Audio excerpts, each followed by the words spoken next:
Is this the one that just got home off mission not long ago?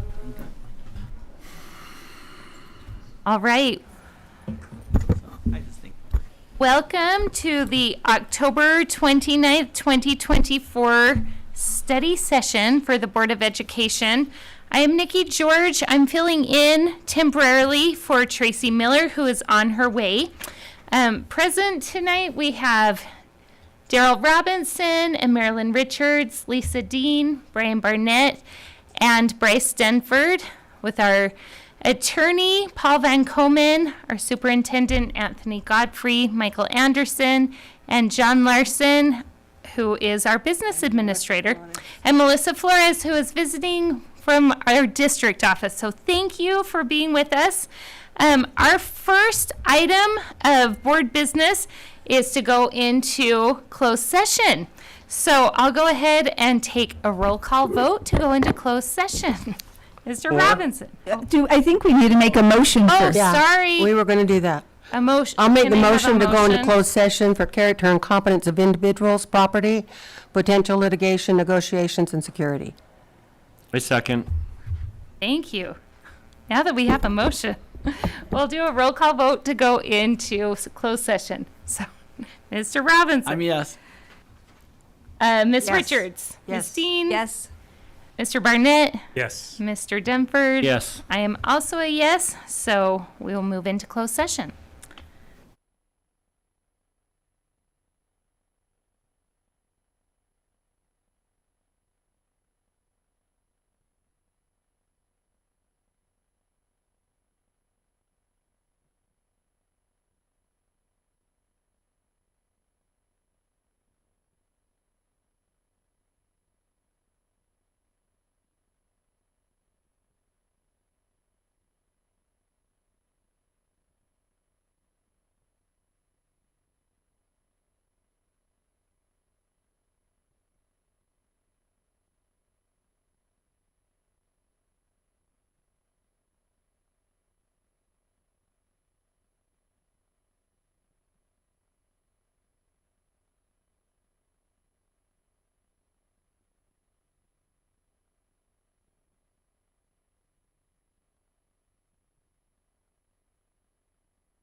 Okay, welcome. This is the Jordan Stoll District Board of Education. We are out of closed session and back to our study session. It's October 29th, 2024, and all 7 board members are present. Mr. Robinson stepped out for just a minute. So we will go with our first agenda item, which is our K-5 math curriculum adoption process. So welcome, Ms. Carolyn Goff and Ms. Amy Kinder.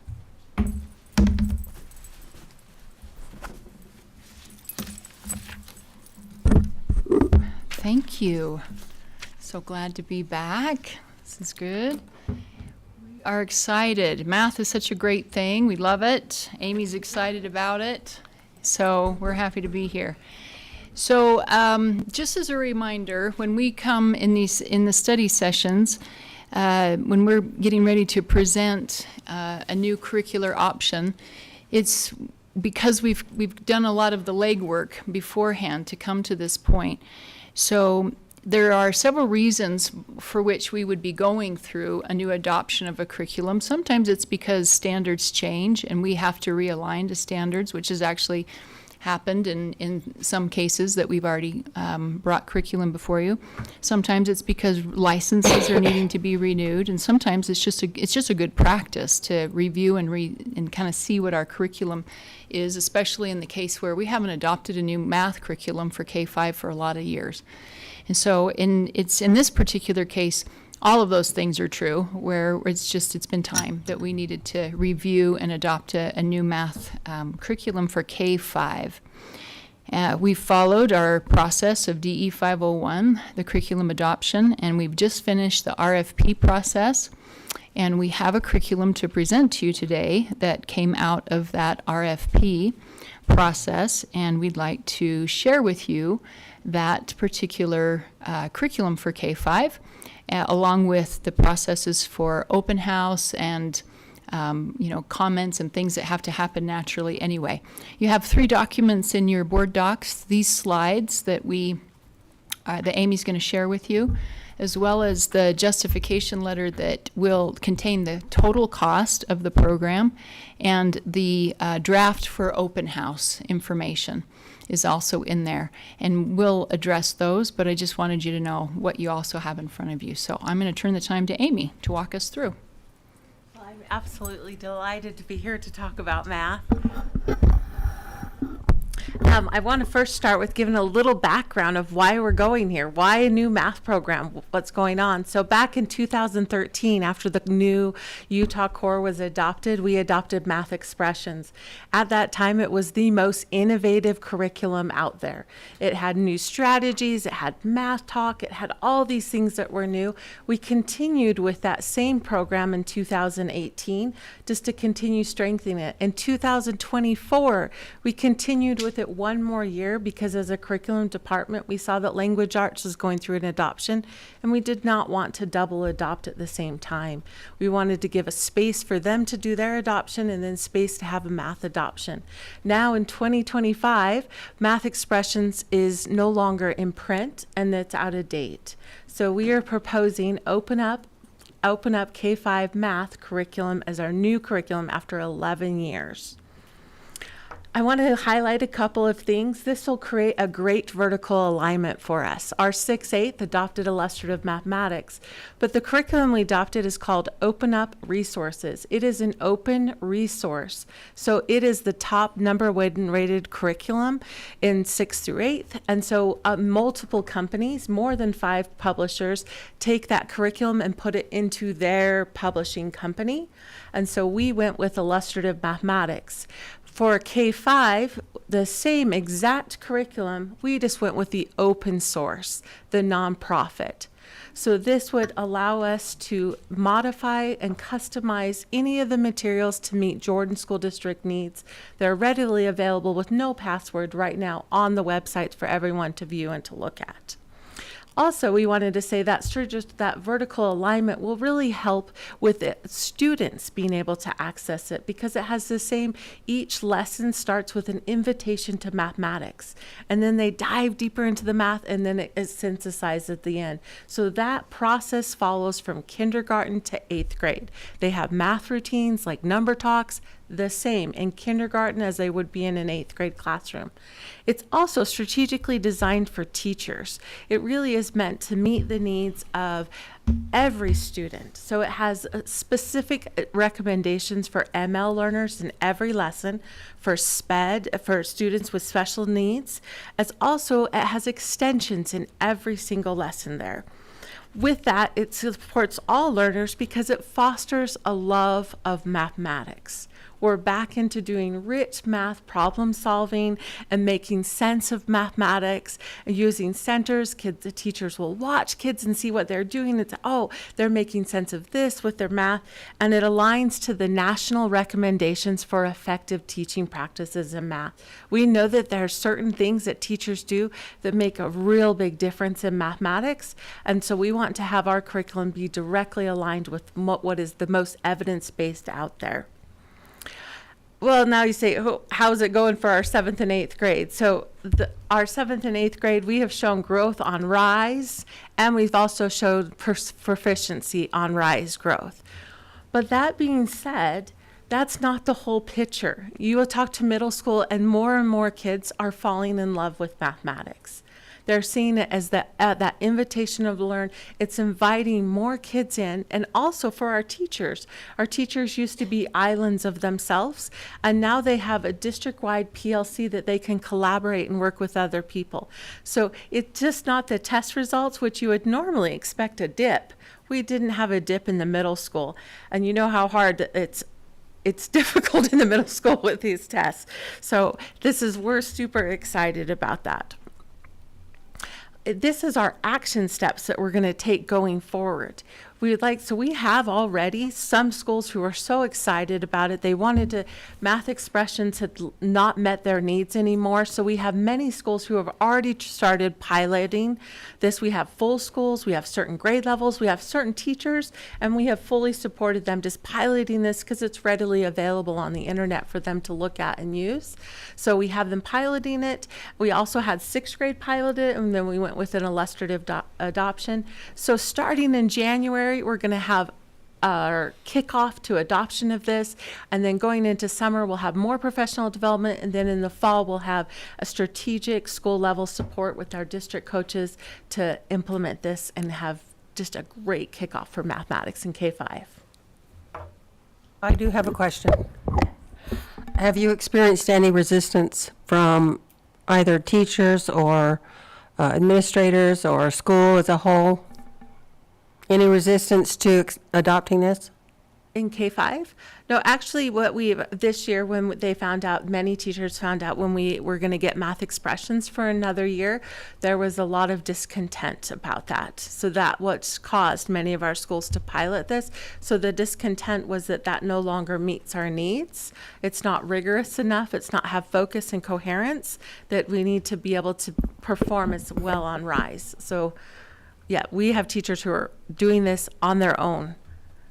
So I don't feel any resistance. Is that a normal life cycle, 11 years? That seems unusual, doesn't it? Part of Because it was unusually good, or we were just transitioning to the core curriculum? 5 years ago, when we started our focus on, or more, when we focused on literacy, we felt that we can't do two things at once. So we would have upgraded. Everything can't be the priority all at once, and we actually, through board members, but also directly through teachers and administrators, have heard concerns over the years about the number of things we're asking of elementary teachers at the same time. So with a sea change in the way that we approach literacy, it did not seem fair to change math at the same time. So we've actually, teaching and learning has worked hard to extend our, even year by year, the current math program while we buy some time so that we've had a little more time with literacy before we move into math. Because if everything's a priority, nothing is a priority. So that length of time is, to some extent, a reflection of trying to pace the change for teachers who were dealing with COVID and changes with literacy and that sort of thing. So it's trying to manage the load for teachers. That's part of the reason that it's lasted as long as it has. In addition to that, I would also just mention that sometimes the contracts that we get into have an expiration, and we're trying to get out of the cycle that keeps bumping up in with them together. Because whenever you have two, curricula that are in the cycle together and they both have to be renewed at the same time because of, whatever reason, the contract, the licenses, we end up in this situation. So we've tried to push one off so that we would not be in that same rotation. One of the things that keeps us in a rotation has to do with licenses that a lot of students and teachers use. And one of the benefits to this curriculum is that it doesn't have those licenses that are governed by that same contract. And that actually will help us moving forward to try to get off of those tracks that keep us bumping into each other. Which of the two is going to have the harder learning curve, the literacy implementation or this math implementation? We had a few bumps and bruises with the learning. Is that going to change the way we implement this math program, or is this an easier program to implement?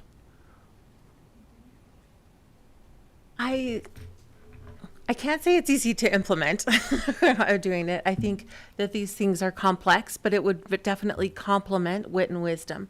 So we have gone as a T&L group and watched other wit and wisdom lessons being implemented, and I see a lot of the practices that are happening in wit and wisdom being tied directly into mathematics. And so that we are both asking for rigor. We're both asking for this like rich, deep learning. And so I don't feel like to teachers it will be as big as lift to doing that because we're both going after the same piece. And I will say that if there was any lift at all, it was the fact that we're asking for a greater degree of thoughtful, rigorous implementation. And I think anytime there's a change in maybe how things have been done, there will always be a degree of growing that has to happen. And we're already seeing that, but we're also seeing some results. And I feel very positive about that, even though, Be fun to watch. there will be some So maybe the opportunities. bumps and bruises would have been on the math curriculum if we'd started with math, and then the literacy will be a little bit smoother because we anticipate the math will be smoother because of what happened with the literacy. Yeah, we saw a few growing pains even in the middle level because of the way that this was happening, and we haven't really done a lot of literacy at the middle level, so yet they've taken on the brunt of it in sixth grade and in K6. So yeah, should be a little, Be fun to watch. it's a good interest, and it's a great point. I have a question. I cannot remember, but the sixth grade, they started with illustrative math at the same time as the seventh and eighth graders. And this is not necessarily related, but there was something with the ninth graders also. They're not doing illustrative math. What are they doing? They're piloting Open Up right now as well. Oh, okay. We have many pilots that are happening. It's grassroots. When you go out there, you can find it on social media, Facebook. This is a galvanizing math movement that math teachers have never felt before. Like that you're a part of something that, it's exciting to let's get into the deeper learning instead of turn to page 47, we're going to do this. Not but it just became that sometimes for math instead of seeing that we can be just as rich as every other content area. And this is another question. So are we looking in the future to do the same kind of math curriculum in 10 through 12 or? Always possible. Okay. Always possible. Yeah. Questions I had centered kind of around DE 501, which you referenced at the beginning. Talks about the Curriculum Advisory Committee. Members of the committee will be appointed as follows. Number one, the board will designate 7 members from the community. have we done that? And then they serve 2-year terms and they alternate. Yes, we have, and we met in February of last year, and that we took the names that the board had provided us at that time, Okay. and they signed off. We had meetings with them, and we shared all of what was going to be coming this year. So they have had an opportunity to hear about this, not necessarily the curriculum, because we didn't have it at that time, but the fact that we would be looking at that this year. Yeah, and I think I remember that. Tracy and I think you helped me. About who we were Who? appointing. Okay, yeah. Yeah. That's what this was Yep. for. And there are other district-wide Members of that. programs that have been brought forward. Even the screener was brought forward to that group, the items for the coming year. So once the board established that, they've worked with it, and So that's an annual thing then, that mhm. there will be 3 or 4 members of the community that are alternating on and off that committee. Correct. And we had them sign in and they were all people that you had suggested to us that we put on that committee. So anything that we're bringing before you has already been viewed and discussed as far as that committee is concerned. The other question was, it says that this committee will provide notification and information to the board prior to the RFP process. Was this curriculum mentioned prior to the RFP? I mean, I have a bad memory, so maybe I missed it, but. That information I have directed to the superintendent, and I think through executive committee and whatnot, he has discussed that as like the fact that, yep, this has already come forward to this committee, and now these are the plans that we have moving forward. So I made aware all of that information, to the superintendent, and then he has worked through beforehand, just letting people, board members and executive committee know that the proper channels have been consulted. And this all came from the initial discussion after we went through math adoption for middle school and wit and wisdom, and the board reviewed the policy and what level of parent and board involvement ought to be in place. And I guess just a general question would be, is this policy working for you from your perspective? Is it generating quality curriculum? Is it getting input from the right people? Those kinds of things. In its first year of the way that we've made these changes, in the very first year, what has been helpful actually is that other areas throughout the district are now coming and saying, oh, we want to make sure that we're getting into that committee so that there's no independent groups that are bringing forward any sort of curriculum that haven't gone through this. So in its first year of official, more formal implementation, the way that you have set it up, we've done well with having, special ed and preschool and multiple entities within our district coming through this group to make sure that, hey, we are going to be reviewing something new this year. We want to make sure to bring it up in this group. And so that's, I think that's been a tremendous success. Anything that you would want to change? Any additions, subtractions, something that's too cumbersome? Or because I think of the once a year, it hasn't been too difficult for people. There was, we met last year and there was a big old room of people, and signing in and having our consultants and people present just a quick presentation of this is what's coming, giving them an opportunity to feedback, and then also giving them a chance to say if they'd like to be on the RFP committee or not. So that has also generated some interest, from some of these same folks that you recommended that we've pulled back to use in our RFP committees as well. And so I think so far it's actually gone quite well. I'll say that Carolyn and Teaching and Learning have also, in advance of February's meeting, they went through all of the curriculum that would need to be reviewed and talked to everyone in the department and said, okay, what contracts do we have? When do they expire? what's going to need to be approved, what do we need to plan for budget-wise, and really Carol and her folks have their arms around this in ways that we haven't before. So they've put in a lot of effort, and I think the discussions that the board had and the new policy brought needed clarity so that we have a process, and it's worked well. And they had a variety of voices. I remember hearing about the meetings, and that there were a lot of questions and there were a lot of different perspectives. So I think it was a good representative group too. Follow up with that. So next year, some of the committee members will rotate off and we'll need to appoint new ones, probably February-ish. Before that, we want to meet in February, so probably by the end of this year, I'll be mentioning to the superintendent to ask that for additional, if you have any other names or people that you'd like us to consider, that, we'd be happy to do that. And we'll put them into the rotation as is mentioned in the policy. Yep, so that we'll be in place by the next February.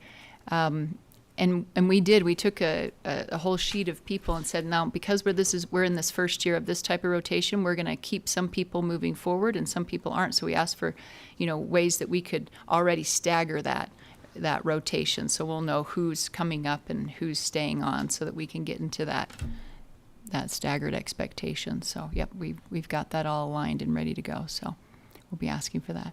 I will draw your attention, and again, please feel free to ask us other questions. I just want to draw your attention in those board docs. The justification letter is usually the letter that you get in the meeting where we vote on it, and it has the information. I wanted you to see what it was currently so that you could see what the expense total is, and as well as if you had any questions about the open house process. That letter is also in there, and we have not sent that out to anybody yet. We wanted to make sure that the board, it is ready for us to send that out. That will open up the opportunity for parents and teachers to also review this. We've made sure that the curriculum is viewable online and in person. So you'll notice that there is both a in-person open house and then ways that people can access those materials online should they choose. My question is the in person. You have kind of a window of time. Are you doing it on the hour? Are you doing it on the half hour? See that they're on the bullets on the letter. There's 3 dates that are there, Right. and it has the time. So November 4th, 7 to 5 p.m., Right. 7 a.m. to 5 p.m. That's what I'm saying, Yeah. though. During that window, are you doing it on the hour or No, just when somebody come in. shows up? Yep, we will have the materials available in the Teaching and Learning Hub like we've done before, and they can just walk in, and there will be people who, if they walk in, we'll just assist them to On take a look demand. at. On demand. On demand. Walk-up service. Sounds good. Board members, we invite you to participate, and/or you can do it electronically. So either way that you choose. With the literary implementation, there were books that rose that caused some concerns. I would guess with math, you don't see any possible similar concern, like a story problem that was worded that parents are going to take an issue with, or I don't anticipate that. The information is out there now. It's not guarded in any way. I think we would have already heard if there were some concerns. I mean, this is pretty public. It's pretty open. I think we would have been hearing about it, but I mean, just full transparency, full open. Anybody can go and get on and take a look. And so we invite them to do that. And we're not aware of any groups nationally opposing any portion of this curriculum. Looking through some of this material already, the family resources are great. Yeah, we're also making those same times, the teacher materials are available. So, parents may be interested in their family materials and student materials, but they're welcome to view the teacher materials as well, as our teachers. And so teachers can come in and handle, again, we're kind of saying the same thing over and over. A lot of this, if not all of it, is available online, but some people just like to hold the texts and look at them and turn the pages. So both of those will be an option. And any teachers available to see it. They just, if they want to see teacher materials, just by signing up via their email. We don't have that access open to anyone, because then they would be able to see like answer keys and that kind of thing. So we don't want that to be out there. So, but any teacher can look at it. I looked at the cost, and it's a 5-year contract, is that right? Did I read that correctly? I don't, I did it a minute ago. The nice thing is it's a one-time purchase. Okay. My question is that amount just for the program, and then training and professional development and everything else is on top of that? It's a good question. In this particular case, we put more of the cost of training in it because we hired their trainers specifically to do that training, so it does include the cost of their trainers. Right.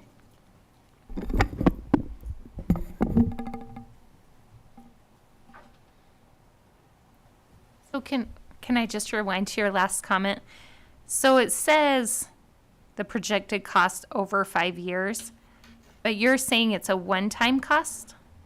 We pay for it is a all up one-time front? cost. The reason it's 5 years is because of the training may take us a little bit longer to get through as you look at the projection. We're hoping to train everybody in that coming time frame, but there will probably be a need to come back around a little bit, and some of those costs might be the revisiting of that training. But the material new teachers costs, coming on, that sort of thing. but the material costs are one time.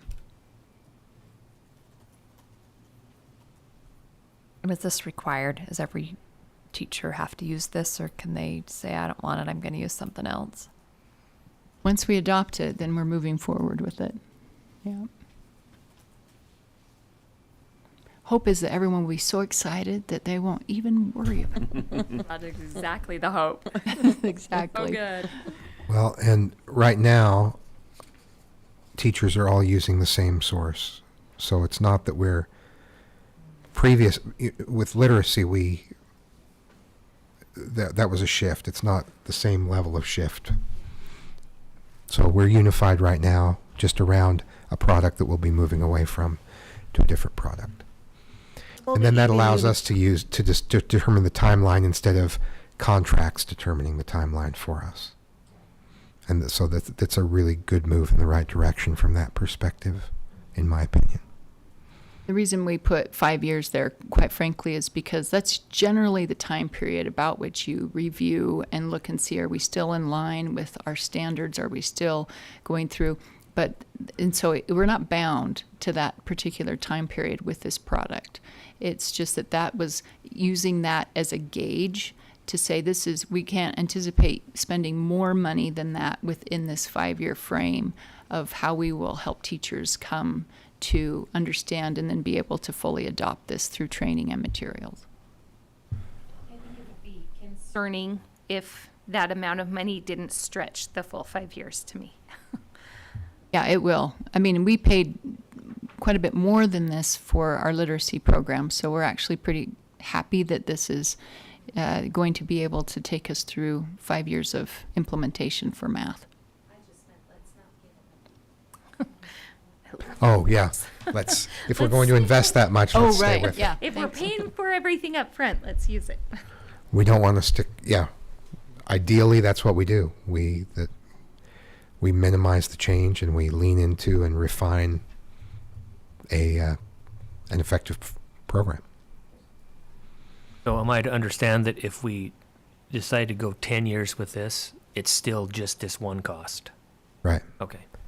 And any training of new teachers coming on, but it's not like we have to renew and now we're paying that same amount again. It's just training teachers.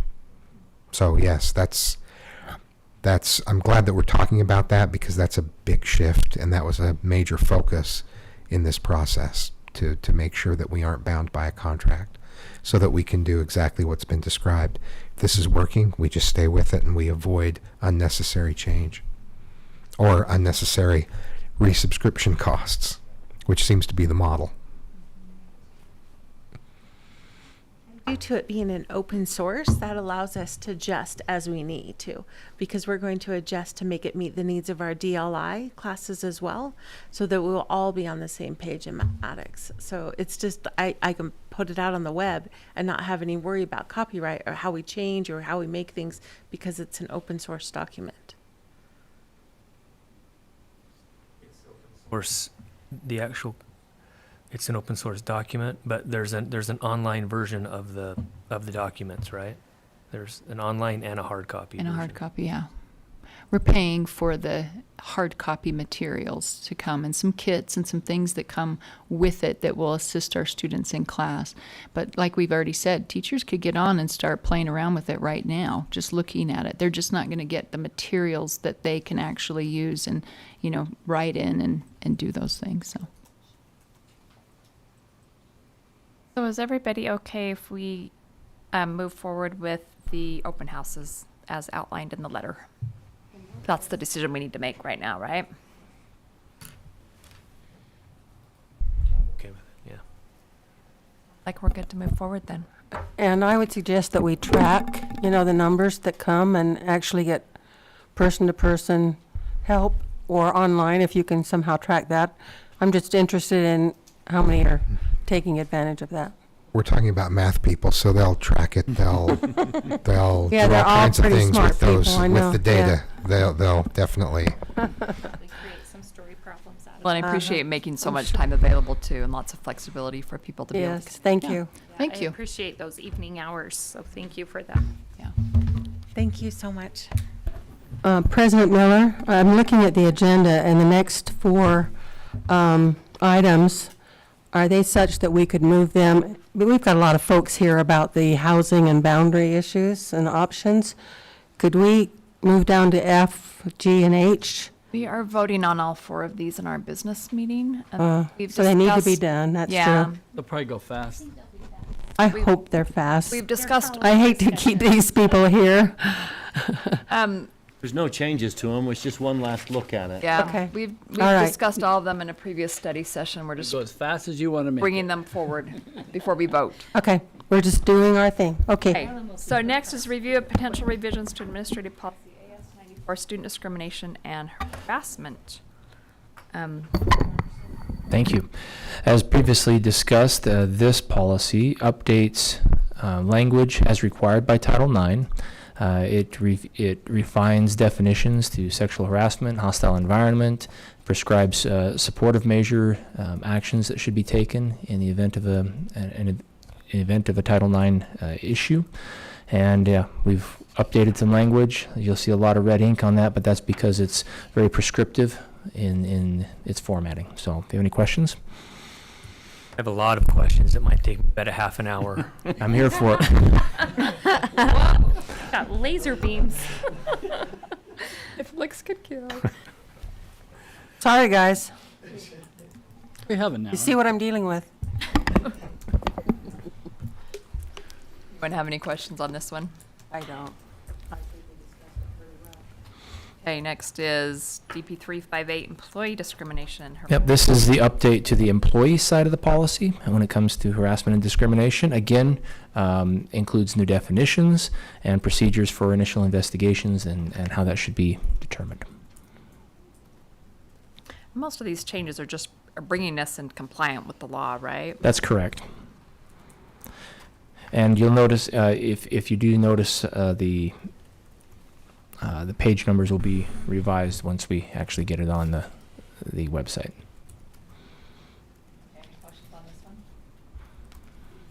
All right, next is AA 419, student conduct, dress, and appearance. Thank you. The purpose of this revision is to adjust the previous policy to better reflect and better align with our new electronic device policy, AA 453. So we've added some language to clarify at the board's request. You'll notice there on BD.3 that we included the word taking of pictures and sharing them, any inappropriate images, and we've tied this policy directly to policy AA 453 and just clarified some language on it. Thank you for that. update. Questions on this one? All right. And then our next one is Board Policy 103, Board Members' Principles of Operation, Conduct, and Ethics, and our appendix for new board member orientation. This is something that the Finance Committee discussed. Do you want to? We talked about, in a previous study session, we talked about adding to GP 103 the requirement to have board members sign an ethics commitment. And so this is just a recommended, this is the first time you're seeing it. If we need to circle back, we can, but this is just a proposed addition to GP 103 that would include that requirement as well as the new board member orientation checklist.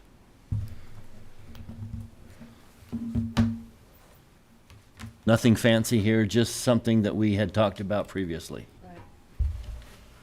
Yeah, and it is. Conflict of interest. It is on our agenda to vote on it. This is the first time we've seen this, but it's all the changes we discussed previously, right? Yeah. And again, we can take it off the general session if there's a concern. We just felt like in the interest of, new board members coming on in January, the quicker we get this into policy, the better. Or else we've missed a window of an opportunity to implement it. And I would just also, as a reminder, add that it also includes the new conflict of interest disclosures that we are required to post. So that's also part of the changes. I did have a question on B4. It apparently was already in there, but it says, when the board is to decide upon an issue about which a member has a conflict of interest, that member shall withdraw without comment, not only from the vote, but also from the deliberation. I understand, it makes sense to me that member shouldn't have a vote. I'm a little confused why the member would not be able to comment or participate in the deliberation. It seems like allowing the member to comment might help clarify things, answer questions. What was the... Maybe accused of unduly influencing the board, even though he has a conflict. If I stand to gain money on a board's action and I am in part of the discussion and I influence you to vote for it, someone may cry foul that I was really just furthering my own interests. Influence the board, but just by saying, hey, I have an interest in that company, and then we all think, oh, well, he has an interest in that company. That is already influencing, even without trying to influence. Okay. So it's one of those situations where the potential for harm is so great that we forego the possibility of contributing into the discussion. So the board member would say, I'm withdrawing from this without commenting why. Would just say, Or run out of the room really quickly. And it did happen once, and it is It did odd happen once, because just says I can't participate and walked out of the room, and we're all like, why? What was that? None of us Actually, I've done it several times. Yeah, And I one, we had two board members walk out. And to me, I didn't want to be a part of the discussion just because I actually had a double conflict because I knew both companies. And so, When I just stepped recused out, myself. I could go back and listen if I needed to, but I didn't have a desire. And I didn't have really a conflict because I don't think I would have tried to influence anybody or anything like that. But I think it just is a protection for you. one time I stepped out and just announced that I have a conflict of interest and I walked out of the room. And I think that's all you need to say. And- Go ahead. And so when it says withdraw, does that mean withdraw from the room, or so you must leave the room, or you just withdraw from the conversation? So That's how we've done we it. could interpret it either way, couldn't we? Mm-hmm. I don't think you personally have to leave the room because you can listen to it, but I've always left because I needed a break. Or you could use body language. You wouldn't Yeah, have to- maybe. Yeah, I could do that. It doesn't happen. It doesn't happen a lot. But And is, do we need clarification on that? Do we want them to leave the room? Because to me, it doesn't seem necessary to leave the room. It is if it's a closed session. If Yes, if it's that's closed what I session, I thought. think you have to leave. And that's where most of this occurs.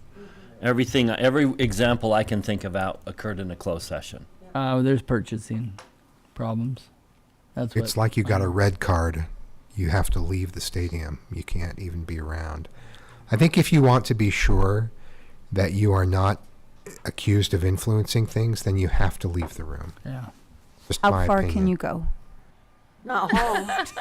No farther than Taco Bell. I'm just kidding. Nice shout out to RSL's first playoff game, which is tonight. There you go. There you go. Thank you. are conflicts of interest strictly financial?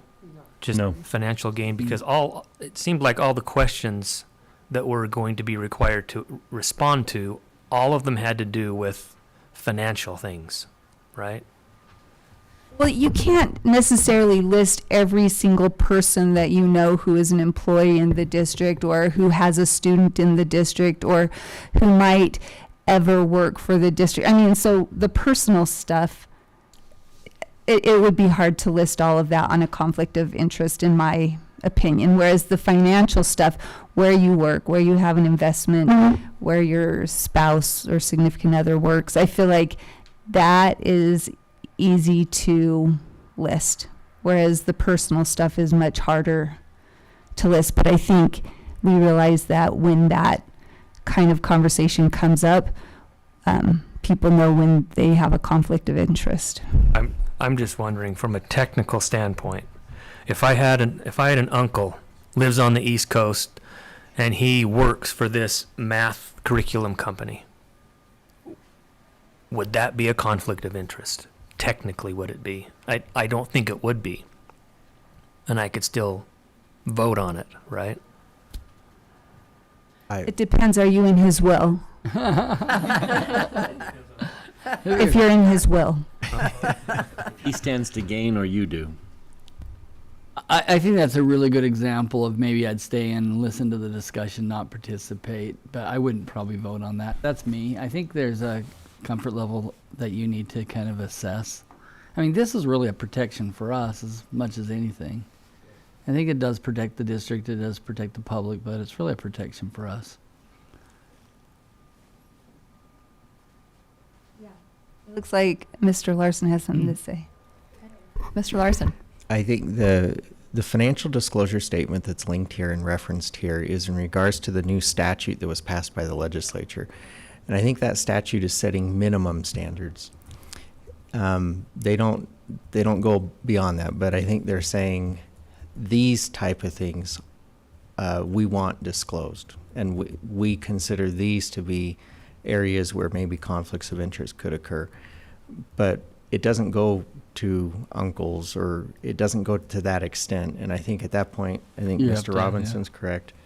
You're then, it's up to you to kind of self-govern that, where those conflicts may exist beyond that minimum standard. So the disclosure form is not meant to be Encompassing. all-encompassing. Yeah, it's just the statute minimum standards.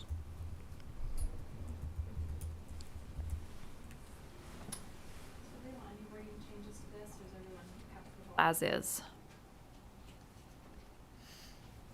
Okay, as is. I'm good.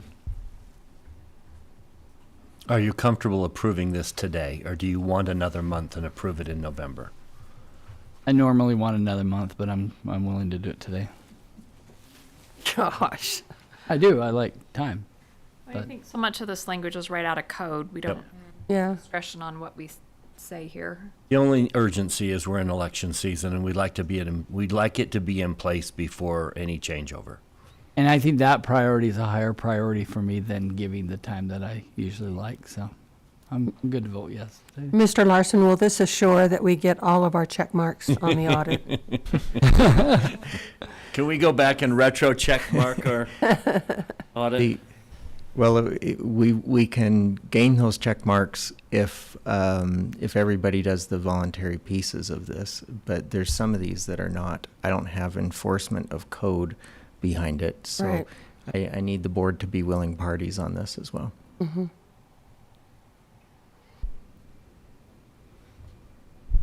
Okay. I'll Thank you, everyone. that today. Thank you. All right, next agenda item is continued discussion on enrollment and housing. Dr. Anderson. Thank you. This is the second installment of what will likely be a series of discussions on housing and student enrollment.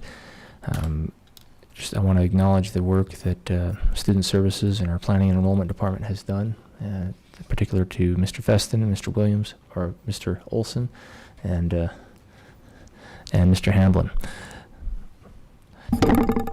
Today, we're going to look at a few things in regards to this. We'll review the school capacities by feeder. Last board meeting, the board requested a few configurations of how they would like to see those capacity maps in relation to the number of portables, etc. So we'll go over that. There also will be time to discuss the conceptual frameworks, those clouds that we referenced, which are not options, but rather the frameworks or the concepts that you can use to create options by. We'll introduce what we are calling a preference tool, that you can take all of the potential topics that have been discussed in our continuum discussion and give your preference on those and discuss next steps and where the board would like us to go from here. So that's kind of the overview of what we'll be talking about. You're familiar with this map based on the previous discussion. Keeping in mind that the blue lines there you'll see are high school feeder areas. And we'll show you different configurations of maps for capacities of the schools within the high school feeder area. Now we'll go by level. We'll go elementary and then middle and then high school.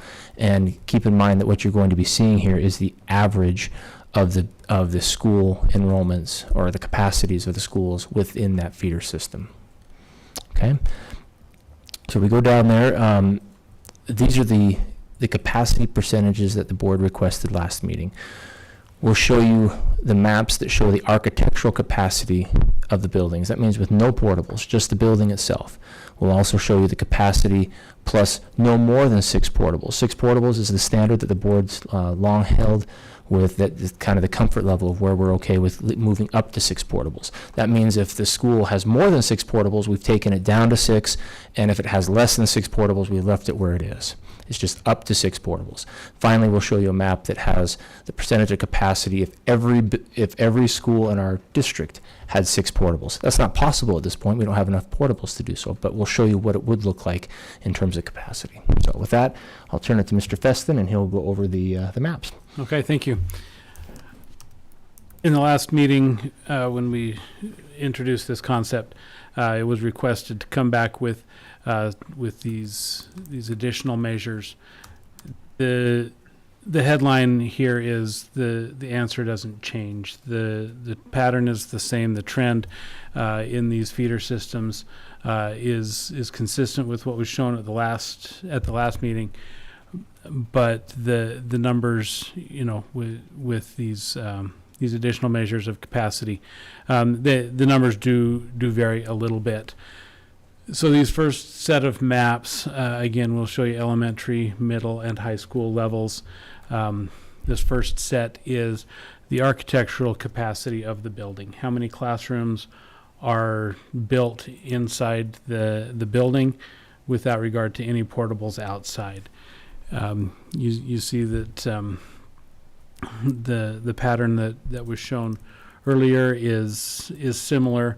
We're showing some slight declines in the feeder systems on the east side of the district, the west side of the district, where the growth potential is not so much. So middle school, similar patterns. Point out that the West Jordan feeder system does drop below 50% in the out years, and similar declines also shown in Bingham and Riverton's feeder system.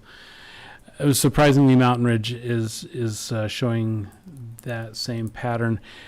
As I looked into the data, once the Edge Homes development is completed around the high school there, that feeder system is really out of buildable area.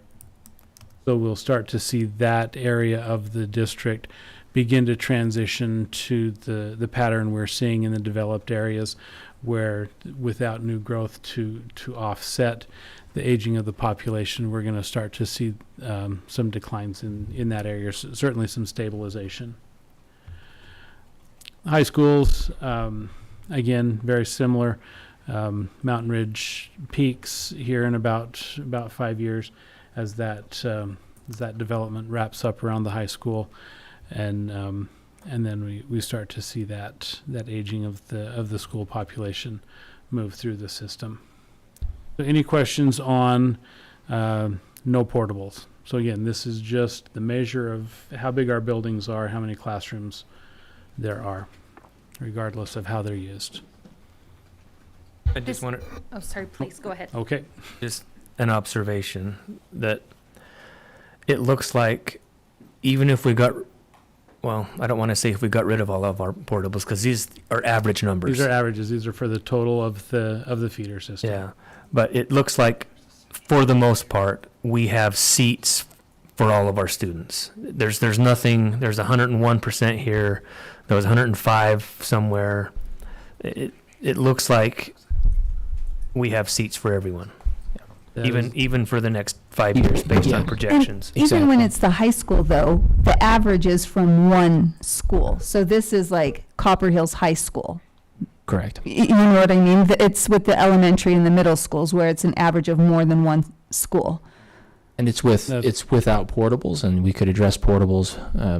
We could address the 100%, the greater than 100% with portables on this. And it's without boundary changes.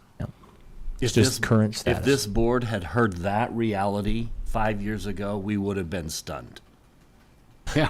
Yeah, I think you bring up a really good, important point, because 5 years ago, back in 2019, pre-COVID, if current trends continue, would have shown us a different pattern here.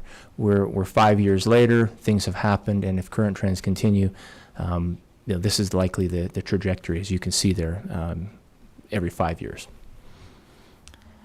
Well, So we've addressed some things with high school capacity too, because our tech program's growing larger and larger, which is pulling kids out, and our online school is taking a good chunk of kids too, and so. It's an important point. 5 years ago, we would have been shocked to hear this. In 5 years, what will shock us about what we're hearing? And so, you just, and that says nothing about, that just means that we need to continue to revisit this. And the 5-year plan in the past, when we had that, was a rolling plan where we add a year to the end and take a year off the top. And so things change that we don't expect them to. When we opened up Mountain Ridge High School, we were growing at the size of a middle school every year. Right. One middle school every year. Now we're looking at declining enrollments. It's just astounding what has happened in 5 years. To just reinforce the superintendent's point, that's why we do look at this often, so we can make those incremental adjustments, so it's not just a big, hack job every 5 years to really realign things. We look at it often. They're always looking at the numbers, always talking with the planning commissions and the cities to be able to make those adjustments on as we need to. Ms. George? Yeah, I hope you'll be patient with me in asking this question, but can you review how do you determine architectural capacity? What plays into that? It's hard for me to understand. So, this map is essentially telling me we don't need portables, which feels different than reality. The way the architectural capacity is calculated is we know how many classrooms are in each building, and we have a staffing ratio or a capacity ratio of 25 students in the elementary schools, 26 in the middle schools, and 27 in the high schools.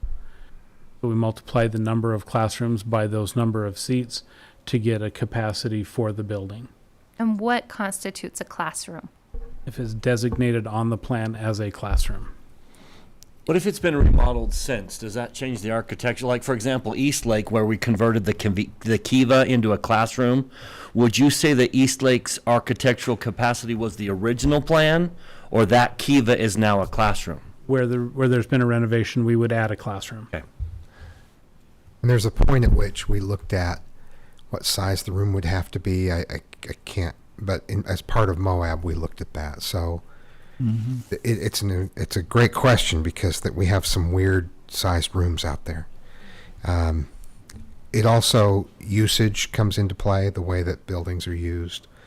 This is architectural capacity, but the capacity may be less if there are programs there, or in our Title I schools, our schools that receive supplemental funding of various kinds, class sizes are reduced. And so to say that the average class size is 25 would be inaccurate, and you would not be able to fit as many students as you would in a school where class sizes are closer to the staffing ratio.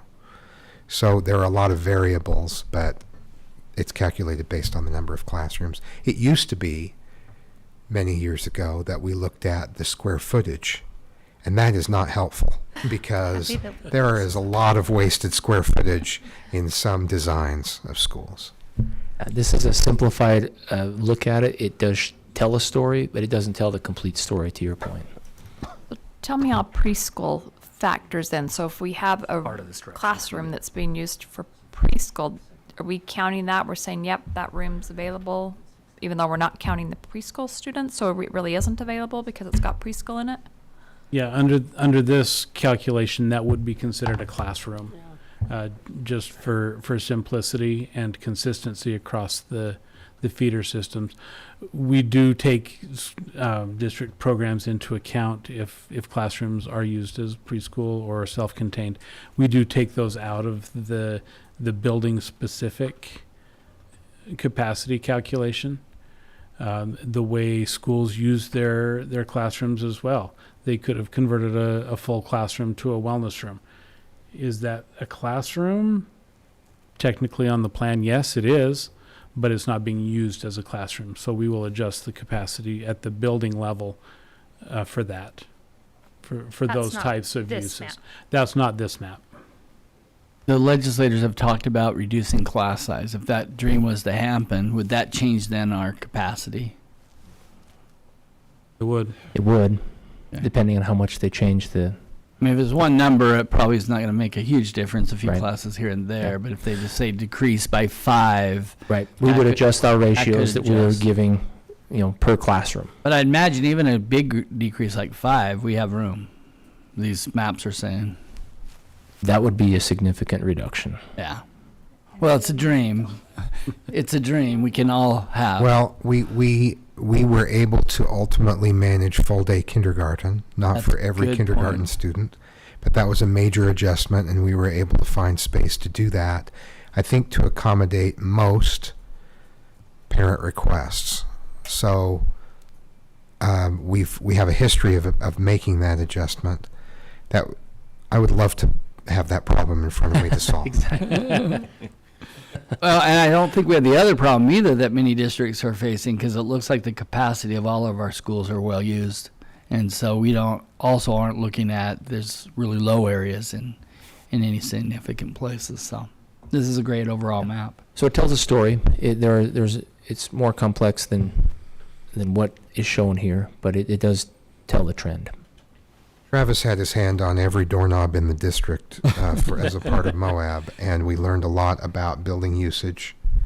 That was I don't about- exaggerate that. I think that was about 50 pounds ago as well, because I lost some weight during that process. Since then, But Did I join you on the doorknob? it's an important question because until you're in the building, you can't really fully capture how it's used and how it could be used. and since then, Mr. Caleb Olson and Mr. Scott Feston have also walked the buildings routinely and updated it. Okay. This is helpful. All right, moving on to the next set of maps. This is the architectural capacity plus up to 6 portables. We have a little visual here for you. as we talk about these buildings. We have some buildings that don't have any portables. We have some that have a handful. We have some that have a village out back. For this set of maps, if a school has 0, 1, 2, 3, 4, 5, or 6 portables, we leave that alone. We assume that that current number of portables would remain. If a school has more than 6 portables, we would reduce that to 6 for this calculation. So we have Oakleaf Elementary here, 0 portables out on the playground. It would remain as is with the architectural capacity of the building. Mountain Shadows Elementary School has 2 portables out back. This would also remain with calculation of the capacity of the building plus 2 portables, which is an additional 50 students for that building.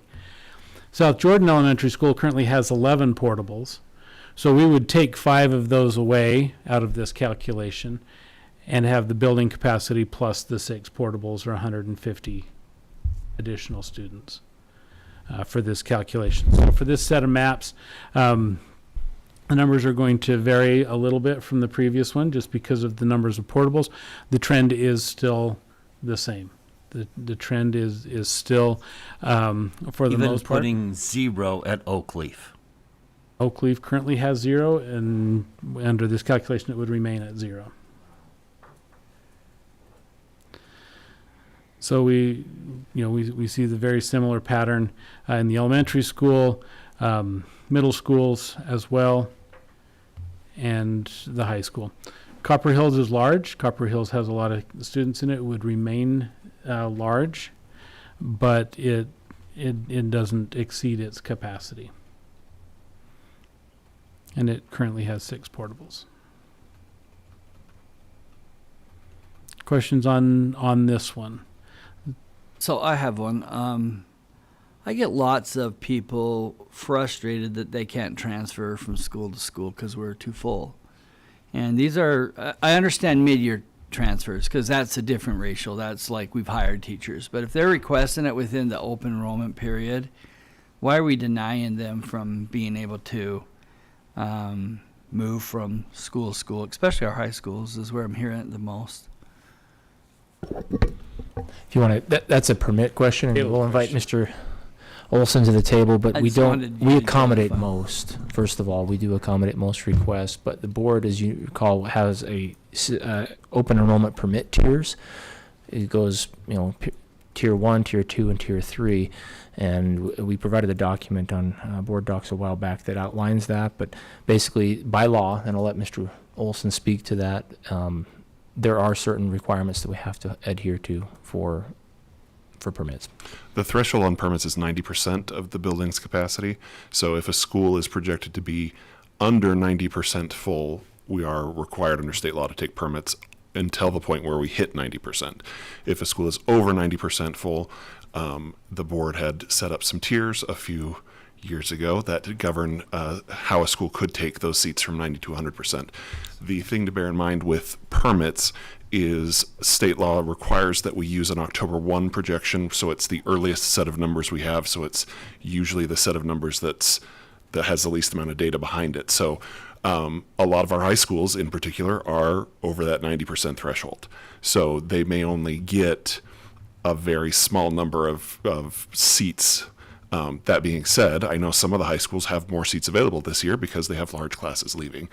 So it's a number of factors. One, that the threshold is at 90%, and 2, that our high schools are full. So at 90% of no portables or 90% 90% of no portables, because Architectural. Yeah, the decision previously was that portables at a school by definition indicate over enrollment. We only have one high school over 90%. No portables. And haven't they asked for a different tier? Yeah, several of the high schools have made requests in previous years for additional seats to try and accommodate students who, particularly those who submit during the permit lottery in Right. November and December. Our high schools will get more space available for permits. They just have large classes that are working their way out, and as those large classes still exist, it takes up some of that space. So as years go on, at least based upon projected numbers, that will probably be Just as easier you to see on move. the maps Mr. Feston has presented, we'll have more space, which means we'll have more ability for permits. I think your question might be centered around the timing of the request as well. That's a huge difference. Yeah, after If the permit some- window closes. Yeah, if someone asks for a permit in August, they're probably not going to get one because staffing is set and teachers are set and things like that. But if people are on top of it and apply in open enrollment, which begins November 15th. And goes to how far? February? Is So it open third enrollment, Friday? the lottery that the board established goes from November 15th through December 31st. Okay. Then we have first come, first served for any remaining spots from January 1st through the first Friday in February, and then it's late enrollment from that point on. So The first Friday in February date is prescribed by law. yeah. And then we've just adjusted the process from the 15th to the 31st. Perfect. Thank you. Thanks for the question. That's very Yeah. good. All right, and then the third set of maps we're going to show you is, again, the architectural capacity, but assume every school has 6 portables at on site. Really, all this does is it makes the percentages smaller, just because you're adding seats for the fewer students that are forecast. We get West Jordan High School feeder down below 50%. The elementary schools, Riverton pushes that 50%. Can I just add something here? Yes, you may. I think the reason that this map or this analysis I think is instructive is the board established that 6 portables is reasonable. This was a long time ago, but I still think it's a good number. 6 portables is a reasonable number of portables to have. Not 11, not 17, but 6. So, yeah, we're not going to have 6 portables at every school. But what we can do is increase with portables in any given feeder system. This is the capacity we could create with portables instead of building schools. And so this helps demonstrate how much we can accomplish with portables in a given area as opposed to building a new school, if that makes sense. It's brilliant because it's caused us not to overbuild schools, to be able to move them around. And if a school has, like, say, 11, they may not really have 11 because not all of them are being used, and we don't want to spend the cost of moving them unless we have another need in the district. Is that correct? That's right. Having 11 portables doesn't mean you need 11 portables. We move them. It's expensive to move them, and we move them when we need to. I think we have about 5.5 elementary schools worth of portables. Like 7. 250 portables. How So many that's a lot of classrooms They're our 30-ish, biggest, yeah. in the 30s. Our biggest elementary school has 39 classrooms. It's like 7 elementaries. Yeah. The whole feeder system. And that's 7 elementaries worth of flexibility that we can place where it's needed. Anyway, that's for those listening in as well as those here. So, thank you. Yep. Sorry Okay. for the interruption. Nope, you're good. And the high school numbers as well. So good at giving us lots of information. So tell me if you've already provided this information. But I'm suddenly really interested in the difference between architectural capacity and actual building use. Because I don't think anyone in this room is looking to cut a bunch of programming. I'm not. And so I'm sitting here scratching my head going, what do these numbers tell me if I don't want to kick programs out of schools? And I'm not sure. Do I have that somewhere? You will. We're working on that. Okay. We have provided it in the past, and you do have a document that we've shared with you. It's just last year's data, like the enrollment data and stuff. And it required more work than we had time to get it ready for tonight. So it's just a matter of getting that ready for you. And I'm going to take a stab at this, and everybody make sure I'm getting this correct. Architecture is just basically, when we were doing Moab, When Paul Bergera and I walked around and opened every door that existed in the district, we not only had the school map that schools provided us, but we used the architectural plans. We actually had a printout of those and compared that as we walked around. That's the architectural capacity, that it's built with existing, and it says it's a classroom, and that's its sole purpose. Whereas the building use is, we look at it, we say, okay, you've got dual language, or you have a preschool, or you have special ed programs that are district programs, then we will subtract that out of the total available. So then the use capacity of that school is adjusted commensurately with what's actually available to that school to use. Did I say that correctly? I think so. And the document he referenced is on board docs from last meeting. It's called the projection summary. And in the first column, you have current use capacity, which Mr. Hamlin just aptly described.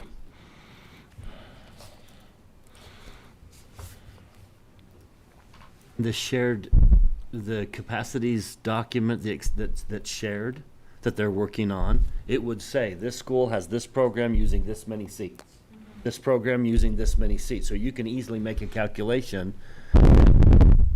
If the capacity is this number, well, that program's using that many of these seats. So you can easily calculate what would happen if you move the program in or kept it. Understood that we were asked to stop using that document.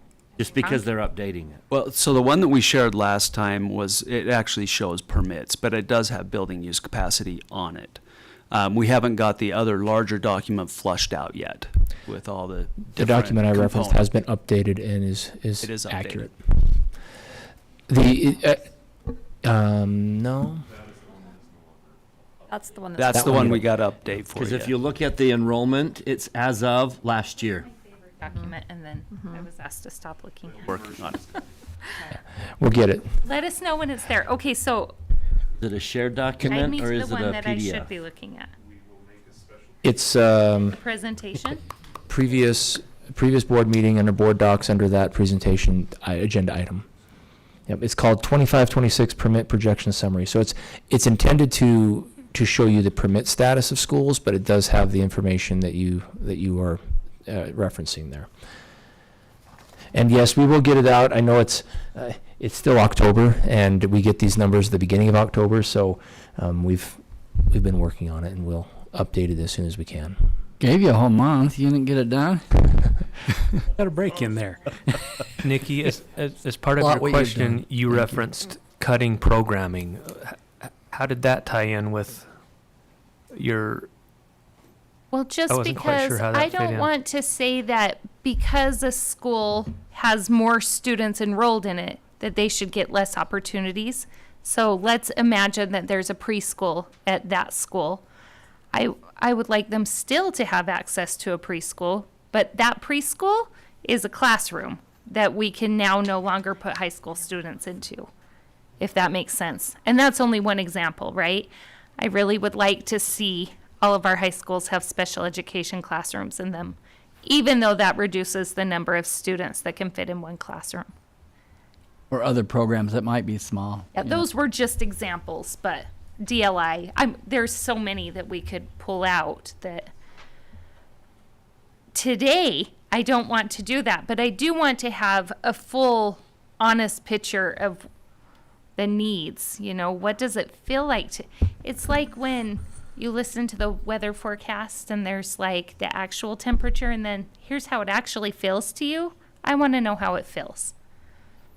So your concern would be if we had a school that was at 100% capacity based on architectural capacity, and the board said, oh, well, we have enough space there for all the students here. We don't need to do any portables. We don't need to do any boundary changes, but that school is using 2 or 3 classrooms for something else. You don't want to pull that programming out just so that the boundary students can all attend? Is that? Not today. I think that if there was like something catastrophic, like, okay, there's a freeze on funds and we have no way of building another school or whatever, then I would look at cutting programming, but that's not today. And I want our students to have opportunities, regardless of their zip code. Is there a certain number we're looking for on building capacity that, is the sweet spot? I guess it depends on different types of buildings, different levels of school, but is there a sweet spot we're looking for that we're not overcrowded and we're not undercrowded? Unfair question, but give it a try. Go ahead. I think the sweet spot would be however the district appointed administrator at the building feels best able to meet the needs of their population. Good answer.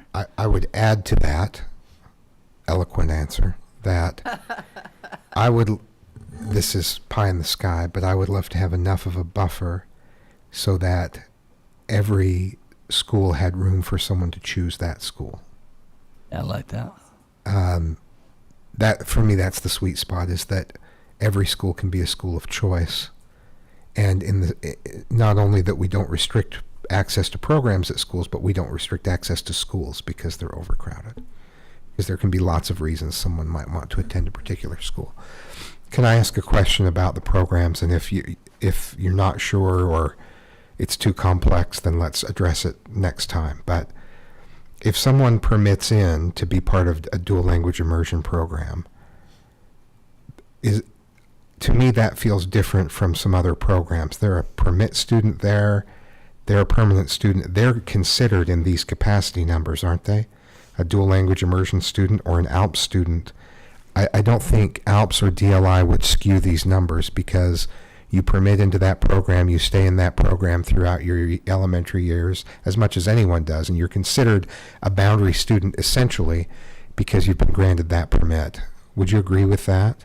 That is true. That's also true of anyone who is granted a permit, a regular permit as well. They're considered a student of that school. So this is reflective of anyone who's permitted in the school for special programs or other things. But if you just house a program there, and I'm thinking specifically of support classrooms, that would be something different. The other thing I would say is that every elementary school pretty much has a preschool classroom. So this is a fair means of comparison because everyone is on a level playing field that way. We've tried to make preschool accessible everywhere. So there may be more, there may be some without one. I don't know that absolutely, but they're pretty much everywhere. So there may not be as much of a swing once we look at the capacity or the use because of programs. It might be because we have a full-size classroom that's a health and wellness classroom. We have a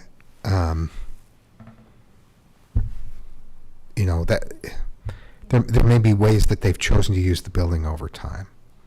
And actually, now that I think about it, the preschools may not be. At one point, we had one in every school. I think it's significantly less than that at this point, but a lot of schools have a preschool. So I guess what I'm saying is the special programs aren't going to be the major swing that they may have been in the past because any permit student counts as a student there and is calculated in the capacity. So if I look at, thank you for turning my attention to that document that we received at the last meeting. If I look there and it shows current use capacity, that means that if they have a health and wellness room, that's not a classroom. That means that if there's a daycare or preschool program, that's not a classroom. Am I understanding that definition right? At the moment, that figure only takes into account district-placed programs like support classrooms for special ed. What we're hoping to do in the revision of the document that you don't have yet, which is a great sentence, is be able to give you the picture that you just described. So you could put another 100 students here, but they would need to lose the health and wellness room. They would need to lose the room that they have their principal pantry in. They would need to lose a room that the social worker uses when they come and provide services. Those sorts of things. And thank you for being, I need to see each picture that you have painted. They're all important, but this is just one that would also be helpful. So thank you for already anticipating that need.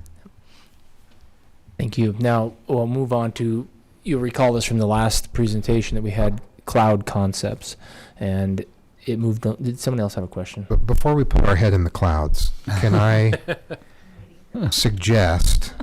I know, I'm predictable. When we talked with the executive committee, there was a request to outline all of the elements of each cloud and then give board members an opportunity to discuss those elements and assess what collection of elements they thought should make up a 5-year plan, a longer-term plan, and which don't need to be considered any longer. Would it be helpful to have information about the cost of buildings? You asked for costs on Joel P. Jensen and West Jordan High and West Vale. Would it be helpful to have that information before we enter the cloud? I think we might just be getting to the very next slide on this. This was just a reminder on the cost and disruption continuum. This is why we're not going to get into the detail of the clouds. That's going to be on the very next slide. It's already planning on happening. So that was just a reminder that we had cloud configurations. They are not options. They are building blocks or parts and pieces that can be made to be an option. And with that, on Superintendent's great cue, we've got some rebuild and remodel options that Mr. Thomas and Mr. Rostrom have put together that we'd be happy to go over and just talk about, because within those clouds were options to rebuild West Vale or reconfigure it and rebuild West Jordan High School.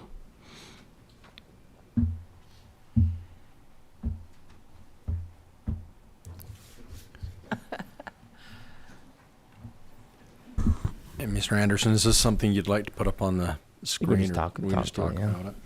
We just want to clarify that we actually took a look at West Jordan. I think the direction was to look at West Jordan High School and West Vale independently of one another and come up with some options. So these are not recommendations.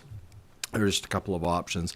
So I'd like to start with West Vale Elementary. One option was to renovate the existing building. Let me give you some information first of all. It's just shy of 60,000 square feet and was built in 1967. What's that? Our oldest building. It is our oldest building. So option one would be to renovate the existing building and update the finishes, mechanical equipment, and technology. This would also include seismic mitigation and some ADA upgrades as needed.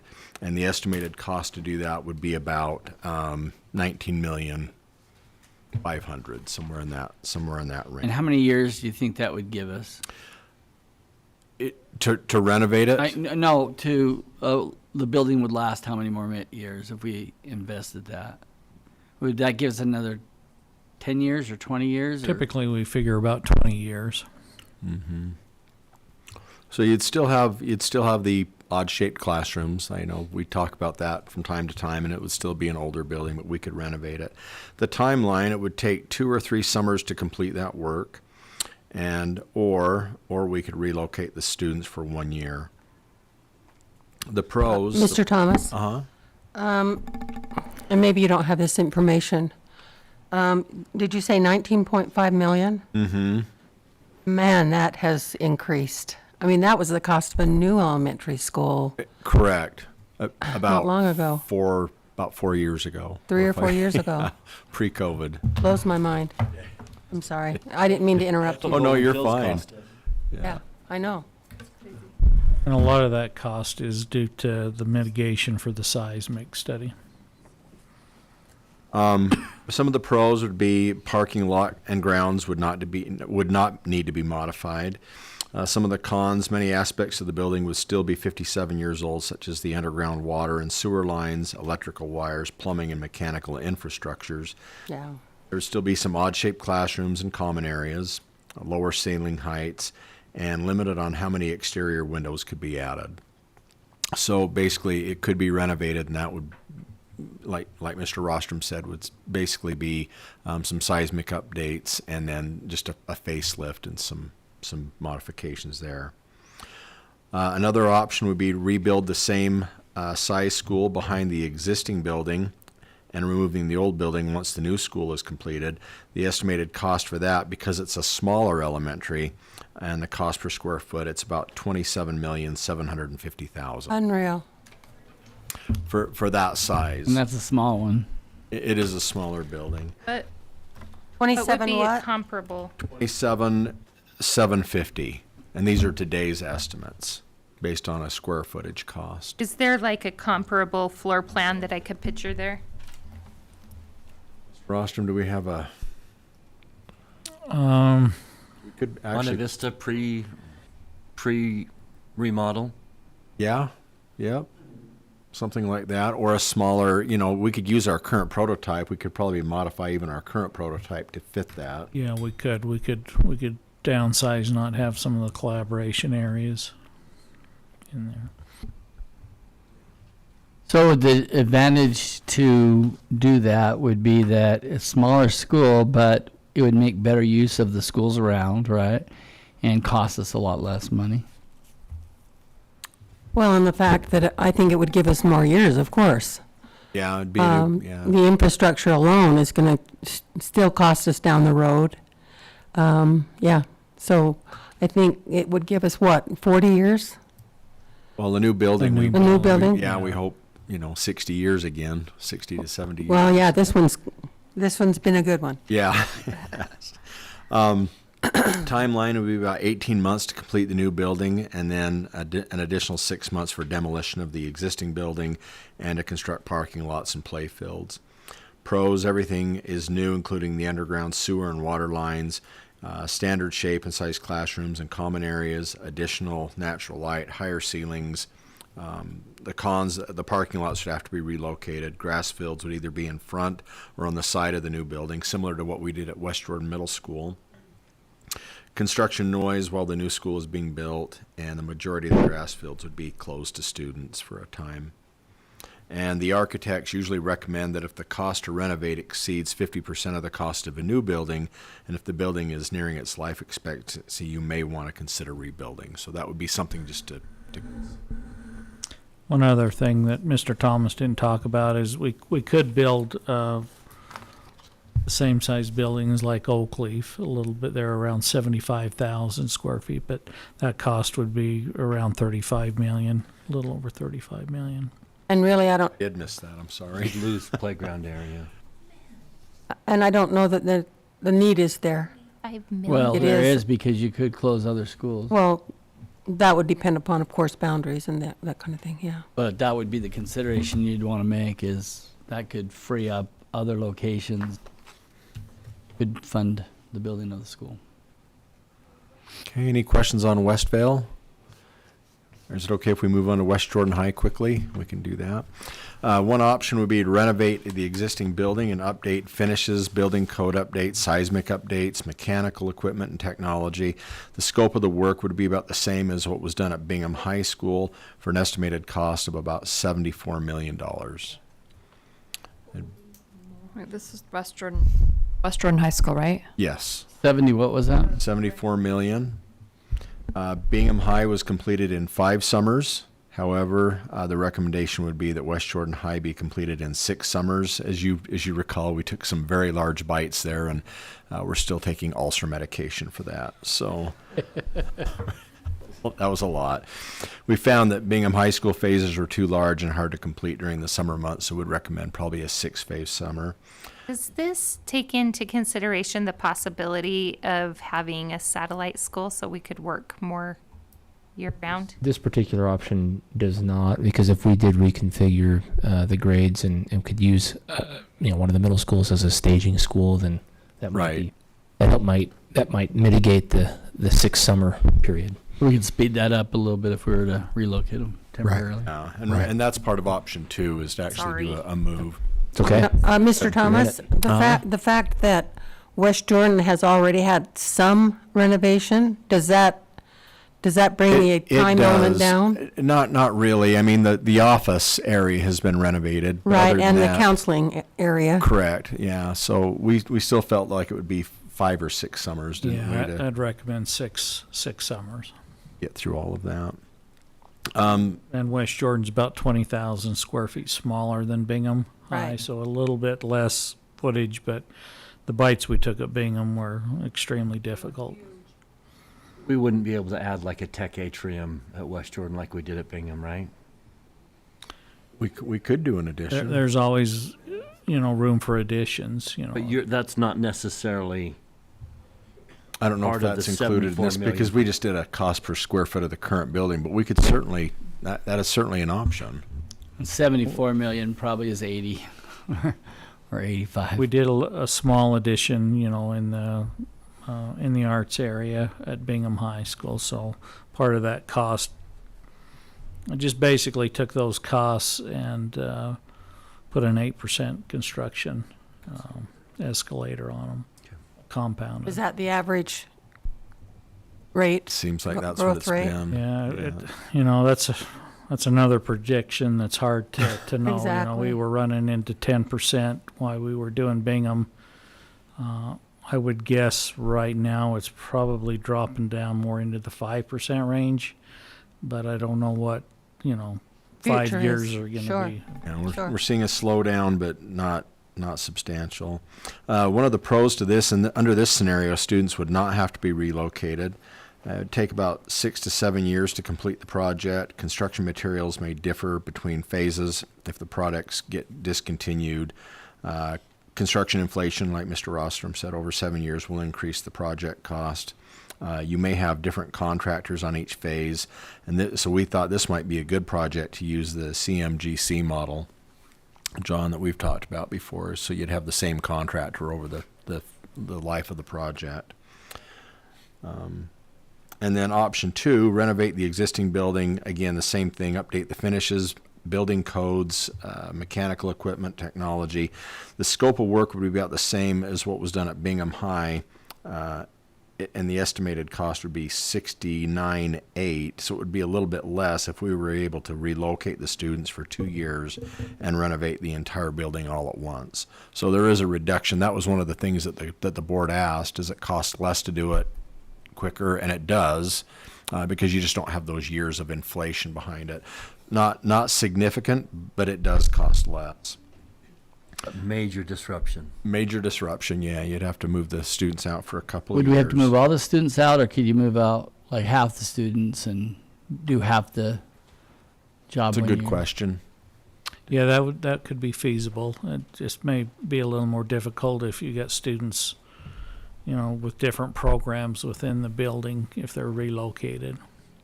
But if you're using like a Joe P. Jensen where it's part of the same campus, it's probably interesting. One of the advantages, if you had one bid, you'd be working with the same contractor. All of the building materials would be homogeneous throughout the building, and you'd avoid construction inflation over 6 years. And the cons, obviously, the students have to be relocated for 2 years. If it's determined that this would be the best time to replace the roof, we'd need to add about $7 million to both options. So, consider. So, do you have a third option of rebuild? Rebuilding the school entirely? No. What's that running these days, approximately? 2. Close 20 to 200 and 190 to 200 million is. What did we pay for Mountain Ridge? Just 76 76. was the contractor's bid, and then with our other costs, we were right around 80 million. something. Yeah. And can I ask, Sorry, what did you say the total was? With our the contractor's bid was 76 million and some change, and then we had some additional costs, so we were in the low 80s. Okay. so if you were to try to do what they did at Granger and build on the existing lot, so you kind of have two high schools for a moment, is there space? Would it be possible? At West Jordan, yes. West Jordan's got a pretty big campus. There's just that disruption for a number of years. I mean, you'd obviously have to take out baseball and softball fields and possibly football field, and so you'd just have to deal. But I would imagine You there's maybe have a middle school yeah. with. Okay, so how many years is a high school build usually? About 3, isn't it? From design to finish, about 3 years. About 28 months of construction is about as quick as we can get them done, but it takes close to a year For design For and- design. And steel. That's and we even ordered the steel before the board even approves it. It says On its way. Thank you, Mr. Thomas, Mr. bet. Wallstrom. We appreciate that. Thank you. We wanted to consider that was part of the continuum and included in a couple of cloud concepts. So speaking of that and building on what Superintendent outlined earlier, we've put together a tool that the board members can use to kind of rate your preferences. We've taken all the preferences that were contained in those concepts in the clouds and put them into this tool where you can go in, and we have 3 options to choose from. You can take each one of those items and indicate your preference of doing it in the next 5 years, doing it beyond 5 years, or not at all.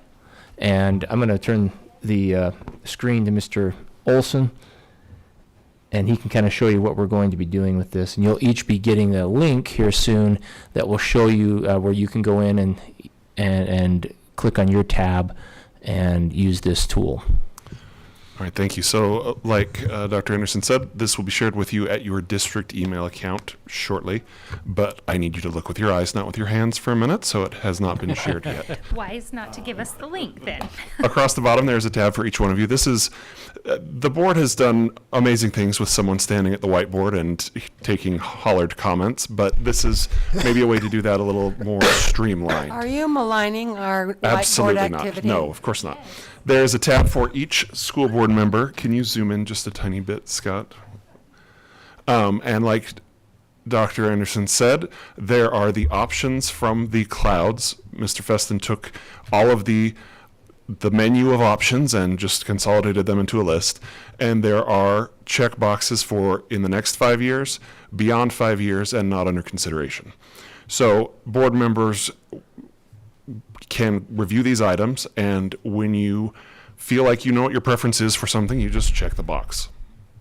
When you check the box, the other 2 options will disappear, just to show you that you've made a selection there. This is pretty. Good job. If you try to check one of the other boxes, it will give you an error message and say, hey, there's something that you're not supposed to be doing. So you get 1 choice per option. Can we change other board members' preferences? No. But You can't go back and That change is it? ill-advised. Of course. You just can't select, oh, I want this in the next 5 years and in beyond 5 years. You pick 1 option per Oh, that makes per item. sense. Then at the end, there is a tab that says summary. On this, the count will be tallied up. And as we go through, I'm just going to pick a couple here. I've got it. Okay.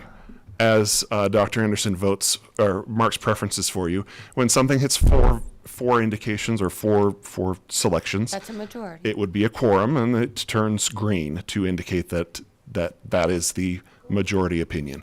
The other options, if there are votes, those still will appear here. They're just in gray to show you what that is.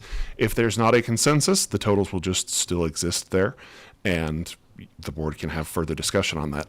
The last tab that is available says count check. This is just one that you can go in and look, and as long as it says 1 for each option, you're fine. If it says 2, you didn't follow directions and you picked more than one thing on a line, and you need to go back and fix that and resubmit your work for full credit. So that tool is available to the board to review the items. I believe there was some discussion if there's something that the board would like to have added. Dr. Anderson, do you want to address how Yeah, to if there's do that? something on there that you want on there that's not currently, you can email me, we can add it to it. And this is something we can do right now. It's something that you can, I say let's take 2 weeks and do it in a study. Okay. Take 2 weeks and do it in our study session. I don't want to be rushed with it. And can I ask, if it gets 4, it doesn't mean necessarily that we're doing that. It just brings it back as a high level thing that we're. it's simply an indicator that more than, that a quorum of board members Are interested. Are very interested in moving that It's by no means a vote. This is not a vote. This is a preference tool. And if It's also a draft work document. Yeah, I wouldn't mind having the time so I could kind of think over this rather than be rushed and click. But. I went in and marked a preference for beyond 5 years for the remodel, just to show you. It will still show the count. You will see all of the votes. It's just trying to emphasize where a majority indicated. And if there's no majority, that will just show the counts across. So. This is what happens when some of your best friends are spreadsheets. So we will clear the You know, I have friends marked like boxes that. out and then share this, like I mentioned, with your Jordan District accounts. Supposed to laugh, Caleb. I don't know what that word means. Friends? Just think chickens. As Caleb has indicated in the past that some of his best friends are spreadsheets. So You need new friends. I don't know. Wait, we're reaping all the rewards. That's true. Keep your friends. this is a fantastic tool, and this was put together in a very rapid fashion, and so just the turnaround time for Mr. Olson and Feston have been tremendous, and just want to give them a shout out for that. This is So do we have a due date? So how does everyone That's- feel board about can decide that. what Mr. Robinson just suggested? Fill this out before our next board meeting, and then we'll come back and see where everybody's at. Yes. After Mr. Olson's presentation, I can see why you would be asking him what the due date is, because he was pretty, Because he was, Guru. You get extra credit if you get yours done within the I was next going to week. say, will there be a date The on our standard-based grading submission? where we could retry it if we don't get it right. You can, yes, there's lots of retries. We don't do extra credit.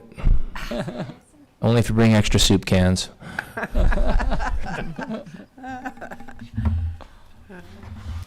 Great job. Thank you. That concludes our discussion on the continuum of the housing and enrollment. If you have other things that you want us to bring back next time other than the summary of the board preference tool, we can certainly do so. Finishing this We have a presentation. projected date on the capacity The next document. agenda item is the rest of this presentation. In a Gotcha. month? Yeah. Getting all excited over here. Okay, great. Hey, don't wait for a board meeting to send that out. If it's done, send it out. Is there any other information anybody wants or needs? And I guess if I know. we start digging into this tool and there's something that you want, Email Ms. Madison. Just, email me, Ask we'll add it them. to it. If I think it'd be good to, we can add it, but it'd probably be best to have a quorum. and if you have questions that will help you make your decision on any item, reach out to Mike. We'll get you a response, and we'll probably share that response with the entire board. Yeah. So if you say, hey, I'm trying to decide on this, I need to know X, then we'll say, hey, we had a question about this. This was the answer as you're filling out your form. Just to emphasize, I mentioned it, but to make sure it's clear, the items on that list are exactly what were in the presentation that Mr. Feston shared last time. So if you look through and say, well, why isn't this there? Because it wasn't in the presentation from last time. So we've just put the things that the board has previously seen. So does it break out the options that Mr. Thomas just presented to us? Yes. In fact, if we can go back to that, I'll just go through them so that we know the items for consideration. They're broken down by level. You can see HS off to the left, and then MS, and then ES, which middle, elementary, high school. And so, yes, each one of those constitutes, so you saw row 3 there, convert West Jordan High School to 912 and remodel West Jordan High School. We just discussed that one with with Mr. Thomas. It doesn't have the specific price plans that Mr. Thomas just said, because in the presentation Mr. Feston gave, the option presented was just remodel. If you look at lines 11 and 12, that's the Westvale options. There's probably not a rebuild West Jordan because Mr. Thomas didn't give us. And we didn't discuss that again, that would be an example that if you wanted to, we would share it with the board, and if there was a majority of board members that wanted to put it on there, then we certainly could. And the driving idea behind Mr. Feston's cloud presentation was that he presented you options, but they are not the only options. They were options, but They're building blocks for options is probably a way to say it. choices off the buffet. so if we want another option out there, we'll put it out there, and if there's 4 other people interested, we'll add it as an option. That would be great. And we're not worried about the financing per se, right? Like, This is this is just a toe dip into Keep the. it in mind. Don't just be voting as if, about the oh, we're going to have financing. unlimited so funds. well, that's what I'm asking is like, if Oh, I you're know that self-important. that's the result of it all, but like specifically asking like on a rebuild, can we do a release revenue bond on that? Those kinds of things. So those details can be worked out if we go down that route. That's not the purpose of this particular working document. But it is the purpose of this document for you to decide whether you emphasize solutions that will require more funding or require less funding Yeah. and more disruption. Hence the clouds. So on each of these, you may not know whether it's a lease revenue bond or a general obligation bond, but if you say, I think we need to build a high school in the next 5 years, you're saying, I know we have the capacity, but I want us to be able to not be at 90% at all of our schools. I want some flexibility, and I'm willing to invest in that however we pay for it. So you are making a decision about whether you emphasize solutions that require more tax dollars or solutions that require less money, less Not funding, where it's coming from. but more disruption. So look for that link. It'll be a link that takes you to this document. At the very bottom are is alphabetized by your last name. That's the sheet that you work from. I will echo Mr. Anderson or Dr. Anderson's shout out that from the start of this meeting, you've heard from a lot of experts that have done a lot of work in curriculum, building, planning areas, and they've all done a lot of hard work in a short time and are doing a great job. When I say I have people, I have great people. Yes, you do. Okay, thank you so much. We will take a break now, so we'll finish our last 3 study session agenda items after the general session.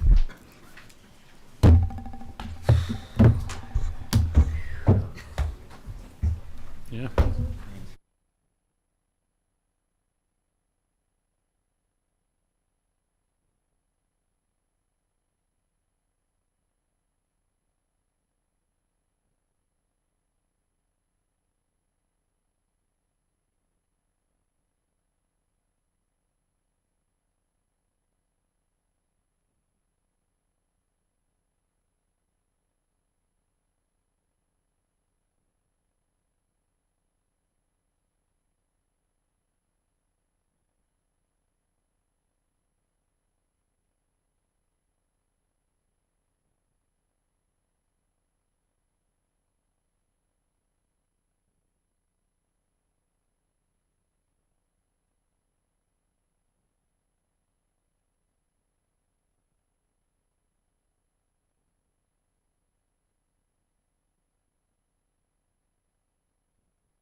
A thumbs up.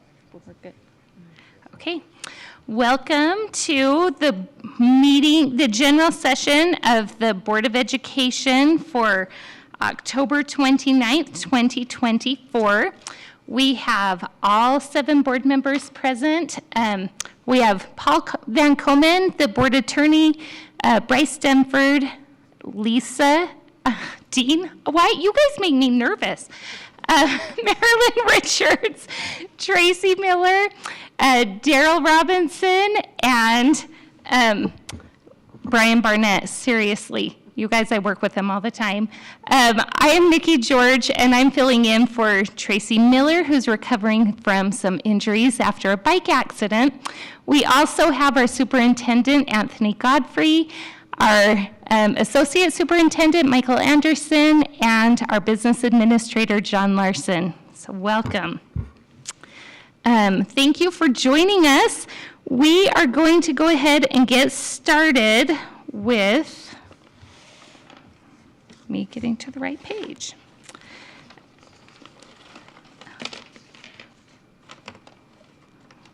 All right, with our Pledge of Allegiance, and we're excited to have our student body officers from Fort Harriman Middle School with us, so we'll turn the time to them.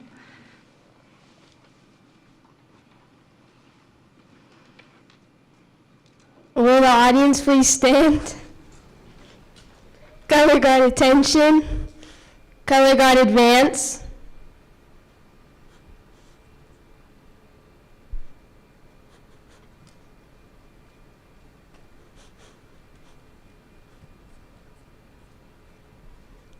Color guard present colors. And please say the pledge.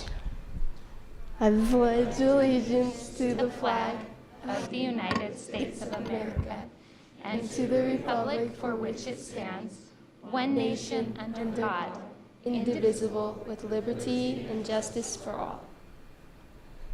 Color guards post down. Color guards dismiss, and audience may be seated.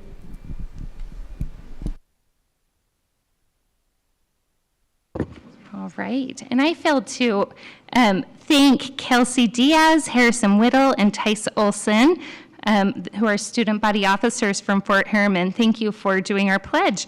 We'll now invite Glenn Richens, the principal of Fort Harriman Middle School, for our reverence.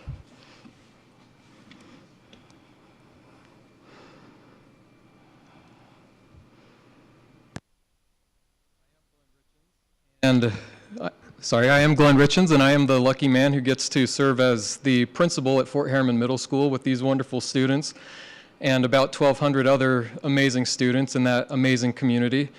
And for the reverence tonight, I would like to read a poem, one of my personal favorite poems. It is called If by Rudyard Kipling. If you can keep your head when all about you are losing theirs and blaming it on you, if you can trust yourself when all men doubt you, but make allowance for their doubting too, if you can wait and not be tired by waiting, or being lied about, don't deal in lies, or being hated, don't give way to hating, and yet don't look too good, nor talk too wise. If you can dream and not make dreams your master, if you can think and not make thoughts your aim, if you can meet with triumph and disaster and treat those two impostors just the same, if you can bear to hear the truth you've spoken, twisted by knaves to make a trap for fools, or watch the things you gave your life to broken and stoop and build them up with worn-out tools, if you can make one heap of all your winnings and risk it in one turn of pitch and toss, and lose, and start again at your beginnings, and never breathe a word about your loss, if you can force your heart and nerve and sinew to serve your turn long after they are gone, and so hold on when there is nothing in you except the will which says to them, hold on. If you can talk with crowds and keep your virtue, or walk with kings, nor lose the common touch, if neither foes nor loving friends can hurt you, if all men count with you, but none too much, if you can fill the unforgiving minute with 60 seconds worth of distance run, yours is the earth and everything that's in it, and which is more, you'll be a man, my son. Thank you. All right. And now we'll have our Celebrating Schools, Addie Simmons, Student Body Officer.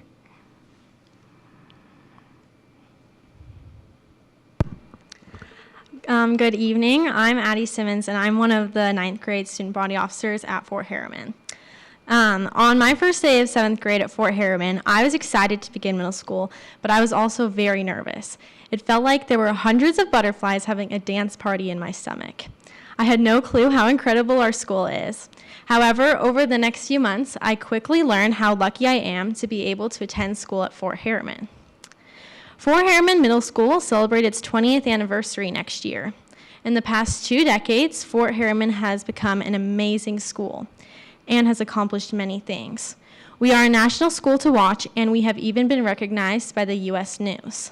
But what makes us so special? Every December, Fort Harriman hosts our Dime Back Give Back fundraiser. Each year, the school chooses a charity to donate all of our proceeds to. In recent years, we have combined our earnings with South Hills Middle School and Mountain Ridge High School, and we all donate to the same cause. Not only is Dime Back Give Back a fantastic fundraiser and service opportunity, it also builds a community within our school. When the students get to participate in various activities and competitions, they build bonds between each other in the school. For example, one of the ways we earned money last year was through a soda shop.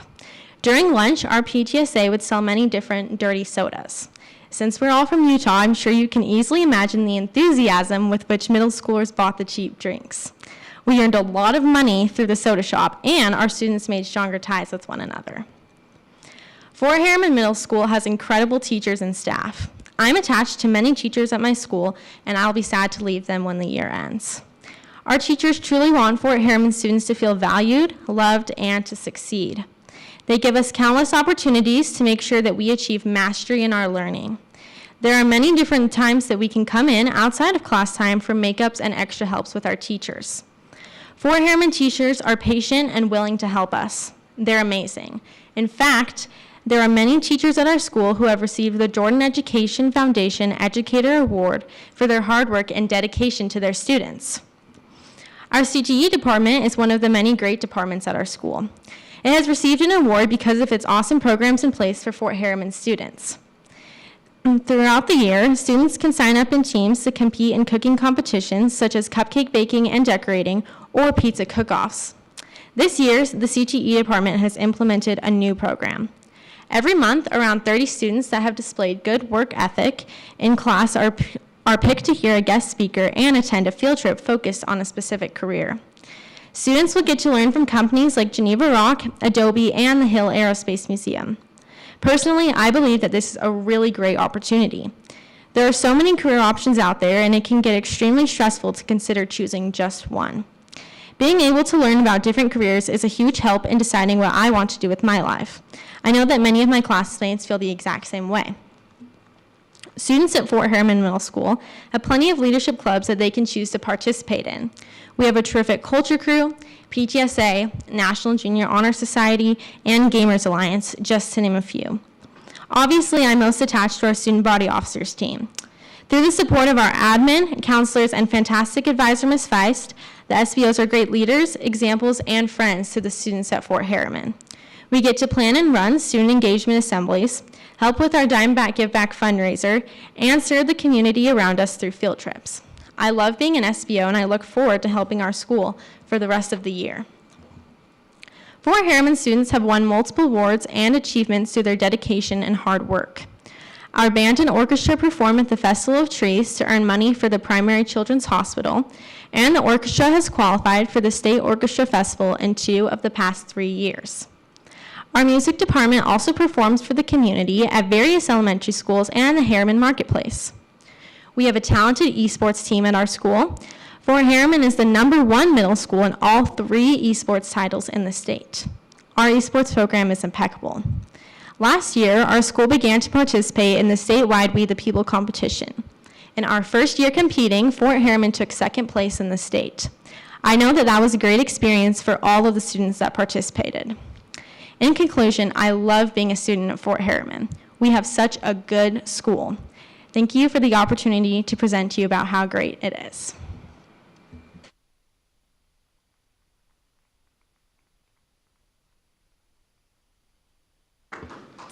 Thank you so much. It's been really fun to learn more about Fort Harriman. I wanted to take a minute to invite all of the students that are here from Fort Harriman Middle. Will you stand up for us for just a minute?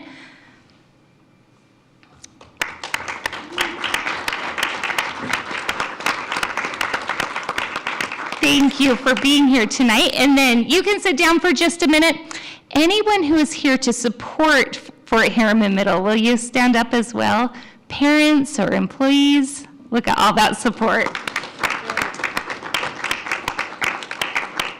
All right, we would love to have an opportunity to meet the students. We have a small token for you. So if you would like to just start at that end and work your way down and give us an opportunity to shake your hand.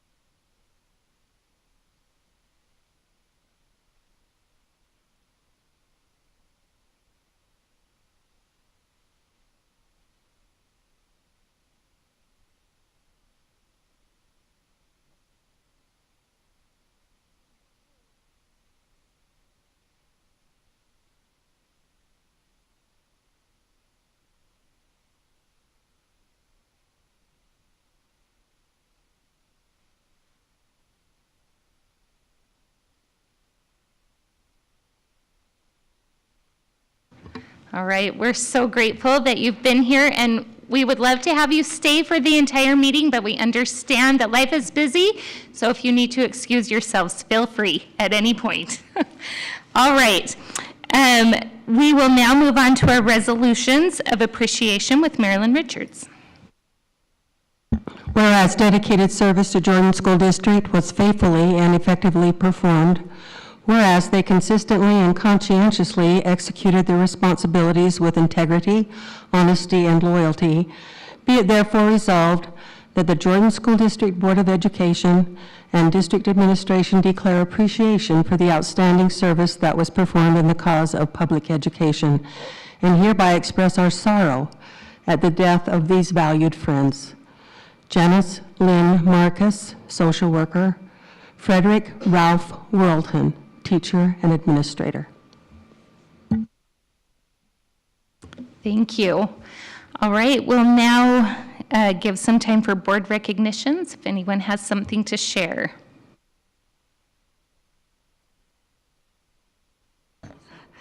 I know, I am like a broken record. But since the last board meeting, I was able to attend the West Jordan High School band concert and the West Jordan High School Copper Hills combined orchestra and chamber orchestra concerts, and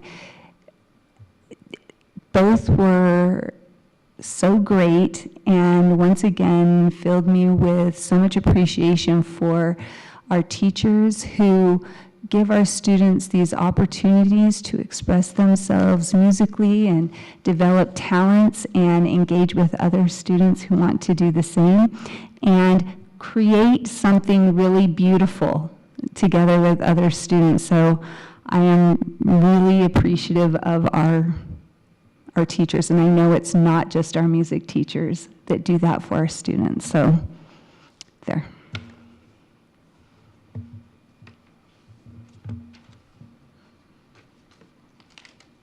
I went to visit Riverton Elementary to see their remodel, and I was in awe once again at how much can be accomplished in one summer.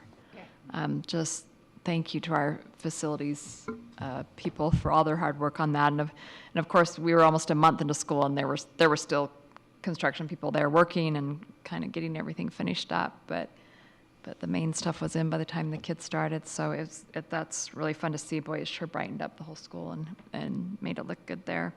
And then I also just want to recognize Rosenmond Elementary. They have a fun tradition. They have a great culture there and just a fun tradition with their staff. There's a theme every year, and they usually have a book that they read together. And this year's theme is Write Your Own Story, and then instead they got just an empty notebook this year to write in. But always, like I say, a great culture at Rosenmond. But anyway, when I was out visiting that school, they wanted to pass along that they are very grateful for their elementary school counselor and psychologist and assistant principal that this board added.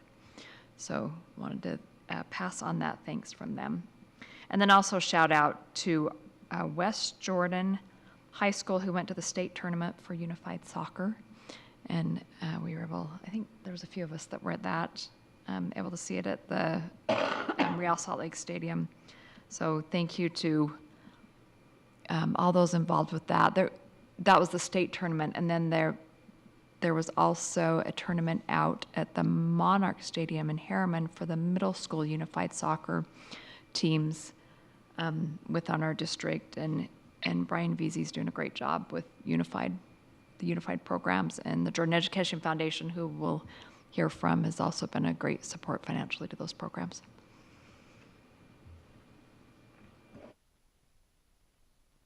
I'll take just a minute to do one of my own.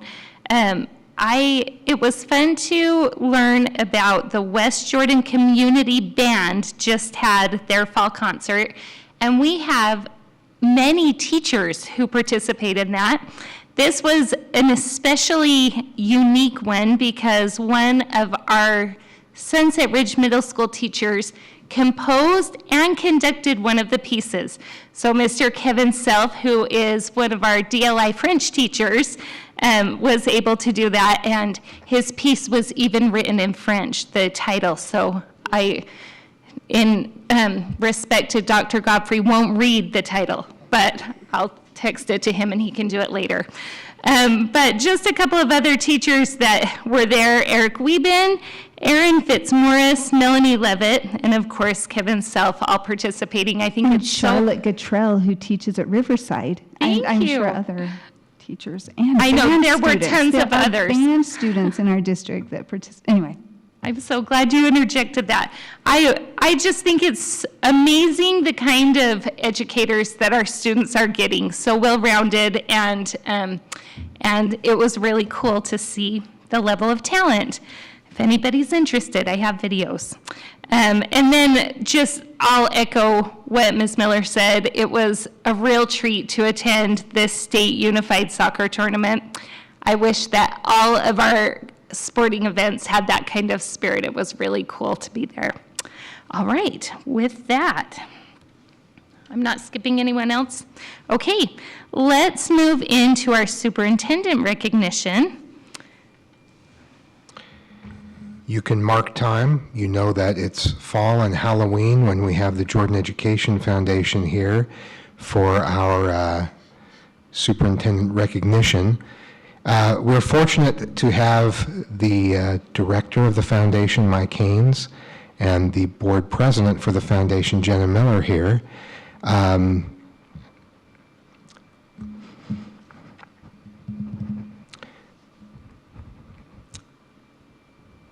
Mike Haynes talked to me once about the miracles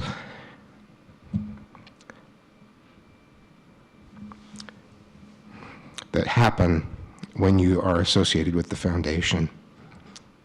You pick up the phone and somebody has a need. The next call meets that need. And these two have been associated with the foundation for a long time. You won't find more positive people anywhere. And that positivity is not just an attitude, it's fuel that they use to seek out opportunities and to make the most of every moment to change and save the lives of our students and teachers. and employees generally. So I held it together better in rehearsal, but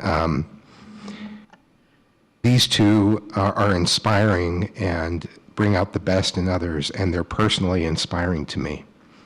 And I'm grateful for their influence in my life. So with that, we look forward to hearing about the year's activities with the foundation. Mike, Jenna, take it away.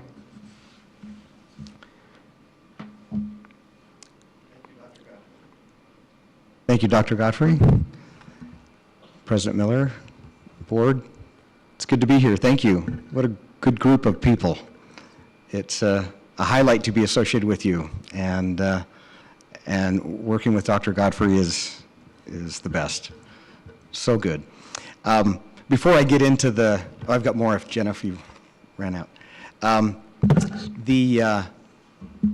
have an opportunity to get around the district and meet with a lot of people, employees, custodians, food service, teachers, and I think it says a lot about the culture of an organization when people that are not in management or leadership speak highly of the organization.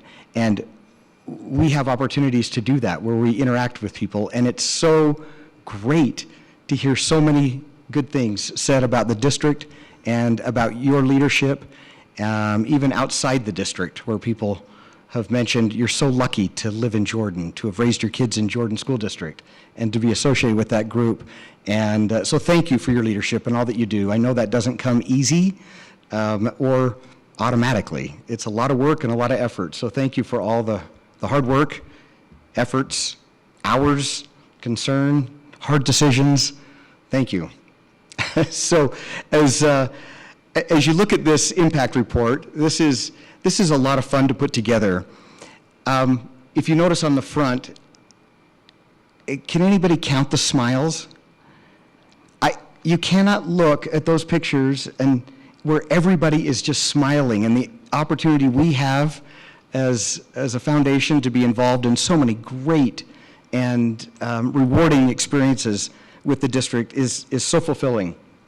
Like Dr. Godfrey said, both Jenna and I have been working with the district, associated with it for a long time through the foundation, and it's that joy and that fun and that opportunity to get out and serve and be a part of something so good is what keeps us coming back. And the board is a volunteer board. 10 plus years for you? How long, Jenna? Long time. 12? Whatever. A great board of great community members. And they continue to come and do this all the time at their own expense. And that's what makes it so great. And you'll notice, I want to go to the kind of towards the back where you see the picture of the board, the group picture in front of the school bus. This is not a,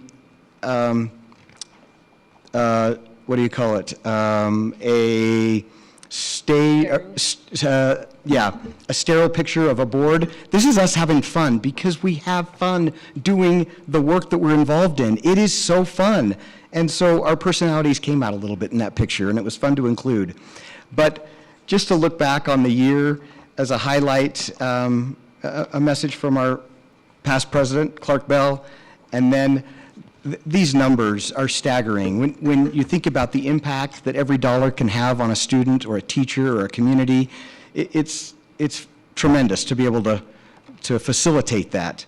And then where that money goes. Last year, $615,000 awarded to classroom grants.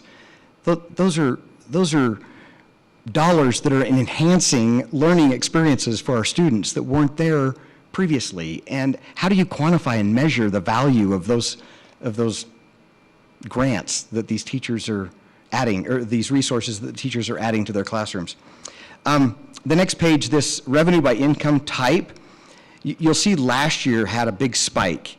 Last year we received over $1 million in in-kind donation from Zaya, the clothing manufacturer, and so that's where the bulk of that jump came from. But in the blue, where you look at the cash donations, in a time when we're experiencing a lot of challenges economically, our cash donations continue to increase, which really says a lot. It's plus the in-kind that really makes a difference, especially with these food packs, which, wow, this last month with the National Day of Service, we were overwhelmed with the community support for food and getting all these students' needs met with and having access to food. But as we go through this impact report, looking at different areas and programs that we've kind of supported and put together, and some partnerships that we've been able to establish in the community is so much fun. And some of the things that occur throughout the year come from, like this one over here with West Jordan Middle School's Lion's Mane, the barbershop. It came because Principal Eric Price mentioned something one day in a meeting, that he was finding hair in the bathroom sinks. And I don't know what's going on, but our kids need a barbershop, somebody to help cut some hair. So we worked with one of our board members who helped facilitate the donation of that barbershop, and they've got that. It's just great to be able to see some connections made, some value added to the community, to the schools. And it's not just our board that comes in and volunteers. We have teachers, administrators, we have students that step up and help regularly.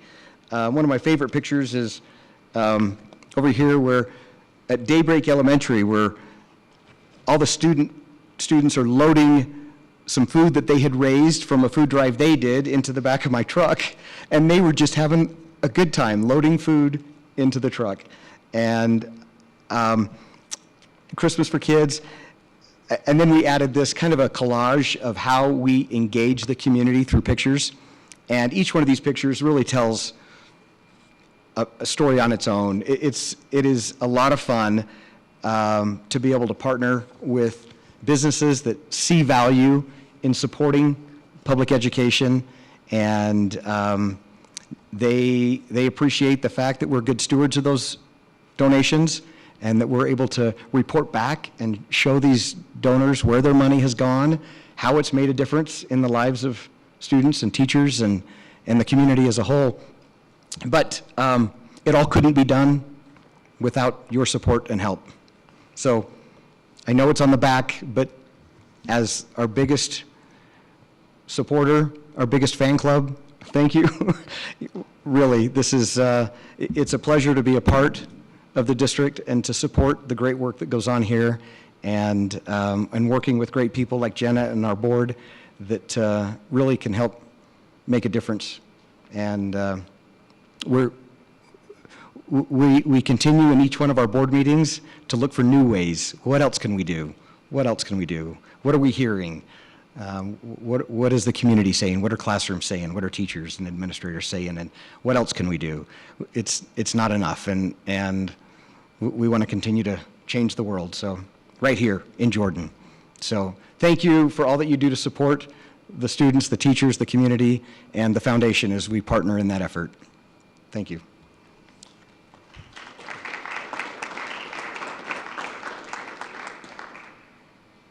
Thank you so much.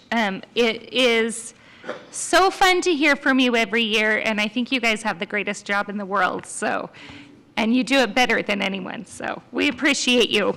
All right, let's move into public comment. So the board will take public comments at this time on items not listed on the agenda. Please remember to keep comments appropriate for all ages. And remember that the board will not take public comment on personnel issues or statements regarding the character, professional competence, or physical or mental health of an individual or a group whose members could be identified individually. If you have concerns in that regard, please feel free to email board members. And please keep in mind that failure to comment by the board shows neither support nor opposition on the part of the board. Okay, with that, we have, I think, just one person signed up. So Shelley Taft, if you would like to come on up. When you get up here, introduce yourself, share your name. We appreciate it. I waited for the cell phone stuff to die out before coming. No. All right. My name is Shelly Taft, and I'm a kindergarten teacher at Golden Fields Elementary, and I'm also a parent of high schoolers at Harriman High School. I know lately I've been the squeaky wheel with the school board, and as a teacher, I know all too well that many times you only hear complaints and not a lot of the thank yous. So I wanted to come tonight to express my gratitude for the things the board has helped with.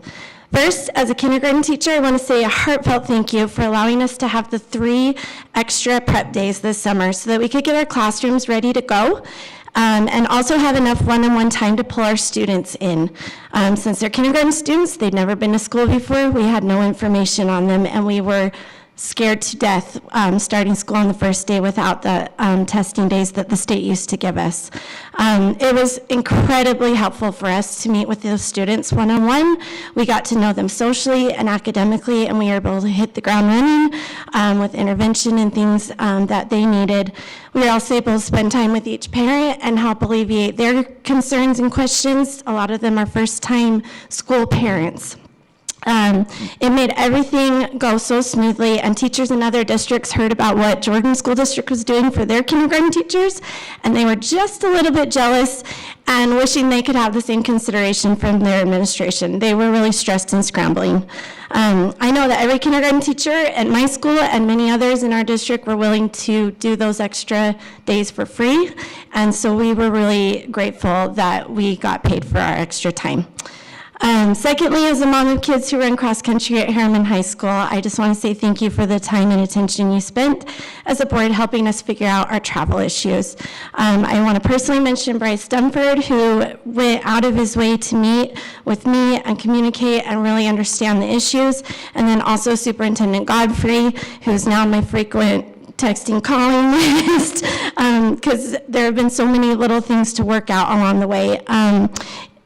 They have both worked tirelessly to help our athletes get to the events they needed to prepare them to have a successful season.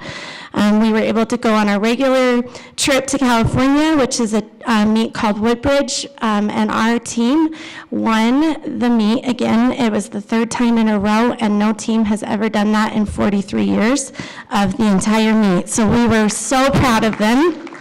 We used our quick trip to go up to Idaho, won that meet for the 2nd year in a row, which was also great, and it gave our kids exposure to race against other teams in the nation, not just in our valley, so that they are prepared to move on. Would love to be here tonight, but they are all resting and going to bed early. State is in the morning, well, in the afternoon, I guess, and they're hoping to win state tomorrow, move on to regionals, and then nationals, which would be the 2nd year in a row. So thank you again for hearing us, for understanding us, and these are from the kids. So I came bearing gifts and hope that you know we appreciate you.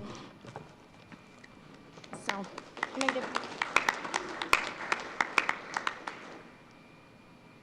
Oh, nice. Thank you. So that is everyone that I have signed up on the spreadsheet, but did anyone come who didn't? Okay, yeah, come on up, and will you introduce yourself when you get to the microphone? Oh, gosh. Hello. Good evening, Superintendent and members of the board. My name is Megan Slomowski, and I am currently a senior at Riverton High School and turning 18 in a week and a half. I am addressing the topic of the new district-wide cell phone policy tonight. As an almost 18-year-old, this policy feels oppressive because as an adult, I can vote. My peers can be drafted in worse. But as a board, you have concluded that I am not mature enough to know how and when to use my cell phone responsibly. Problems are best solved by those closest to it. A top-down approach to the cell phone policy is already creating issues not only with students, but with teachers as well. I currently have medical issues that require me to use access to my watch and phone for recording information on my care. Teachers often use cell phones as a tool in their classrooms to have students record and submit assignments and projects that Canvas never uploads or deletes when used on our Chromebooks. Many of my teachers already had a cell phone policy and practices in place that worked very well. Other teachers don't seem capable of enforcing any kind of electronics policy, and that might be a more appropriate place for the district to start instead of restricting overall access. Cell phones aren't going away, and as a board, if families aren't teaching their children to be responsible with their electronics, perhaps we need to find a way to train students and teachers to be responsible with their use in the classroom. I am sure that there are a lot of administrators and teachers that could share what works in their classroom, their schools and their classrooms, because to any policy, there will be countless exceptions that you can never foresee. Thank you. Thank you. All right, and we do have a couple of online emailed in comments. Do you want a cookie now? You guys all want to wait?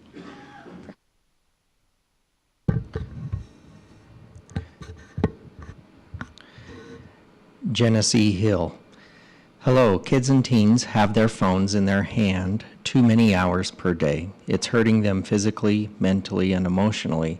It's priceless to have a 7-hour window when their phone is put away and they can be present with their friends and classmates. Most of my family and friends live in Granite District boundaries and have absolutely raved about all the benefits the no phone policy has had already in 1 month in. Please do what is right for kids and put into place a no phones out at school policy. Parents, children, and teachers will all reap the benefits. Thank you, Genesee Hill. Aaron Hill. Hello. Kids shouldn't have to feel any more left out and isolated than they already do, but not having the coolest phone. Cell phones don't belong in class, at school time, at school lunch, or in the hall. Even my 4th grade student has stories of parts of the day that are free time, that instead of socializing, they are huddled around somebody's iPhone watching TikTok. We are trying to protect our children from social media while we can. School should not be a place where they are on TikTok, but they are and will continue to be unless something major is done, like the no phone policy. Thank you for doing what's best for our kids. Aaron Hill.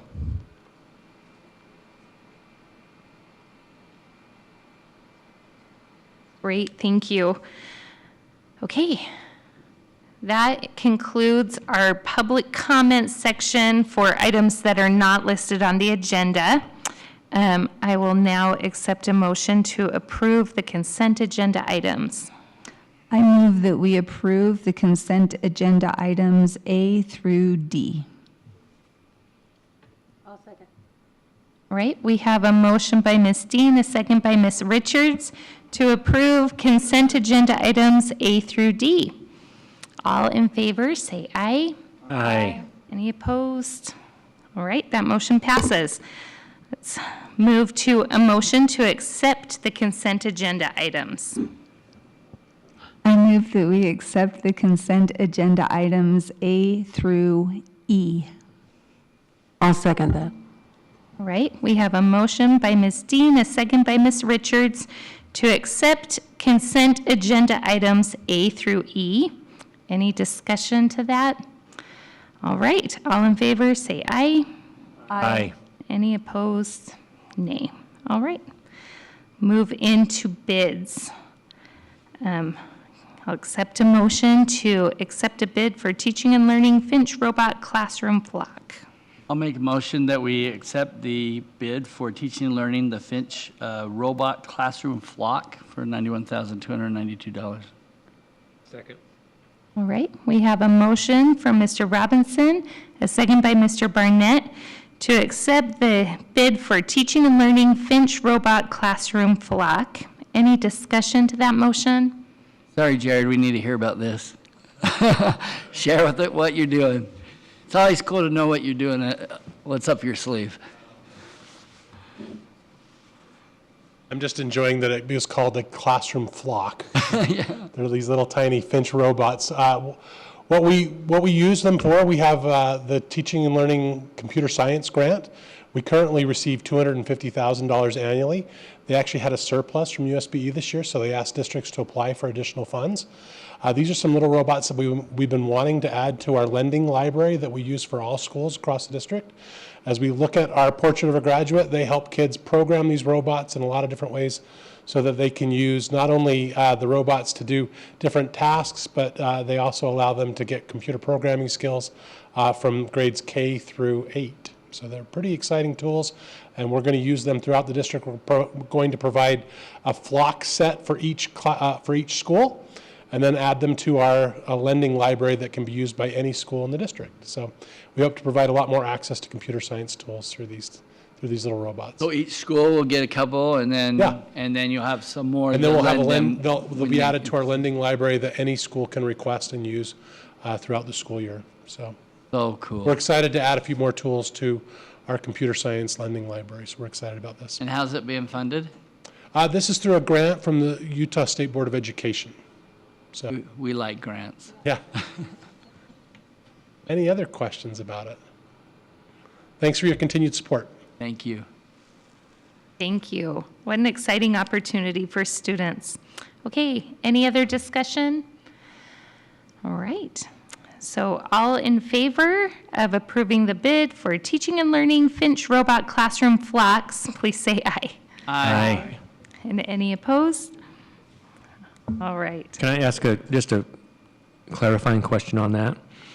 If something is being paid for entirely through a grant, why does that come before the board for a vote? The dollar number. Larson. Yeah. I know that there's a dollar amount specified, but if it's coming through a grant and not through any of the funding that we normally get? Correct.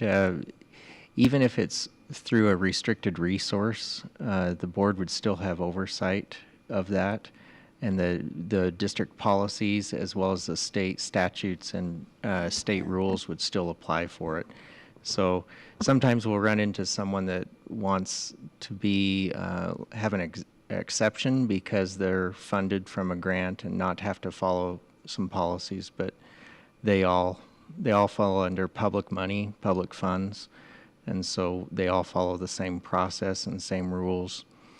You bring up a good point. The board the board couldn't use this money for something else. You're not necessarily saying we would have preferred that money used for that instead of something else. You're just indicating that you feel like it's gone through the proper process, that it's approved in the right manner, that this is something you're okay with proceeding with. And if, for whatever reason, I know it would never happen, but if the board had voted against it, that money would just go back to the to the state. To the state, okay. Yeah. There's similar items that will come up. If you hear about, when we do a bid to buy mayonnaise or chicken nuggets or something else, we couldn't take those funds that were utilizing the school lunch program. We couldn't utilize those funds for constructing a school or paying teachers more either. All these buckets have different restrictions on them, and we just provide the source so that you're aware of what the funding mechanism is, and then you're aware also of the ramifications that, just like you stated, Mr. Barnett, if this was even voted down, it's not additional funds that could be used somewhere else. Yeah, okay, thank you. Thank you for that clarification and the effort that goes into writing those grants and being aware of what's out there. We really do have amazing support in our district. Okay, let's move into our special business items. Agenda item A is a recommendation to approve revisions to Administrative Policy AS94, Student Discrimination and Harassment. Dr. Anderson. Thank you. Just a quick summary on this. Over the last several months, we've been discussing the changes in the Title IX regulations. the 2024 regulations that have come out have been enjoined in the courts. So we've been revamping some of our policies to align with the 2020 regulations until those 2024 regulations are sorted out in the legal system. As a result, we have a couple of policies that you'll hear tonight that need alignment with the 2020 Title IX regulations. That includes AS 94, which is student discrimination and harassment. And so what we've done in this policy, and we've discussed it over the last couple of board meetings in study sessions, is update the policy as required by the Title IX regulations, which is pretty prescriptive and pretty narrow in its scope. We don't have a lot of wiggle room there with language. This policy change defines sexual harassment, what constitutes a hostile environment. It also provides support for students when they're subject to harassment and outlines procedures for supportive measures. So those are the main highlights in AS 94 changes that we're considering right now. Thank you. And is there anyone here who wanted to offer public comment on this agenda item specifically? All right. Seeing none, we'll move into discussion by the board. All right. I'll take a motion. I move that we approve Administrative Policy AS94, Student Discrimination and Harassment, as it is now written. I'll second it. Thank you. So we have a motion by Ms. Dean, a second by Mr. Robinson to approve revisions to Administrative Policy AS94, Student Discrimination and Harassment. All in favor, please say aye. Aye. And any opposed? All right, that passes 7-0. All right, moving on to agenda item B, a recommendation to approve revisions to Administrative Policy DP 358, Employee Discrimination and Harassment. Dr. Anderson again. Thank you. This is the employee side of the discrimination and harassment policy, but we need to do the same thing as we did to the student policy in regards to alignment with Title IX regulations. Much as happened with AS 94, this policy provides new definitions, procedures for investigating, and it just clarifies wording and technical definitions as required by the Title IX regulations. Thank you. Okay, anyone here hoping to offer comment on this policy? Okay, any conversation among the board? All right, I will accept a motion. I move that we approve Administrative Policy DP 358, Employee Discrimination and Harassment, as it is now written. Second.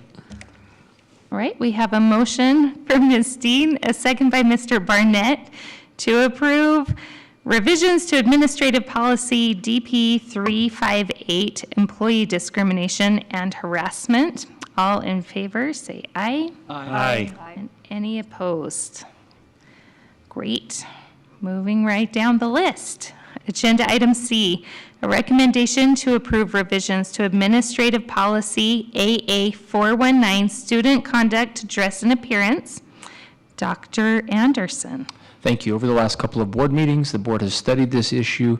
Even though this is student conduct, dress, and appearance, often referred to as the dress code policy, there is a section in this policy that pertains to electronic devices. And because we just passed policy AA 453, which is the personal electronic and communication device policy, we needed to amend this policy to align with the cell phone policy. And so this policy links the policy this links policy AA 419 with 453 and makes some other technical changes and clarifies some language. You'll notice, for instance, in B.D.3,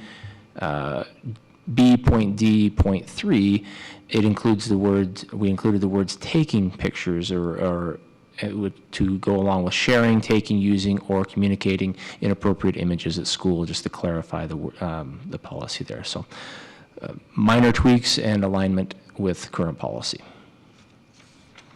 Thank you. Anyone here hoping to give input on this policy? Okay, discussion among the board. All right, we'll accept a motion. I would like to make the motion to approve revisions to Administrative Policy AA419, Student Conduct, Dress, and Appearance. I'll second. All right, we have a motion from Ms. Richards and a second from Ms. Dean to approve the revisions to Administrative Policy AA419, Student Conduct, Dress, and Appearance. And we'll go ahead and go into a vote. So all in favor, say aye. Aye. And any opposed, say nay. That passes unanimously. Okay. Agenda item D, a recommendation to approve revisions to Board Policy 103, Board Members' Principles of Operation, Code and Conduct, or Code, Conduct and Ethics, and the appendix document guidelines for new board member orientation. I'll turn it to Mr. Denford. Given some changes to Utah law recently, as well as a desire to be, even more transparent, we are recommending making two changes. One to our board policies, GP 103, which is our ethics and conduct policy, as well as a document that we keep in our appendix of our board policies, which are guidelines for new board member orientation. We are including in both of those the conflict of interest requirements of Utah state law, as well as a commitment to operate by a set of ethical principles. And so that's all we're doing here is revising those policies. We're actually voting on it fairly quickly, more quickly than our normal process allows, because given the election cycle, we want to make sure this is in place for new board members as they come onto the board. Thank you. All right. Is there anyone from the public that wanted to comment on this policy? Okay. Then I will take a motion from the board. I move that we approve the revisions to Board Policy 103 and the appendix document guidelines for new board member orientation. I'll second. Got one in. All right. We have a motion from Mr. Denford, a second by Ms. Miller to approve revisions to Board Policy GP 103, Board Members' Principles of Operation, Conduct and Ethics, and the appendix document guidelines for new board member orientation. Is there any discussion? All right. Seeing none, all in favor, please say aye. Aye. And any opposed? Right, that passes unanimously. All right, that concludes our special business items. Let's move into our superintendent's report with Dr. Godfrey.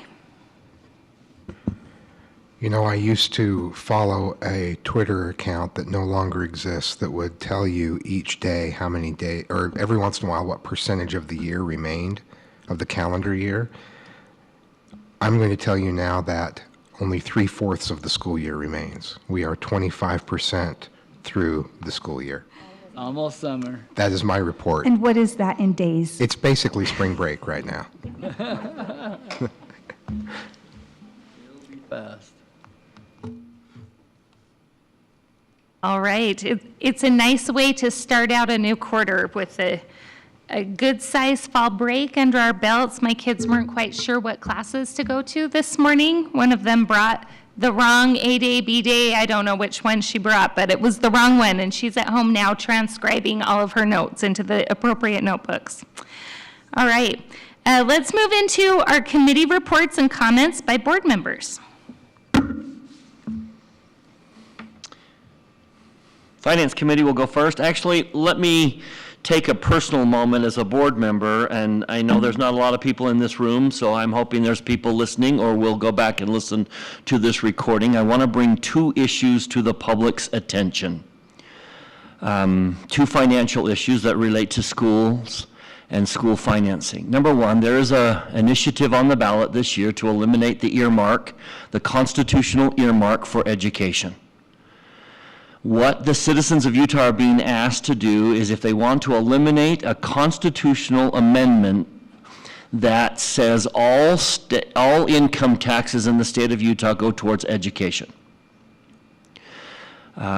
Legislatures have never been able to really have access to those funds because they're earmarked for education.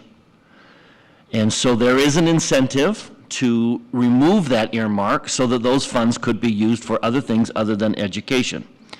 And the reality is we have a good relationship with our legislators, and they do fund public education, and there has always been ways around that earmark. They could simply charge less in income tax and more in, say, sales tax, and then they would have access to more funds. And so this isn't necessarily a stab at education, but I think there is something that the community needs to be aware that we have always, as a state, said we value education.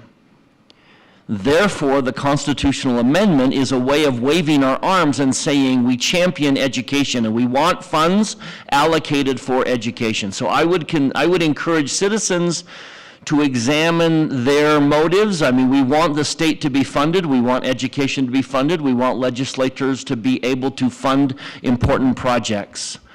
But one of the things that I think we would do in removing the earmark is we would no longer, as a citizenry, send the message that we deliberately value those funds being allocated for education. So I would just encourage everyone to look into that as you fill out your ballots. And also,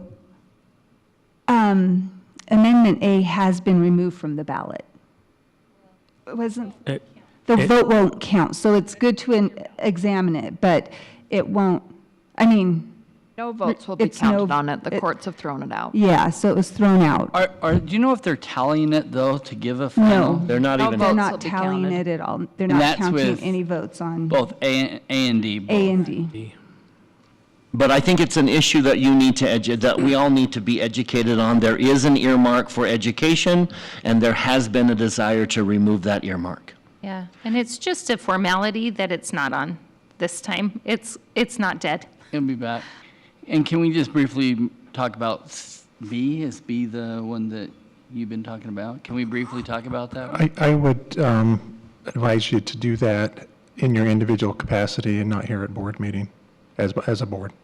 I think that we did talk about, at least D, we talked about what we wanted to take a stand of educating people, not really telling them how to vote, what the policy is. I've given my advice. Yeah, we did discuss wanting to educate people on A, and as George was going to talk about that in committee reports for government relations. But Mr. Van Komen's right, our board has not taken a position on any of the amendments. So that leads me to my second issue, just a frustration and an area to be aware of. The Utah legislation has passed legislation removing student fees for curricular fees. Now, there is a debate that everyone needs to understand the balance. Student fees put a financial responsibility on those who use the service and lift those fees off of those who don't use the service. As a parent of 10, I have paid a lot of student fees. And I think that's fair that that I pay the fees because my children are going to the school and receiving the services. My mother, my widowed mother, should not pay those fees. But if we remove student fees, somewhere along the line, that money is going to have to be recouped. And the direction we seem to be moving is that it is going to be passed on to all citizens, including my widow mother and all of the senior citizens who paid school fees when their children were in school, and now are paying the fees again for someone else's children. I don't see anyone standing up and saying, wait a minute, maybe we ought to rethink this. As of right now, that law has been passed and schools have not been given any financial recuperation for those lost fees. They will most likely be passed on to all citizens. My guess is you're going to see a whole lot of tax increases coming from school districts as they take the loss of those fees and push it on to all citizens. I just want to raise the warning voice to everyone so that they speak up and say, I understand what's going on, and that the loss of a fee given to a user is going to pass that fee to everyone. Now, that being said, Finance Committee would like to make... that. Finance Committee would like to make two proposals to this board. One, relative to the most likely coming tax increase. We are going to be losing our student fees. That is an impact of approximately $5 million for this district. That is not a sum that we can just swallow. We cannot absorb that without some significant ramifications to our budget. So we are most likely headed to a tax increase. As Finance Committee has started to prepare, what do we need in place? What is the board going to need in place as we come towards a tax increase? Looking at the comments that have been made at previous tax increases, we would like to make a request of the board. We have asked that staff produce a continuum of consequences, of options.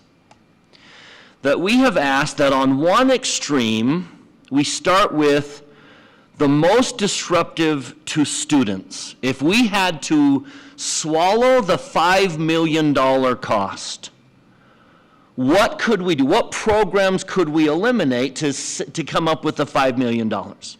So on this extreme would be disruptive to students and staff.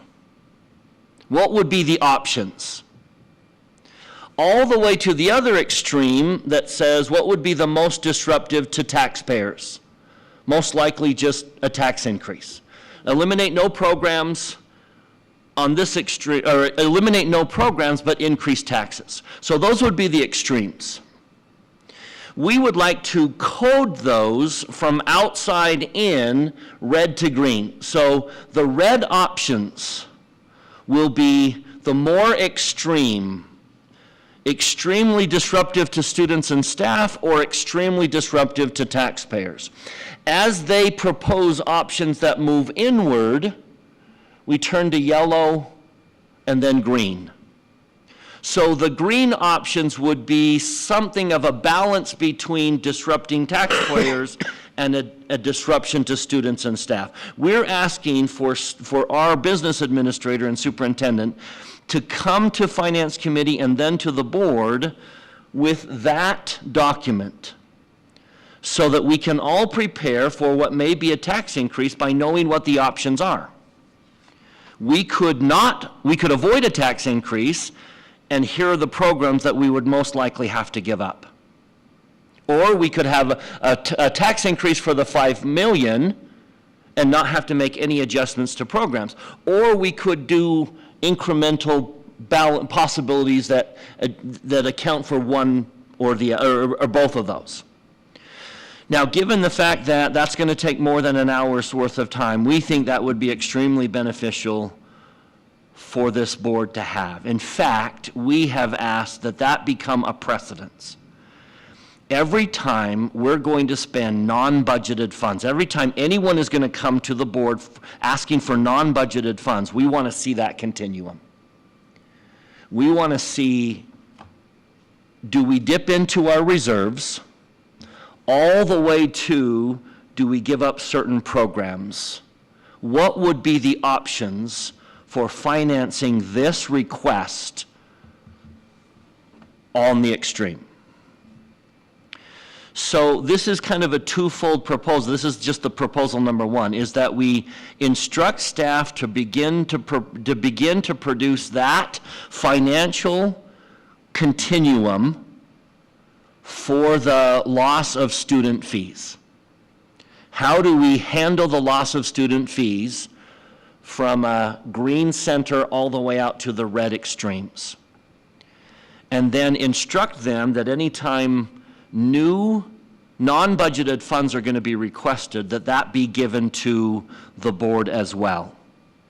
That given this proposal, here's what we could eliminate to finance this, or we could just use reserves to finance this, kind of a representation of that continuum. That's request number one. Request number two is, thanks to Nikki George and her brilliant comment, as we've talked about staying within our target. This board has voted that our reserves stay within 25 and 21% of our expenditures. That be the zone we don't depart from. We don't go higher than 25% because that means we're taking more funds than we should. We don't go lower than 21% because that would put us in a very uncomfortable position if there were an emergency, that we stay between 21 and 25. Now, the way we've worded that is that above 25 is green, 21 to 25 is yellow, and below 21 is red. But that doesn't make sense. That doesn't fit because we don't want to be above 25. So we are proposing that we change our color scheme every time we look at our budget, every time we do negotiations, that when we remain, the target would be 23. 23 is green. 21 and 24%, 21, 22, and 24, 25 is yellow. Below 21% and above 25%, both are red. So that we change our color scheme so that we're targeting the middle of our safe zone. Yellow is not our target, and that's what we've been talking about, is yellow was our target. I think we need to change our nomenclature so that the center of that zone, that range, is our green target, and as we move away from that, it turns yellow and then red. So that's proposal number two.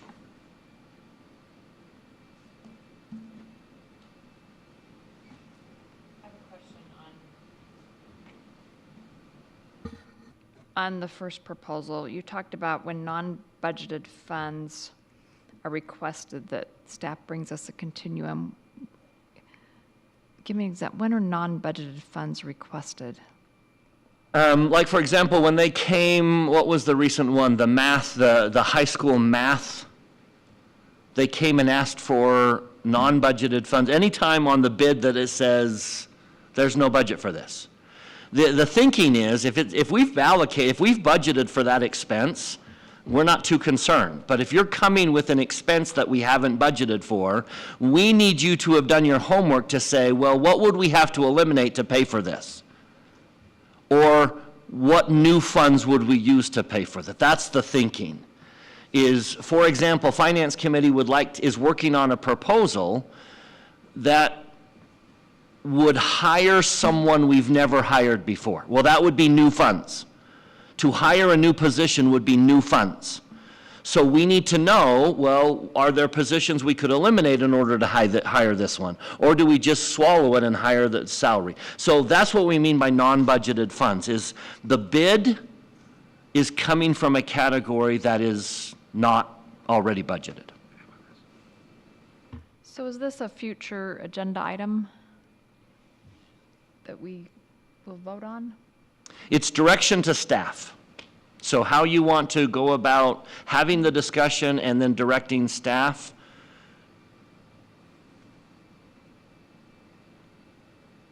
Feels like it would be in a future agenda item to Great. me. But what does everyone else think? Future agenda item.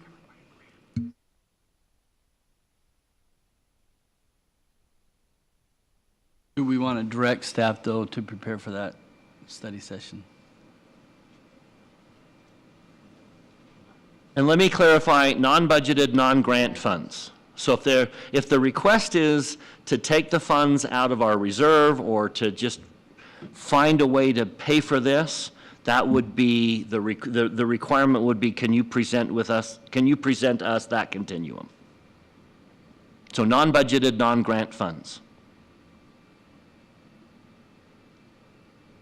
When we were discussing this in Finance Committee, the thought that came to me is the two truth and taxation hearings that I've attended. It has felt, I think, from the perspective of those who are attending and commenting, the public, it feels like they don't feel like there's enough transparency. They don't know what's going on. They don't know the process that the board went through to come to the conclusion that we need a tax increase. And this approach, I think, would help in that regard. They could see that, well, the option was to have a tax increase, or the alternative, 2 or 3 different alternatives.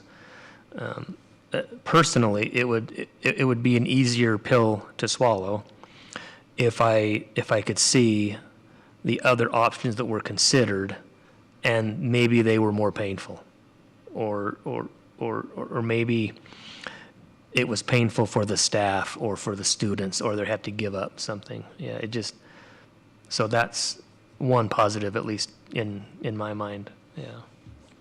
Yeah, and going along with that, I think it's nice to know that the first stop on the train isn't, let's just increase taxes. That we have considered really intentionally anytime we make that decision. I think that's not only comforting to taxpayers and our constituents, but as board members, I think that's fulfilling an obligation. Or hiring someone new out of the same idea. As we didn't just hire someone new and then paid their salary. We eliminated all the possibilities to pay that salary with existing funds. Okay, if you're okay, we'll put it on a future agenda item. It seems like a big decision, so Thank you. I want to make it, having just heard it a few seconds ago. And that was our intention, is just bring it to the board, and how the board moved forward was up to executive committee to move forward. So we just wanted to make those proposals in a public meeting, and then we'll decide later. Thank you. Right. Government Relations has a report as well. As you know, it has been the tradition of our board to host our legislators at a breakfast each year. And during that breakfast, we generally present our legislators with a list of Jordan School District priorities. Our committee has spent a lot of time asking ourselves, what is the most effective use of a legislator's time, and can we rework this to make that experience as effective as possible? Last year, we tried something out that was new. We had smaller group breakfasts. We had 3 separate breakfasts, and then 1 large breakfast where we invited all of our legislators to come. And rather than having a rigid program at those smaller breakfasts, we invited our legislators to come and speak. And we found that it was pretty effective, that we were able to have real dialogue and back and forth. And it's something that our committee would like to continue. So this year, we're proposing a few changes that we wanted to run by you. So first of all, rather than holding our large legislator breakfast, we would propose that we hold the 3 smaller breakfasts, each of them focusing in different areas of our district, so that we have a more intimate setting where we can have more back and forth with our legislators. It would still be breakfast, 7:30 to 9 o'clock, would take place in schools, which will be determined once we have dates. But I just want to start with that proposal, and then I've got a few more things to share about that. How do people feel about that idea? Any concerns that we didn't catch?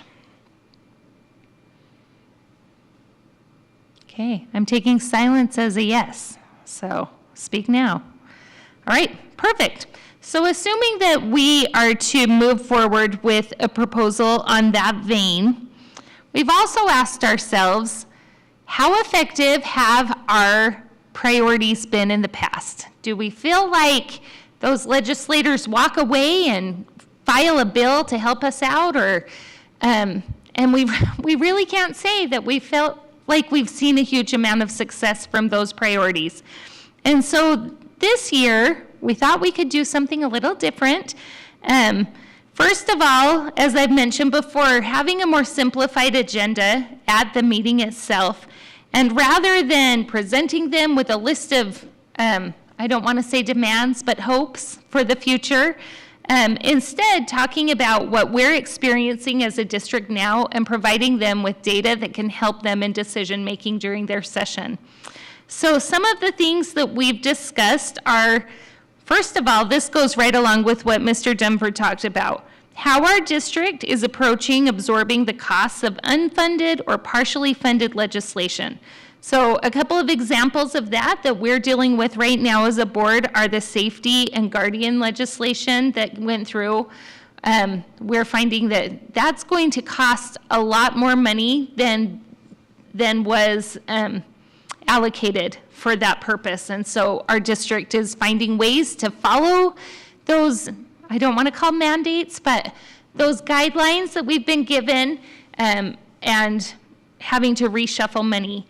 Another good example of that is what Bryce just talked about, school fees. That is going to be a very big undertaking for our district.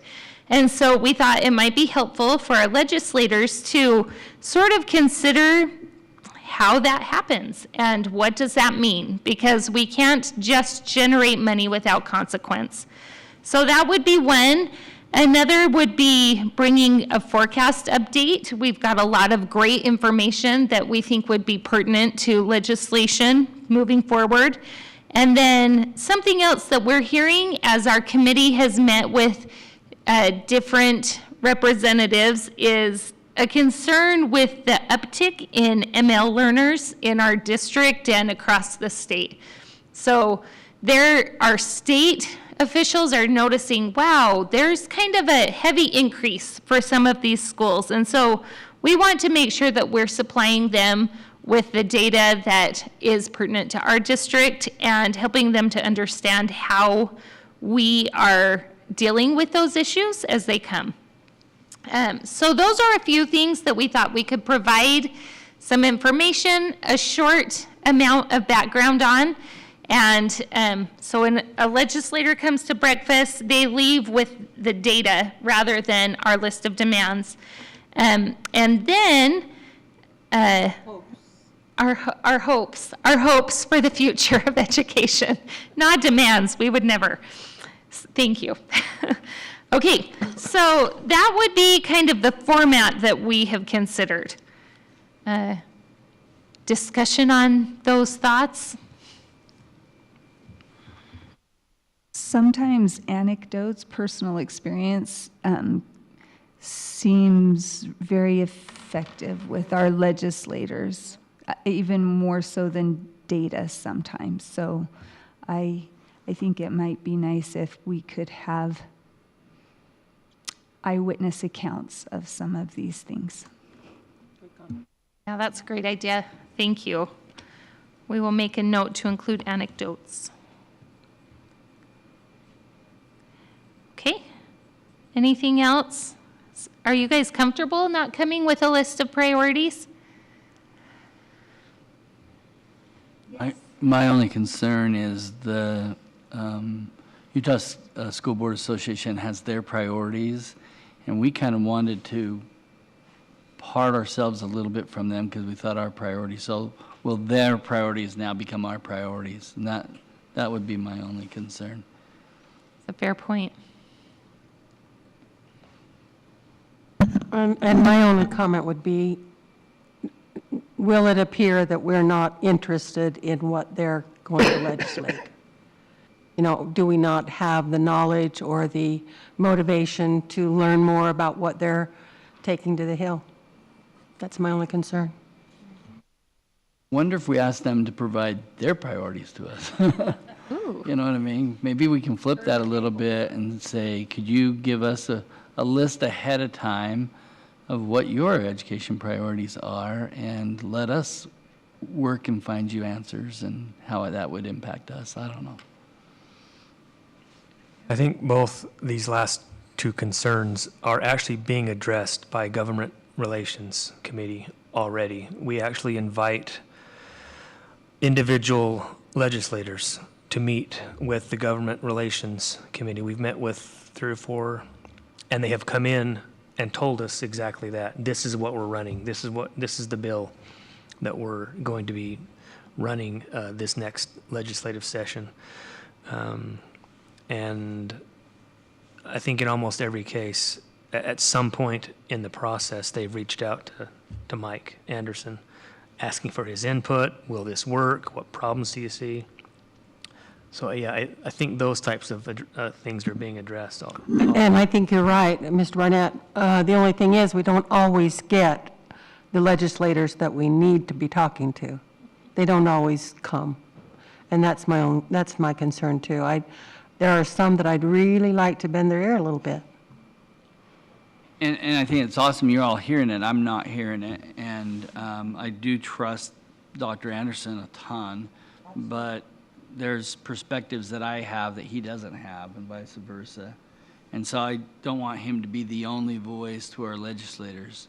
And so I don't know how we compile that, but maybe we work with them to compile their, target points or whatever, because there is some input that I need to give them on some of those bills that they're considering. And it would be better if I do it now before the session gets there.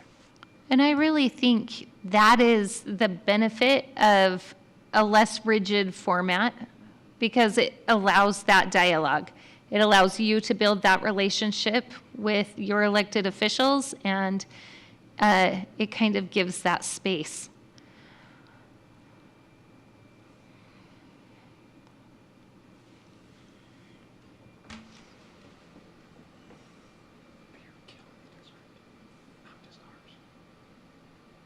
Okay, so we can take that feedback and do our best to incorporate that. Please know that everything you've brought up are things that we've definitely discussed. The items that we talked about having a brief presentation on are directly from the feedback that we've received as we've met with legislators in government relations this last year. So a few things that we need to hash out are, first of all, dates that might work. We have 5 proposed dates. We're hoping to walk away with 3 dates that we can start noticing our guests with. So get out your calendars. The first date on the table, November 22nd. And bearing in mind, we're talking about breakfast, so 7:30 to 9 o'clock in the morning. Any problems with that date? Sheesh, you guys are making this easy. I can't on Fridays. Okay. So I have some limitations, so that day would work for me.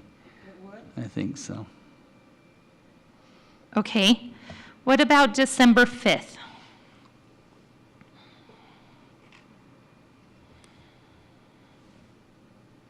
I think I can make that one also.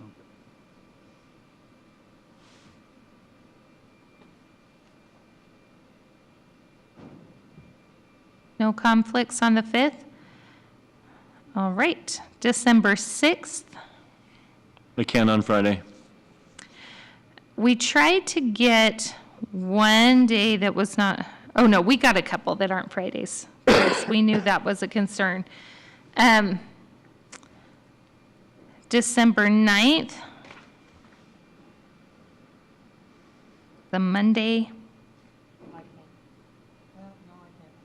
You can? Was that a no? No. Okay. For me. Okay. I could do it, I think. All right. And then as we get further and further into December, we know time gets a little tighter for our legislators, but December 16th? I cannot do it. All right. But you could have a different one on that day, because I'm only with mine. Exactly. And that's a perfect segue into the next question. So there's a couple of approaches that we could take. If we don't want to notice these meetings, we need to limit each of the breakfasts to 3 board members. That's one option. A second option would be we just send out a notice. I don't think that we need to record. We can just have a meeting that is noticed, unless anybody knows something I don't. So if that's the case, where would you lean? Would you prefer to invite all board members to all meetings? Oh, sorry, Mr. Van Komen. The challenge is, if it's a meeting, it should be recorded and minutes taken. If it's not a meeting, then you don't have to.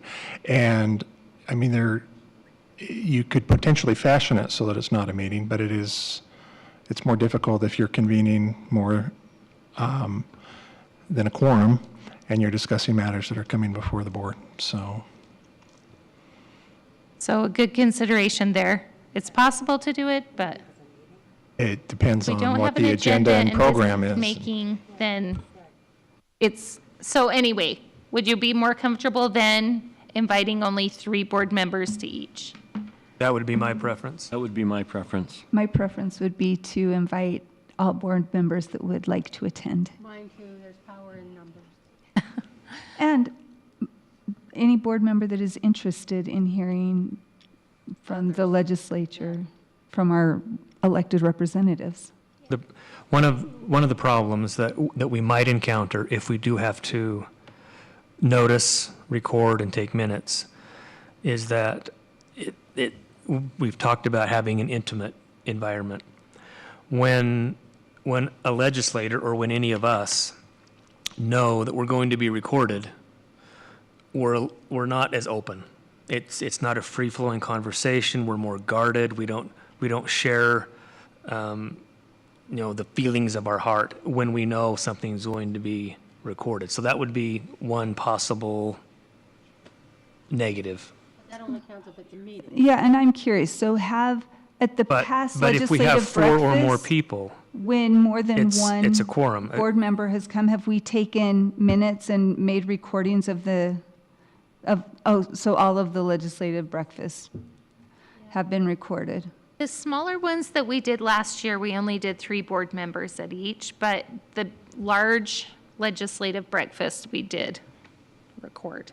Yeah, and it depends. If there are more than 4 of you, but you're all sitting at different tables and you're not hearing, there's not an agenda where you're all hearing everything, you can fashion it so that it's potentially not a meeting. But that's the same, that goes against, well, I want to hear everything that everybody's saying and making it a formal meeting. It just depends on how it's set up, what the procedure is, how formal, how informal, that sort of thing. So. I can only come to mine, so that limits you down one. When you say mine, does that mean that My area. we're just invited mostly to the ones in our area? Correct. I think that's what we're deciding right now, whether or not we're invited to all or a few. And the other thing is any newly elected members can be invited, and they don't count towards the quorum. Correct. Or do they? No. Because they're not sworn They're in not yet. sworn in. I just think we can play it by ear. Let's just send the dates out. These are them, who's coming, and then if we have to notice one, we can notice it. If it's, maybe at that point someone steps down and says, no, it's, or we just notice it, so. Okay. I'm kind of with Lisa. Some of the legislators that I would like to talk to are not in my area. Yeah. And so, that would make it kind of difficult for us. So choosing that was available for all 7 board members. Just putting that out there as a consideration. Is that true? Only one? Yeah. Only December 5th was clear across the board. December 16th. Daryl couldn't make that one. Oh. Okay. So we can go ahead and move forward and set up the schools and the dates and then gather your availability for each of those and then determine if we need to notice at that point. Is everyone comfortable with that? Okay, so I think we should definitely do December 5th. November 22nd, the benefit is it's a little earlier. We're not in the holiday season. The negative there would be Bryce is not available. So. On what day? November 22nd, it's a Friday.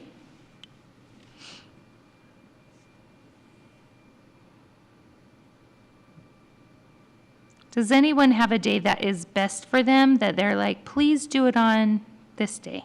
Because I know I can make it. Well, I think Bryce is only going to be open for 2 of them. So maybe we take those 2, Okay. and then he'll have to. Well, I think Bryce was also available on the 9th or the 16th. I'm only busy on Friday mornings. And did we have 4 dates or 5 dates? We had 5. Okay. The 16th is pretty far into December. Any thoughts there? I mean, my worry is just the legislators themselves not being able to come. I hope breakfast doesn't conflict with Christmas plans, but I don't know. Well, and they're invited to a lot of breakfasts and luncheons and, yeah. Mm-hmm. I don't think a Monday morning will be a conflict. Okay. All right. Then do you just want government relations to choose the dates off this list and come back with a report next time? All right. We'll do that. Thank you. There's a lot on that list there. All right. Other committee reports? The Jordan Ethnic Advisory Committee and Language and Culture Services had a multicultural conference at the West Valley Multicultural Center on October 15th, where students from all of our secondary schools were invited and they were bused there, and there was a great program with breakout sessions before that, inspiring words from our superintendent, and also lunch. It was really great to be able to talk to advisors and students. I enjoyed it. So applause to GIAC for that, and Language and Culture Services. And then also, I know it's far out, and I mentioned it at the last board meeting, and I will continue to mention it. On March 12th, there will be community night, the GIAC, Jordan Ethnic Advisory Committee Community Night for families and employees. Anyone who is interested in what GIAC does, what Language and Culture Services does for families. Anyway, that's going to be in March 12th.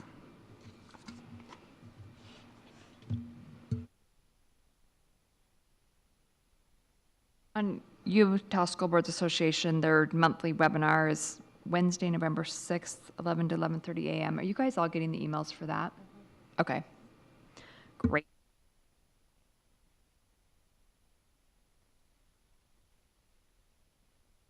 Right, any other committee reports? Great. Not a committee report, but just a reminder that November 19th is the dedication of Juniper Elementary. Brian's preparing a really good talk for that. Oh yeah, you'll be impressed. It's going to be short. I think for Maryland's short with lots of I'm going to make it refreshments. really long for Maryland. I'm excited to stroll through the junipers that were recently planted. Thanks for that podcast. That was pretty awesome. So it's the 19th? Yes. Okay. Did it used to be on the 21st? Was it, or am I just Tossed crazy? around a few dates. Okay. I don't think. So I it's think we on the wanted to stick with 19th the at Tuesday. 6 p.m.? Yep. Okay, thank you. All right. So looks like that concludes our agenda for the business meeting portion. We've still got a few study session agenda items to discuss. Do I need a motion? No. All right. So we appreciate your attendance, and we will move back into the study session.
Welcome back to the study session for the Jordan Board of Education. It is still October 29th.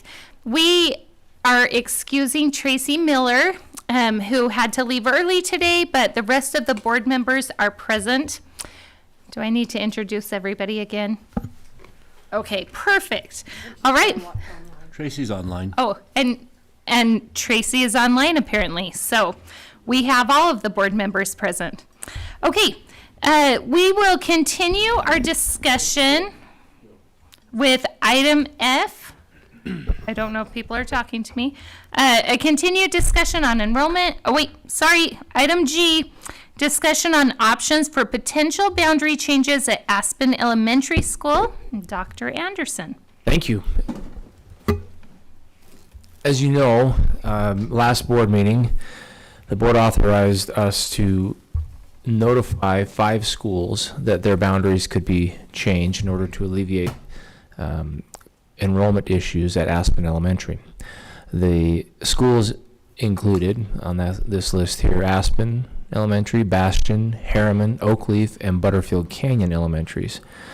What we're going to do tonight is review 4 potential boundary options. I want to emphasize that these are options that are subject to changing and editing and input from not only the board but the public. And we'll go over potential next steps, including timelines, and then plenty of time whenever and throughout this presentation for board discussion. Whenever you want, please feel free to push pause on our presentation and ask away. You'll see here the current boundaries that appreciate Mr. Feston and his work on here. You've got outlined here in the various colors the current school boundaries. You'll see throughout these boundary options that the colors themselves, the shades, will shift. The bold lines that are the boundaries will not. That way you can differentiate between the proposed boundaries and what is current in the boundary. You'll notice on there that each colored area also has a dot. That dot represents the location of the school. Does that make sense? Okay. When we get into this, we'll go option by option. We can toggle back and forth. At the end, we'll show you a summary of all 4 options, and within each option, you'll see the forecast for the 5 years. We're going to go from maybe in terms of bite size. You'll see options A and B are more conservative in their bite size. Options C and D will be a little greater, little bigger swings at it. So. When you look at option A, you'll notice that 118th South serves as the boundary for Aspen's southern border. The implications for these option A is Aspen remains larger, and there are small changes at Butterfield Canyon and Harriman. I should note right now, out of the chute, that Butterfield Canyon and Harriman Elementaries in each of these options only receive students. Neither school will have students taken from their current boundaries. The other 3 schools will have a mix of both incoming and outgoing students, depending on the boundary change. With that, I'm going to toss it over to Mr. Feston to take us away with the maps and explain each option. All right, thank you. So here in boundary option A, for Aspen Elementary, as Dr. Anderson pointed out, and hopefully you can see my mouse up there on the screen, 118th South would serve as the southern boundary for Aspen. The area south of 118th would be split between Bastion and Oakleaf, with under this option the majority of that area going to Bastion Elementary, with the exception of the Copper Fields development. If you're familiar with that area, it's a new development with all of the roads being named after Boston Red Sox players, for the baseball fans in the room. So that area would go to Oakleaf.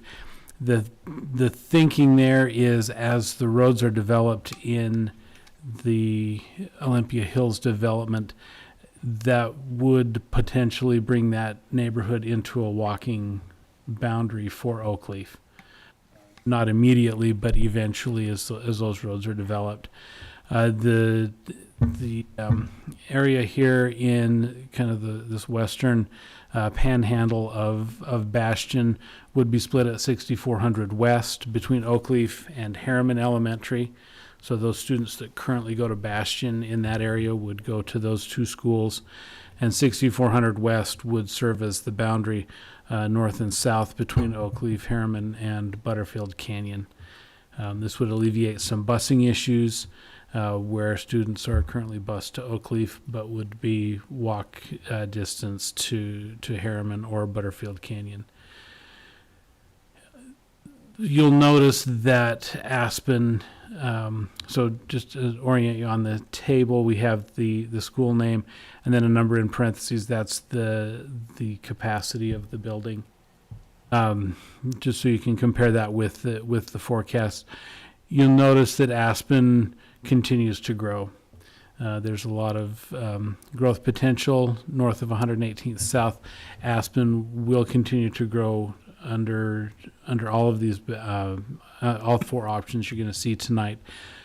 These first couple options, as Dr. Anderson said, that are a little smaller swing at things, would set up for a possible Village 9 school that would be able to do just a split of the Aspen boundary and not impact any other school, thus alleviating any concern with ping-ponging students back and forth. I think that's a consideration that we've taken in each one of these. There is an option for reducing the amount of going back and forth for students. Obviously, because it's a growing area and we introduced Oakleaf Elementary School just a few years ago, there are going to be students here that have to go back and forth. There may be some options for them to stay if in certain circumstances, but A and B allows for a potential, if the board wanted to look at that as a Village 9 option, to leave the rest of the boundaries as is for the foreseeable future,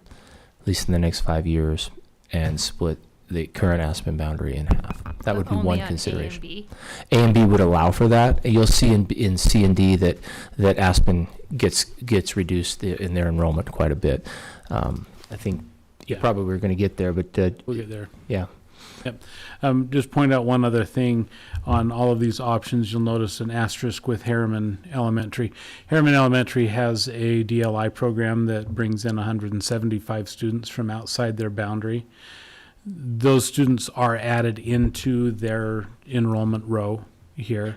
So that number represents the number of students in the building. The other four schools here, this is their attendance area, just the boundary student count, just to make that clear.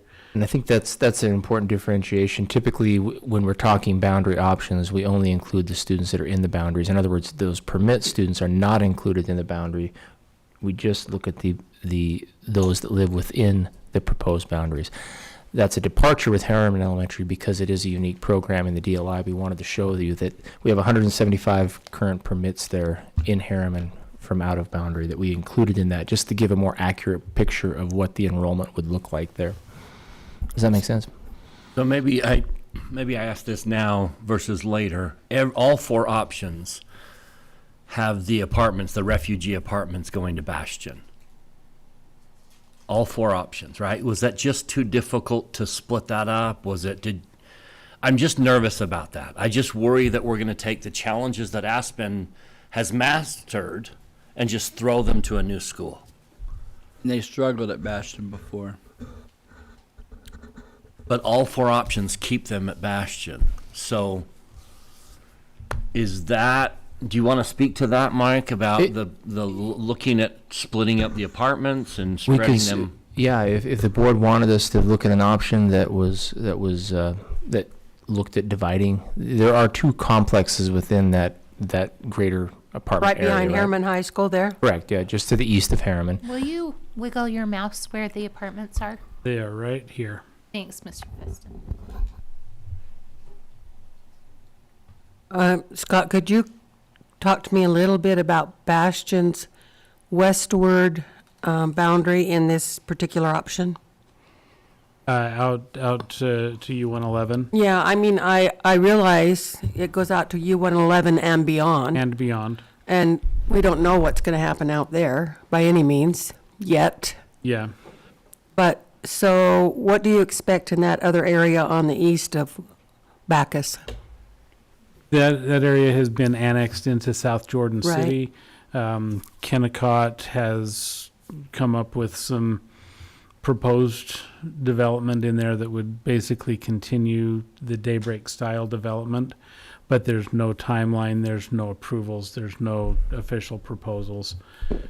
I met with them probably a year and a half ago to talk through some of that. There's some concepts, but nothing imminent on the horizon really west of what's going in right now. Yeah, I see the potential for a lot of busing there, correct? Yes. Okay.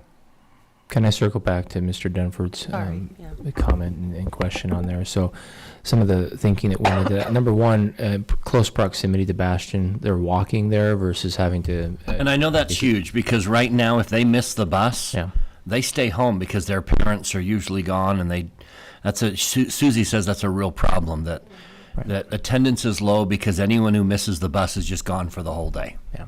So walkability is a legitimate concern. I worry about just transferring that whole dynamic from one school to another school. I think that's going to be a concern. Maybe just for the first year, right? I mean, or is it going to take them a long time to master? It's a major burden right now. It is a major burden at Aspen Elementary. Every teacher has probably 3 or 4 non-English speaking students, sometimes multiple languages. And this is the ping pong effect, because they were at Bastion and they struggled at Bastion, and we moved them over to Aspen when Aspen was built, and now we're bringing them back. Now the school's different dynamics, different administrators, different teachers. I just really feel like that is a burden we need to split among elementary schools. I'd rather call it like an opportunity or a challenge. Rather than a burden? Can I? Just because they're students. Yeah, I understand the sentiment, but I think if you talked with the school, they wouldn't say difficulties are concentrated in one particular area of their boundary, and that, at any rate, I do think we need to be cautious about how we characterize each area, but I think it would be overgeneralizing to say there's a concentration of issues in one area of the boundary or another. True, but I think there is some consideration to be made about a collection of refugees and meeting their needs. Don't mean anything offensive. I just want to make sure we meet their needs. And I just wonder if spreading that opportunity out should be considered. So, Mr. Dunford, would the only way to do what you're proposing be to divide a complex itself? Yep. And you're okay with that idea? I don't know. I'm asking the question. I don't have a solution. All I know is those people at Aspen have done an incredible job at meeting those needs. It is a heavy lift, and I just worry about just a complete shift of that particular area. Not that it's their only concern. I don't know. I don't have an answer. I just am asking the board if there's a... I feel like when the board comes up with the options for a survey, that if it is something that is a concern for staff at schools or families, that they can reflect that in their responses, in their comments on the survey. I appreciate that we want to provide the best educational opportunities for all of our students, but I think that we might be making assumptions anyway, I just think that we might be making assumptions about an area or a group of students. So I don't think that, I think it is something to think about, but I don't think it needs to be a primary concern when we have these 5 schools involved and about more than 4,000 students. But we did that in every boundary change. We did that with West Jordan Elementary. We said this street, this pocket would really fit better, and this is the process we go through. We start looking at neighborhoods. Where would they fit best? Where's the room? Where did they fit best? I think that's what Mr. Dunford's bringing up. Is that area that we ought to be concerned with? We ought to talk to them. We ought to talk to the schools that are receiving. Is this an area that should be split? Is this an area that should stay together? And if they stay together, which school? So I think he's just throwing questions on the table, which we've done on every boundary change. And we should on every boundary change. And it's not isolating to one neighborhood, because I'm going to be doing this to all my neighborhoods that I oversee. Like, where do they fit best? And specifically in the long term. If we move this subdivision to Bastion, I will never vote for them to move again, because we've already moved them once. And so we've got to make sure that wherever we put them fits in the long-term plans. And I guess where I'm coming from is I am optimistic that we have great teachers and administrators at our schools, at our elementary schools, and that they will find a way to help any student that comes to their school belong at their school and fit at their school. And so it's hard for me to think, well, this group is this way and they might not fit at this school. And I understand, like, not wanting to move any group of students more than once, but it's hard for me to wrap my head around looking at a specific, But I you don't have know, to throw type the of information. You have to throw the information on the table, because I remember this specific complex said we would rather be on a bus to go to Aspen than we would rather than walking.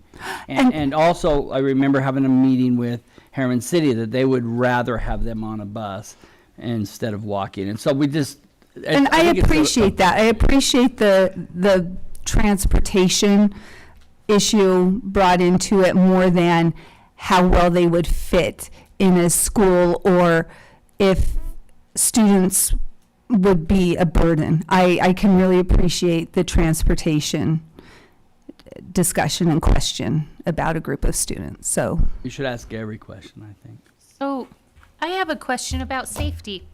Sometimes we say, this road is dangerous enough that we don't want students crossing it, and we make boundary decisions based on natural barriers like that. Is 118th such a street that we would be considering a safety issue to cross? Yes. It's a major road there, right? And we do have students that cross major roads such as Redwood, 90th.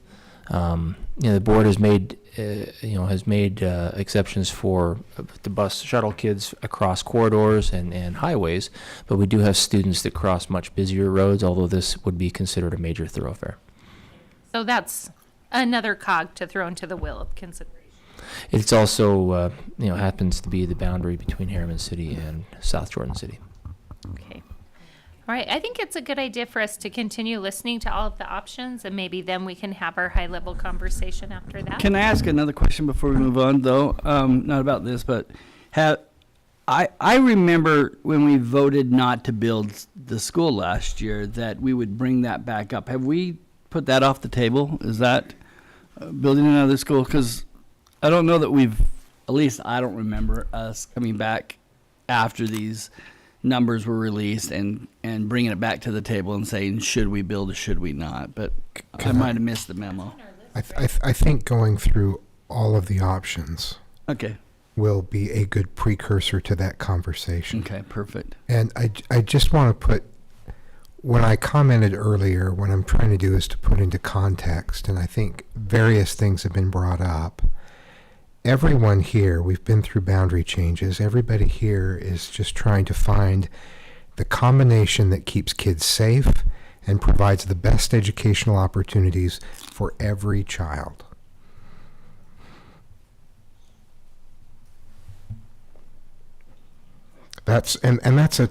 And for those who may be watching or listening, sometimes that is not as evident. It's easy to oversimplify that. And so when you hear this complex conversation among board members, that's because there are so many factors to weigh. It's making sure that we have the resources to meet the needs of individual students in unique circumstances. It's making sure that we take the topography, the geography into account. But it's also making sure that we balance that out with making the most of the buildings that we have. And so for those listening, it's a very difficult thing. And one thing I admire about the work that this board does, one of the many things, is that you'll notice that the genuine nature of these discussions suggests that this has not been already decided. This hasn't even been reviewed. This is the first time board members are seeing these options.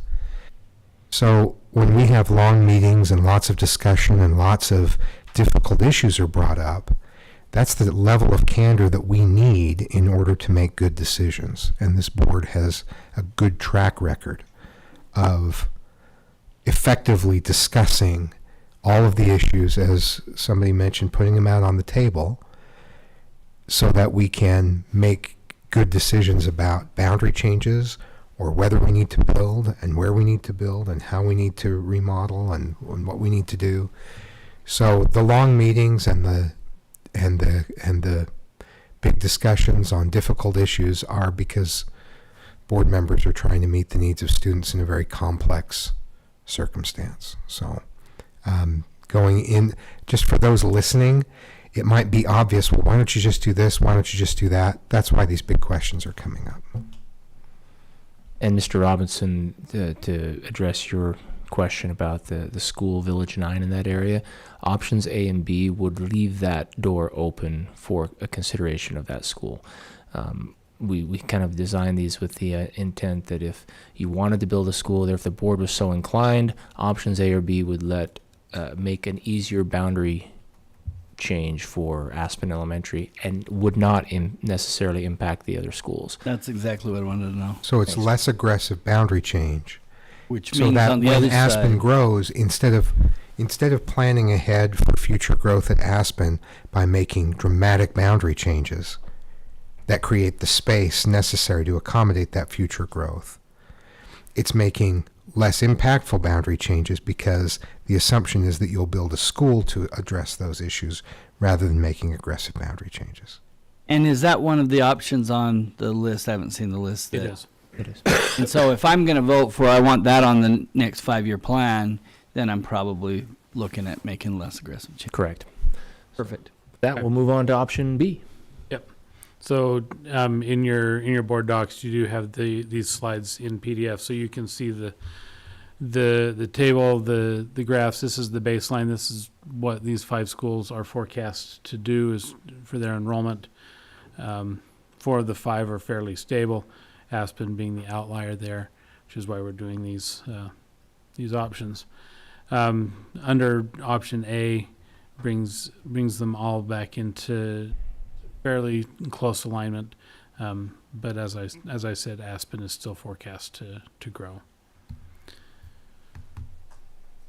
You'll see here in option B, similar to option A in some regards, where the changes here are in the north.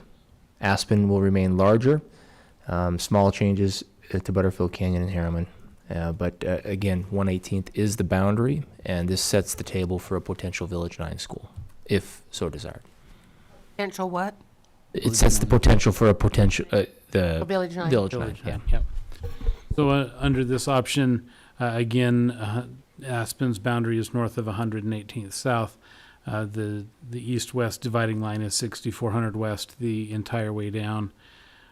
So a larger part of that area, the potential growth in the South Jordan annexation area, goes to Oakleaf rather than to Bastion. The part of the Bastion Panhandle remains at Bastion, but in Butterfield Canyon and Harriman, those boundaries are the same as in option A. So again, smaller changes, setting up for a potential Village 9 school to alleviate that continued growth at Aspen. Remind me where the Village 9 property is located in About relation to where Aspen. 685 is, so kind of right in here. Okay. We had to cover up something with the table. So. Got to put the numbers on there somewhere. Yeah. The challenge with, of course, Village 9 and Aspen being so close to each other, it's just where do you draw the lines between the two schools? And we've got that with a few schools in our district, and it's just tough to draw those lines. So that's something to keep in mind. Okay, so option B, again, shows the same, very similar growth patterns. With option C, we see maybe a little bigger bite at it. You'll notice that 118th South serves as a partial boundary, but the neighborhood known as Sunstone would move to Bastion in this option. The apartments known as Copperwood and Emerson get moved to Bastion as they do in the other ones, other options as well. In this, you'll see the biggest difference here. The implications for Aspen are dramatically different than A and B here. Aspen enrollment remains within their capacity they're building for the foreseeable future, meaning the next 5 years or so. And you'll see larger changes in these options for Butterfield Canyon as well as Harriman in the next couple of options. So, yeah. Would Sunstone be busable or are they walkable? I think so. 118th though. Yeah, we haven't made that exception though for anywhere else, so we'd have to make a special board. We'd have to do some measuring. I think most of Sunstone would be walkable to Bastion. There might be some. That very top right corner, top left corner might be, but we'd have to. The most part we're talking about, they would be walkable. Correct. So we would still have the crossing guard, the crosswalk issue on 118th South, getting kids across. How does that work when it's the boundary of two cities, just out of curiosity? South Jordan and Harriman work together to provide. And the mayor lives in that area. In the middle of the street, yep. It's we already have kids crossing 118 today. Yep. So again, the biggest difference here is we take that area north of 118th to Bastion as well. Down in the Butterfield Canyon area, their northern boundary goes all the way up to Harriman Highway, Harriman, Maine, to pull those students out of Oakley, Butterfield Canyon, as well as some of the area there to the west. Not all of it, but some of it. That's a very interesting area to try and draw boundaries because go all the way through. And so trying to identify how to split that up is interesting.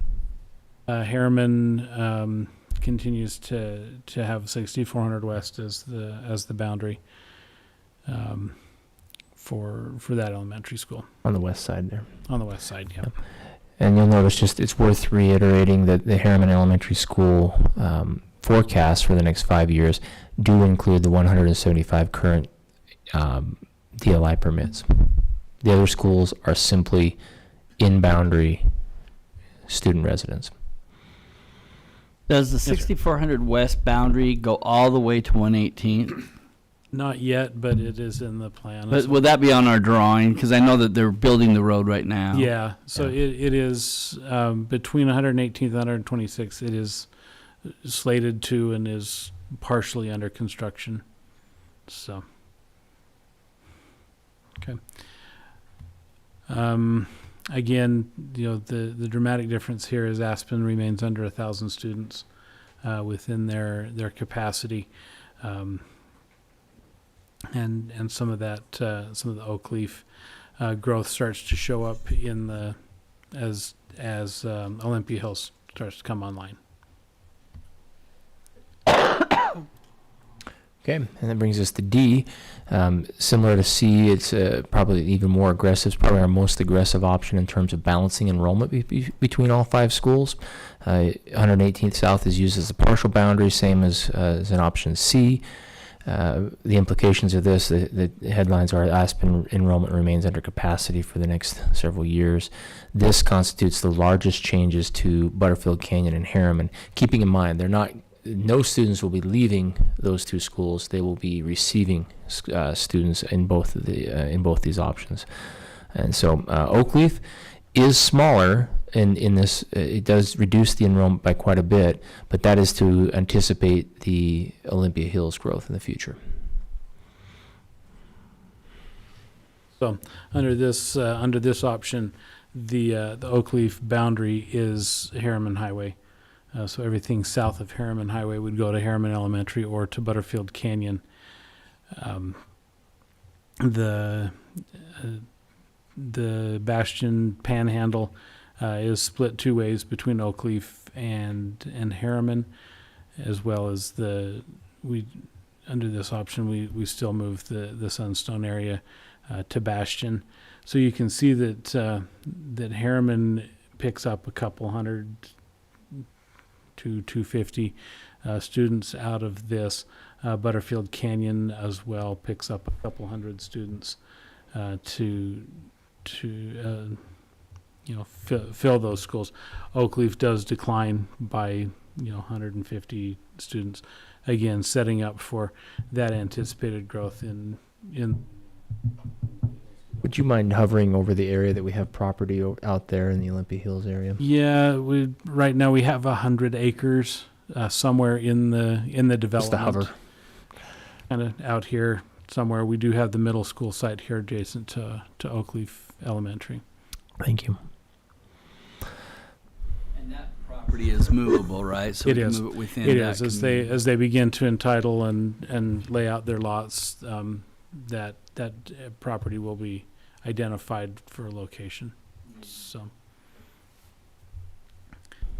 But in this case, in D, neither Butterfield or Harriman are overcrowded.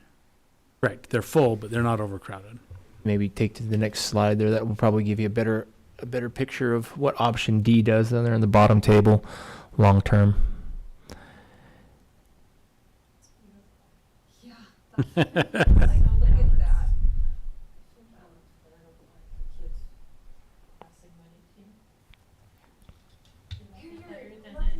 Westville, they're crossing 90th.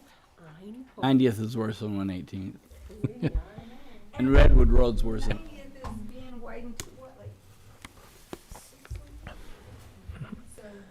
Okay. Yep.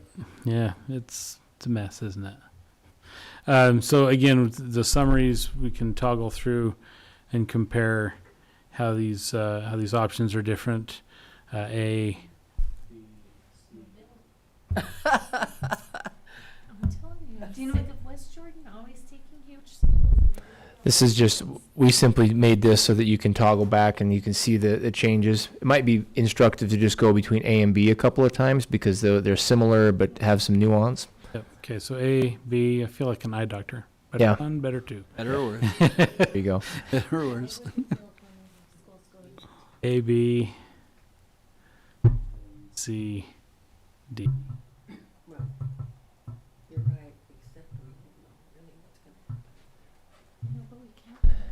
And that's really the summary of what we've got. Sorry. As far as potential next steps, you know that we survey patrons. If the board is good to go forward with these options, we could we'd construct the survey. We could have it out. Anticipate sending it out early next week, at the latest. And then we have a website that we've been sending patrons to as they've contacted us with questions on the issues. Would have all of the information that you saw here tonight on the website. In the past, Mr. Feston has created some screencasts of the options that overlay. He's got a cool swipe feature that overlays what it was and what it would be under the option, and would voice over the summary of what each boundary option would do, as well as providing interactive maps so that people can hover over certain study areas and see how many students would be in that area. We also have offered and would continue to offer contact information for people that want to reach out, and sometimes it's helpful to just walk through with a living, breathing person on the other end of the line that knows his stuff and is able to answer the questions as to why, what study area this is and why it was made that way. Just giving him the facts, of course, but that's proven helpful. And then at some point, if we have the options as we are and not introducing other options, it could be anticipated that we could vote, ultimately the board could vote as early as the November 26th, which is a Tuesday before Thanksgiving board meeting. Beyond that, we have one board meeting after that. I believe it's December 12th. One board meeting in the month of December, which is a business meeting as well as a study session. So just keeping in mind those timelines. That's kind of what we've projected. December would be the latest we'd want to have this resolved because of what Mr. Olson explained earlier with permits and the open enrollment window. Can I propose an additional step? We did it once before, but I really think our cities ought to have some input on this on the front end, especially our police departments who have some major impact on this. And so I was wondering if we could prepare something that we could send out to them and let them know that we're in this process. We'd be open and willing to receive what feedback that they would have, and especially since they get to decide like crossing guards and all of that, and ultimately it's not their decision, but they probably need to be invited in the front end to get involved. We have noticed and sent notification to both cities, South Jordan City and Harriman City, as well as the county council members about the potential changes and referred them to the website. Are you suggesting doing more beyond that? I would like to. I could reach out to my own city, but I do know that in the past there's been some frustrations that we make a boundary change and then they got to fill the gaps up and they don't understand the reasons why we do what we do, and just whatever we can do to communicate with our cities, and you know, some decisions may alleviate a crossing guard or something that saves them money. If it works for us, then we should consider that. You know, we can't consider that in every situation, but I understand that sentiment, and I've worked with cities over the years. What I said earlier about the complexity, I think if we did more than inform and give an opportunity for input, if we sat down with them and asked them to tell us their preference, I think you set yourself up for the potential of frustration if you don't then follow through on that input. So we've experienced that as well.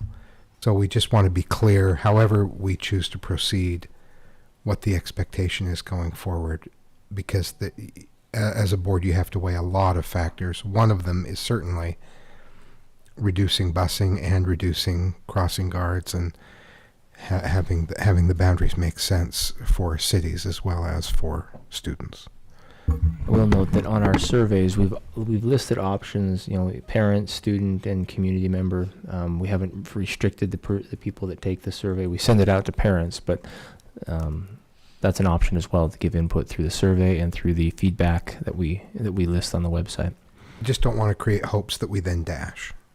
no, but in the situation that I worked with Harriman City on some boundaries ahead of time, there was some significant input they were able to give to me that Sure. made my decision. So I, for one, will reach out whether or not it's part of our process or not, but I think it would be great PR for us to up front invite them to work with us. And I do know that it could create some frustrations, but it also can alleviate some frustrations that they have, like, oh, they just make decisions without putting us. And I know that they made some to me that I just said to them, I can't do that because I have to look at numbers and those kinds of things. And they seem to be pretty receptive with that. But I'll do it with my city no matter what. But I think that it would be nice if we did it with both cities. Yeah, I'm not suggesting that we shouldn't have that dialogue, just that we need to do it within a context so we don't create unrealistic expectations for the outcome. No doubt. And it seems like sending the information or like directing city officials to the website,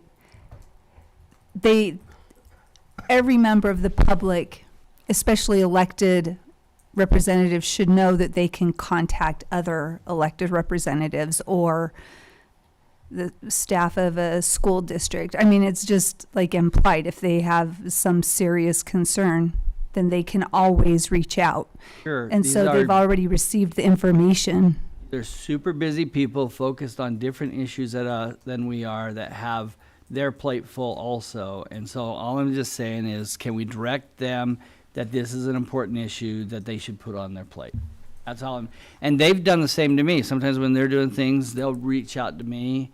And especially Harriman City has done a really good job at bringing our board members on board and saying, this is some things we're doing. And I'm just saying that is really good board practice to inform our cities that this could impact your community. And I think a survey is great, but we also might want to even open an opportunity to have a bigger discussion. And they may or may not take it up, you know. We did that in one situation, opened it up, and it disappointed me a little bit that they weren't more active at making some decisions. But at least we can say we've done our job if we do whatever we can to communicate with those cities. They are our partners. And So can I ask, you don't feel like the steps that were already described are enough? Because I do think we are partnering, we're offering the conversation, but you would like another step. What is that step? I mean, an invitation for maybe an open house just with them or something, public hearing. That's what I've done in the past, and it worked really well. And just an invitation of a personal meeting, Okay. instead of a survey and saying we're doing this. So, of course, any board member can do that, but is anyone else on the board interested in having like an individual city open house? Is that- Can I just explain? Like, Carol, let's do that between the two of us. we'll for sure do it, but one of the advantages of being on a board for a long time, and I've been on the board for 8 years, but I was so active in the board before, it's probably another 4 years, 5 years before that, is we had some serious relationship problems with our cities. So much that we had to sign an interlocal agreement that we would get along. And we did some great strides amending bridges that were just destroyed. And we have a little bit started to let those bridges decay a little bit. And I think what Harriman City's done with the educational conference with Riverton and Harriman has been some great things. But we've just got to always make sure that we never go back there, that our cities feel like we care about them and vice versa. And so anything we can do to make sure that we shore up that foundation and we make sure that we're healthy with our cities, I would rather be on the side of being more open and more helpful, and we have proof of that. I'd rather just keep our city relationships really strong. So that's what I'm asking for. So, question, because I didn't experience that time that you just described, would it be more detrimental to the relationship if we sought feedback and then didn't take it, or if we didn't get as much feedback? I think it's opening that dialogue and then communicating with them. Okay, I can do that. That's great. Or I'd love to do that, but we've got to balance their school. So explaining our role is to make that decision, not theirs.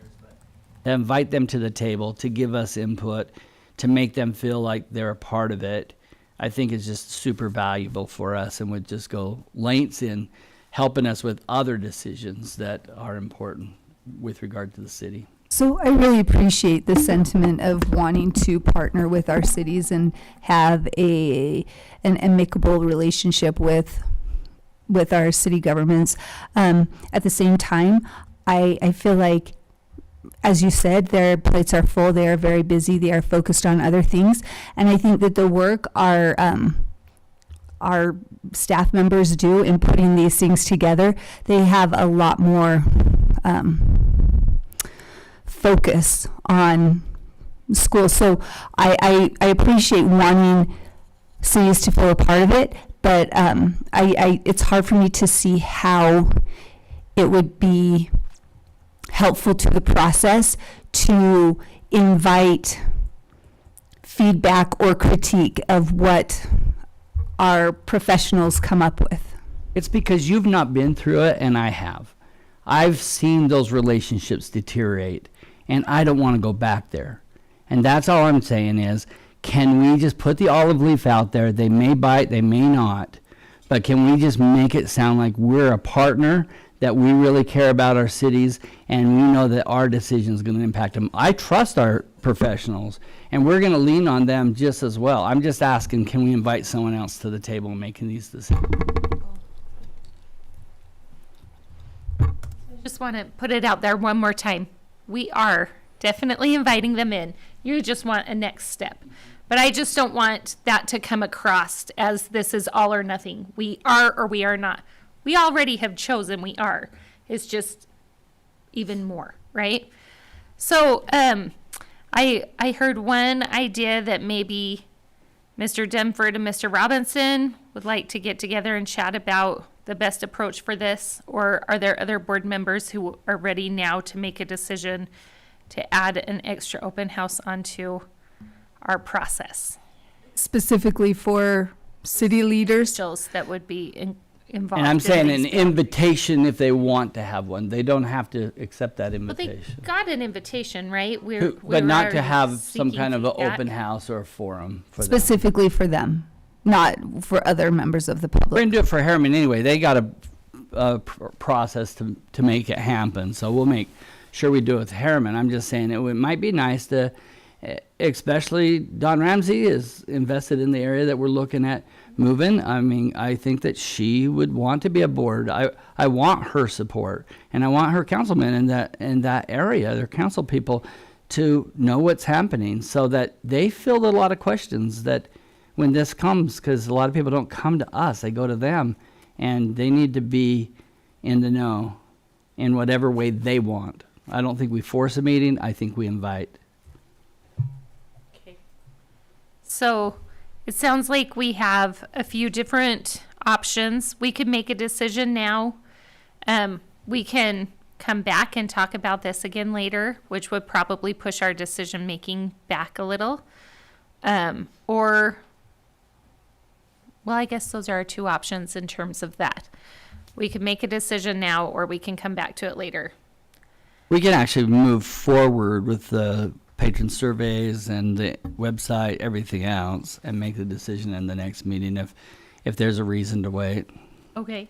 If we, to have them, if I may, if to have the maximum impact of what you're talking about, I think, well, first of all, the board has to decide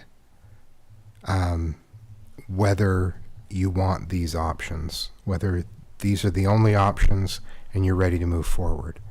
If that's tonight, then I think the maximum impact, if the board chooses to go forward with Daryl's suggestion, would be to do that in conjunction with the surveys rather than separate from that. So that as part of the process of gathering feedback, that you hold those meetings. So I think, depending on whether the options tonight are ready to go out according to the board, that's really what will determine whether we need to make that decision tonight. Just my personal opinion, if the board wants to do that, the maximum impact is in conjunction with the surveys rather than after. I agree with that. So let's rewind that question then and look first at our 4 option choices. Do we want 4 options? Is that too many? How many have we traditionally done? 2. It's been Two when it's between two schools. It's usually A, B, and we go C, D, F. So if it's this is between two A, B, schools, it's going to be E, F, G, Been at least H, 4 or 5. Z. it's sorry. Yeah. Go ahead. No, go ahead.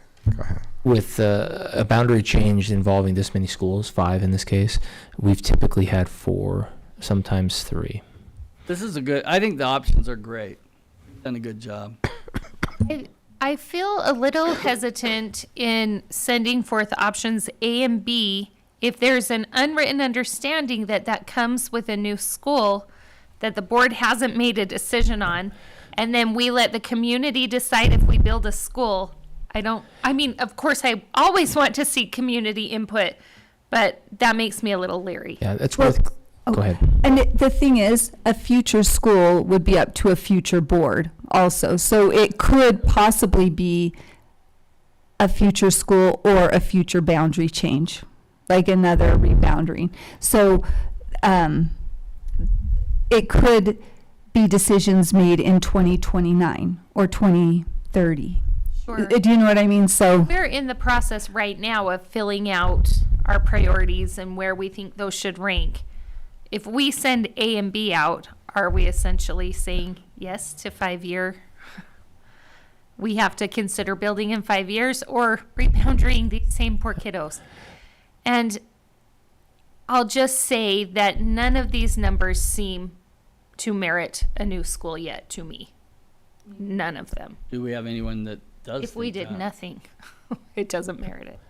And just to clarify, we're not advocating that a new school would be needed. It would set the table for that to happen, but you also stated that we could do boundary changes that could involve other neighboring schools if the board desired. It just would probably be in the best, typically we've tried to avoid too many boundary changes within a few years. So future boundary changes involving Aspen might want to avoid the schools that we're discussing right now. At Aspen? It is. So, just to emphasize that question, you can change boundaries that are more conducive to a new school but don't require it. You can make boundary changes that are more aggressive. Or you can not do either of those things and add portables to Aspen for the time being.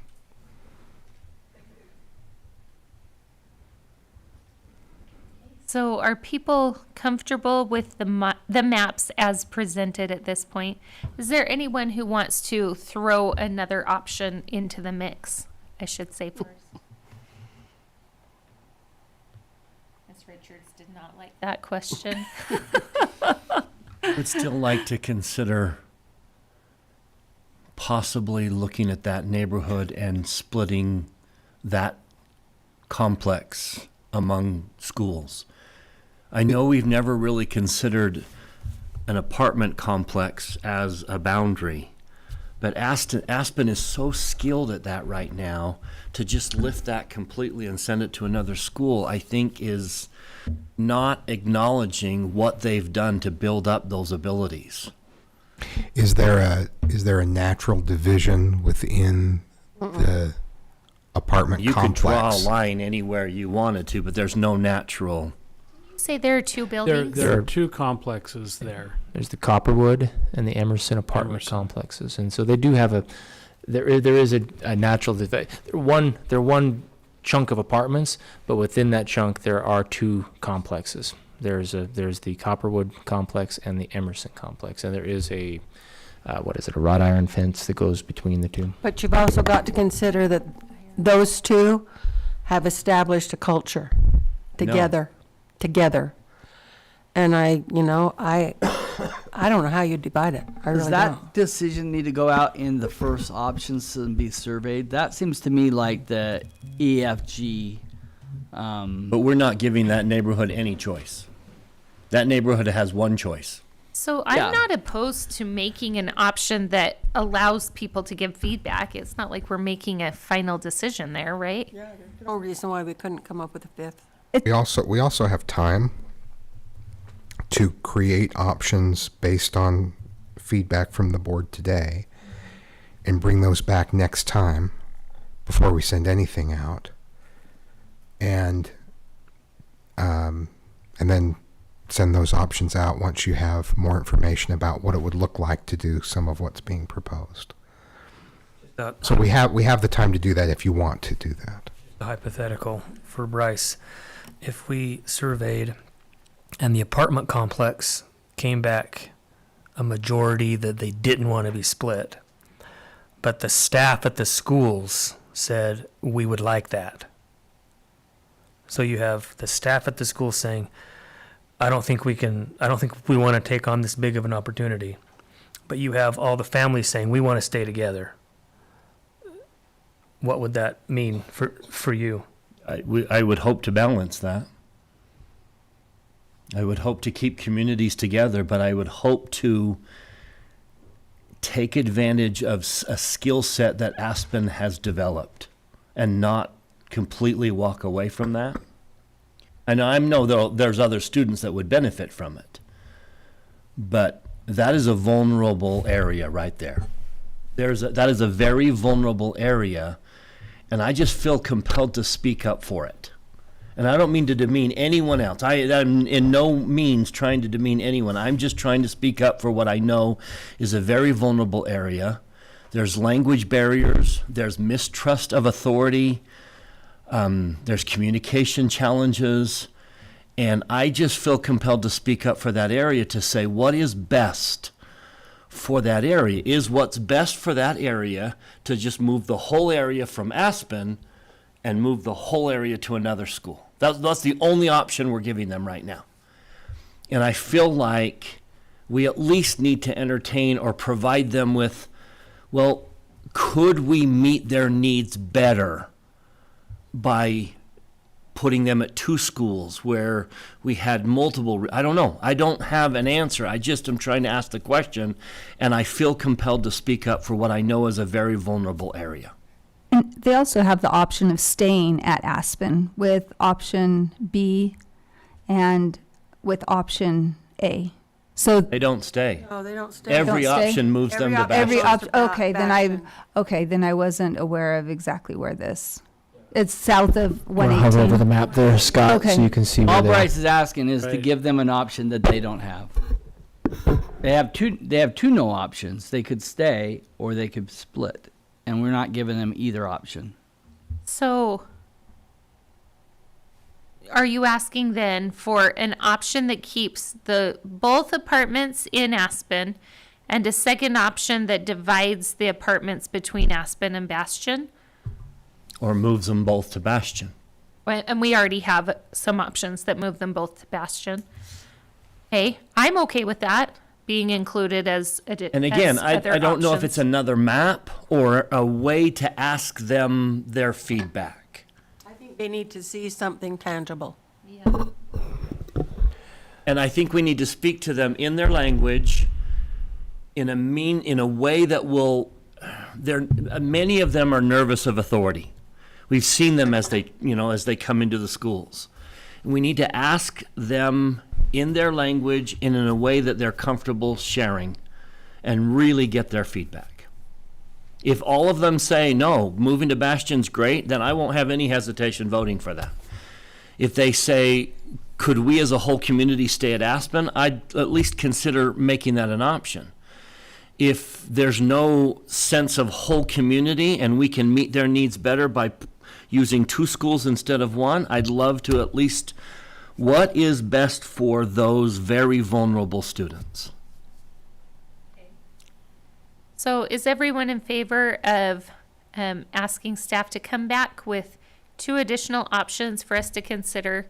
One that puts both apartments into Aspen Elementary boundaries. One that divides the apartments between Aspen and Bastion. And then, of course, we've already got options that All move Bastion. both to Bastion. Is anyone uncomfortable with that? I'm uncomfortable with the I'm splitting of the. Me too. I do not want to split the apartments. So you're uncomfortable to ask them? Ask staff to come up with We're another map. uncomfortable to ask the people that live in the neighborhood what they Put want to an do? option on I'm their uncomfortable survey. with the precedent that sets. I just, Yeah. What will you What say more about precedent that? does What's that the set? Every precedent? precedent. Is it standard procedure to go out and ask one little pocket? Oh, I don't know that What- that's what they what we want to would be do? doing. We would just be including options so that they could choose what they liked best along with everybody else in the community. Brian, that usually comes in creating the new maps, and Bryce is just saying, can we do it on the front end? If Because we will, in the maps we create, it won't be A, B, C, or D, but that's something that we could do. So would it be beneficial for us to ask the question now? It never has been, not once. It never has been. I can't remember a time that we went with the maps that administration submitted. I'm not trying to argue about that. I just see all possibilities as possibilities. But it's never happened, Lisa. That's all I'm saying. So, This map, so two just as people an are example, uncomfortable with including additional options for board consideration. just that one, where it's split. Okay. Yeah, I don't want to This, split this particular map, if we split it, would have a little pink rectangle in the middle of the tan area, right? Yeah. A lot of little But pink I triangles think throughout the whole if we're district. asking staff to come back with an option, I don't know that it would be a little dot of pink in a sea of orange. I don't know, maybe it would be. Could be. This is such a unique area. This is unlike, You think it's unlike any other area in the whole district? I do. pretty much. I do. And you're talking about a board member who's over this area is asking for something, and I want to respect him to be able to advocate for his people. We have a refugee who watched his dad shot in front of him, didn't even stay to bury the body, grabbed their possessions and left. And now their family's at Harriman High School, Harriman area. And they're nervous about authority. They're nervous about, and we're trying to help them educate their children. We don't see things like that in 99% of our in our district. I think we need to there need to be some flexibility in the normal rules when it comes to the unique situation we're facing in this area. This is a vulnerable community, and we need to meet their needs. And what does that mean? I don't know, but I think we need to ask the questions what it means. How do we best meet their needs? And I don't think keeping them together is necessarily off the table if it provides for a better meeting of their needs. So to me, it sounds like we have so far 2 yeses to additional options, 2 nos to additional options. Where are you at, Ms. Richards? I'm just no on the one of those 3 options, splitting the 2.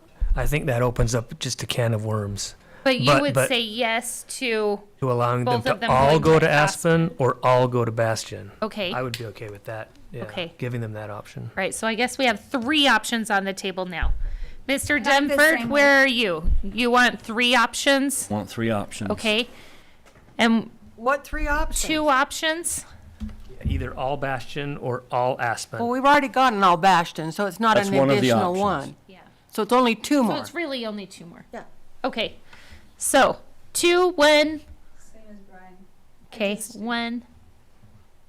I don't mind doing another map, just to see how it goes. That's where I am as well. Is Tracy on? Tracy, do you want to chime in? So you mean like another map? Just, Splitting the complex. splitting the complexes. So 2 additional maps. Just to see what it would look like. You get feedback from them Them and staff. and the city. If And I'm not Tracy doesn't advocating want for to. that, I just want to see what it looks like. Okay. Well, I'm not advocating for it. know. I don't know what the answer is to meet their needs. That's what I'm saying. You never Yeah. know unless you ask. Let's let Tracy chime in. I'm okay with adding a map where they all stay at Aspen. I have mixed feelings on whether or not they should be split, but I think it's okay to put it out there and then we'll find out. Yeah. Okay. All right. So it sounds like if we can ask for an additional map that puts all of the both of the apartment complexes in Aspen, and then an additional map that puts 1 in Aspen, 1 in Bastion, one complex in each. And then you decide how you're going to draw the line. All right. And then we will consider at our next meeting what options we want to send out to survey. Can I just clarify a couple things? Please. In each option A, B, C, and D, the apartments that in question here are not not, they're all in Bastion. Do you want options for each A, B, C, and D that take the apartments to consider, or is it just one option? And if so, does the board have a preference on which option that is?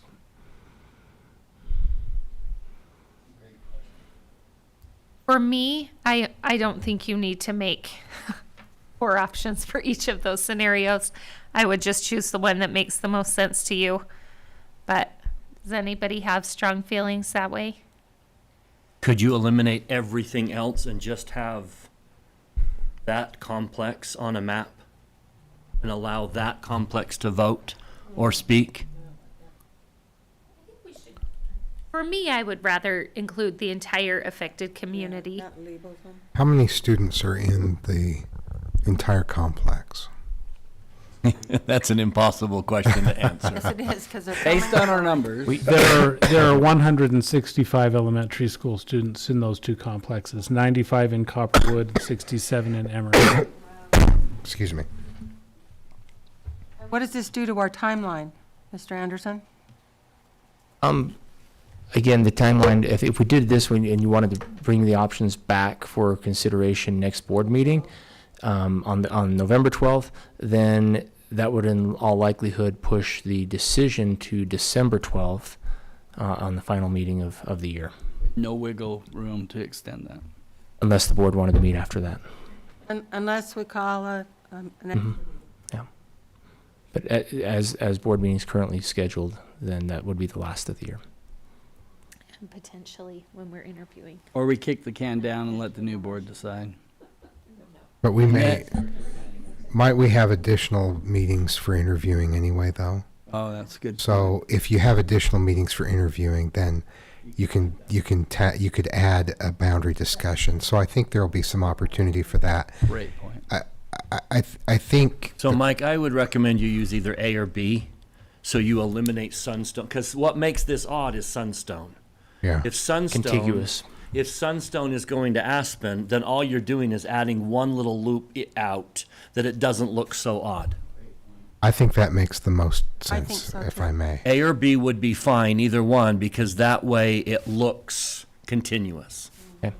And That's the clarification I needed. Thank you. Instead of one little island in the middle of, yeah. It's true. I'm really uncomfortable with A and B. So I'm okay with that, but it will be But a it's the hard vehicle sell. for gathering information. It's not the decision we're making. It's just we're going to gather information in this It vehicle. will always Okay. be something that we've created. And the reason I asked, To a corner where we're building a school that we don't need to build. And I don't think that necessarily says that. Or where we're making these poor kids have more boundary changes than they need to. the reason I asked the number of students is I think that A and B makes the most sense because it would create a contiguous boundary. But then beyond that, the number of students is low enough that it wouldn't swing things so far that you couldn't take what you learned from putting it on A or B and apply that to whatever option you decided to put out there. Does that make sense? It's a low enough number of students that it's within the margin of, not margin of error, but it's within it's within range. Not going to change a lot. Okay, Thank you. right. Good Oh, my. conversation. Thank you. All right. Agenda item H, a discussion on Bingham and Harriman High School boundaries. Mr. Dunford. Thank you. I'll try and be quick. About 2.5 a little over 2 years ago, this board levied a pretty sizable tax increase. And this is not the discussion as to why, but that put Nikki George in a very uncomfortable position. She was a new board member and having to decide on a tax increase without having been party to the discussions that led to that moment. And it put her in a very uncomfortable position, and I felt that. And so she has, I think we've all heard her say that I'm never going to put a board member in that position again. She very much favors smaller tax increases more frequently rather than avoid, and then a large tax increase. And I had that moment a couple years earlier, had not having to do with tax increases, but with boundary changes. I was a new board member when the bond approved 6 new schools. Now, you can't build a new high school, 2 middle schools, and 3 elementary schools without major boundary changes. But that was one of the most traumatic experiences I had on the board, and all of us that were part of it would say the same thing. We were looking at changing every single boundary in the district except for one.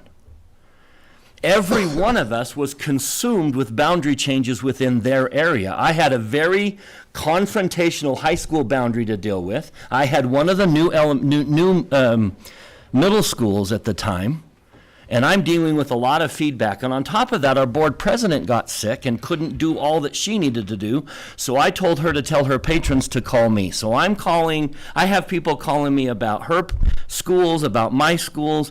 The net result of that is we were not able to help each other. We were not able to be another set of eyes in another person's boundaries. And I think because of that, we made some significant mistakes. And now that I represent different schools than I did back then, and I'm looking at these areas, I'm thinking, I don't ever want to make those mistakes again. I do not want to, just like Nikki, Nikki says, I don't want to do a large tax increase. I want to do smaller ones more frequently. That whole experience, I just feel like I owe the East Lake area an apology that I didn't represent them then, and I did not have the time to be another set of eyes for that very, very difficult boundary change. And so let me contrast that with the experience Nikki, Matt, and I had when we were on facilities committee, and for the very first time, we received a schools to watch list.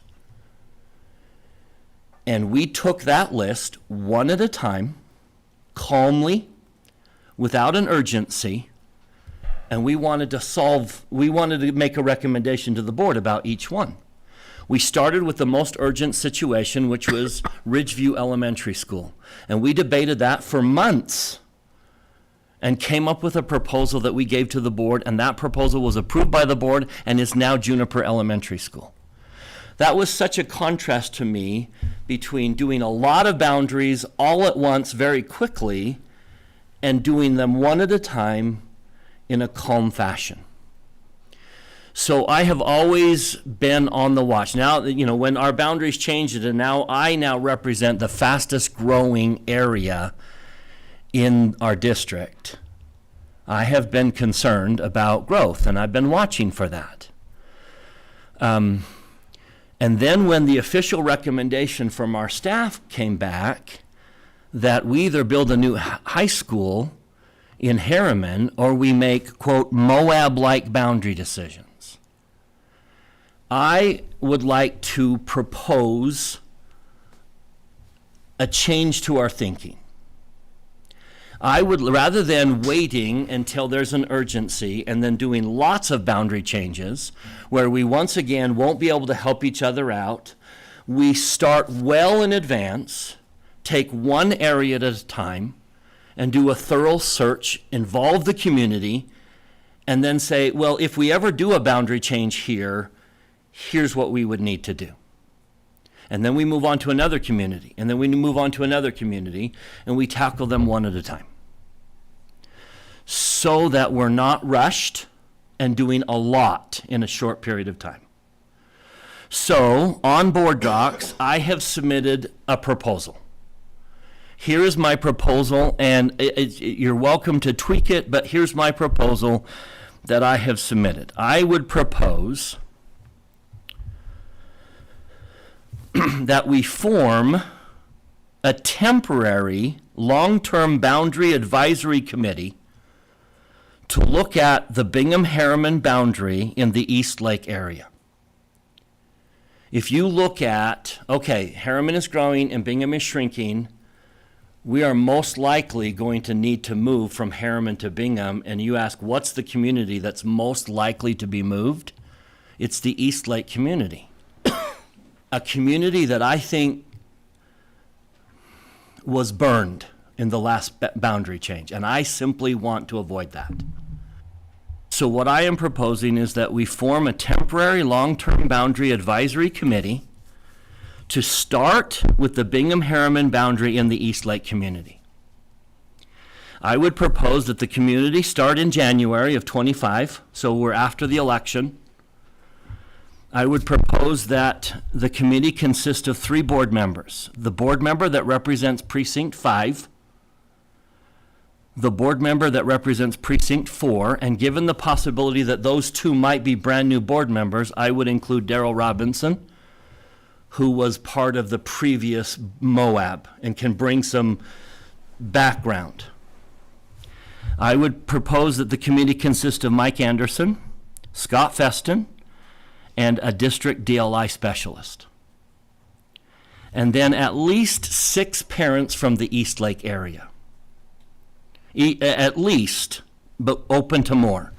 I would propose that we pick 2 that had children that attended East Lake and now attend high school, 2 that had children that attended East Lake and now attend middle school, and 2 that currently have children attending East Lake, 1 in the DLI program and 1 not in the DLI program. And then I think we should include a high school student. So that would be the committee. And then my recommendation is that we give them 9 months. 9 months to work together and then present to the facilities committee prior to the projection discussion their answers to at least the following 3 questions. I would love this committee to meet and come back and answer 3 questions. Number 1, what is the trigger point for a boundary change? At what point do we pull the trigger? So that we all, that recommendation would be, this is what we're all watching for. This is the trigger point for a boundary change. Whether that's a percentage of capacity at Harriman or whatever they would recommend. What's the trigger point for a boundary change?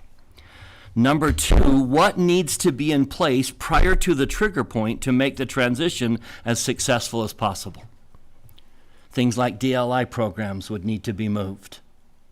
And that takes time. So if the trigger point is this, we would need to start considering things prior to the trigger point. And then number 3, what does that boundary change look like? Can they suggest any maps, a phased versus a whole move, permits, siblings? What would their recommendation be? I just would like to involve the community, board members, staff, in a long-term look at a change that may likely happen in the future. I think that we owe it, I feel like we owe it to this community to take a much more precise, long-term look and do what is best rather than wait till the crisis hits and then all of a sudden we have to do it urgently. Then they make a recommendation to facilities committee can then examine it and then come and make a recommendation to the board. That would be my proposal as a precedence for if we see long-term boundary changes, if we see lots of boundary changes coming in the future, can we start well in advance, involve the community, look at small pieces at a time, and start laying the pieces in place that would need to happen if and when that change ever needed to occur? That's my proposal.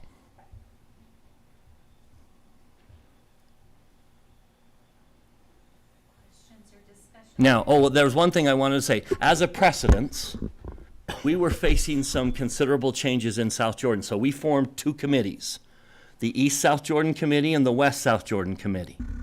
And those committees met and came up with solutions for that portion of South Jordan and came back to Facilities Committee with their recommendations. So we've done this before. Is that during Moab? I don't know, but I was on the West South Jordan Committee and Tracy was on the East South Jordan Committee. As a board member? As a board member. It was just board members, though. It wasn't community. It wasn't the community. It was board members and staff. The alteration here is I think we need to have a heavy input from the community as a advisory committee. Here's what we would recommend as a community. Like it or not, this community's moving.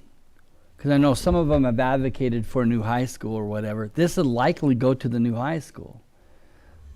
This community probably, because it sits in the middle of a whole bunch of schools, is likely going to shift one way or another. And if we can shift it now, we can shift it later, but they're likely going to move.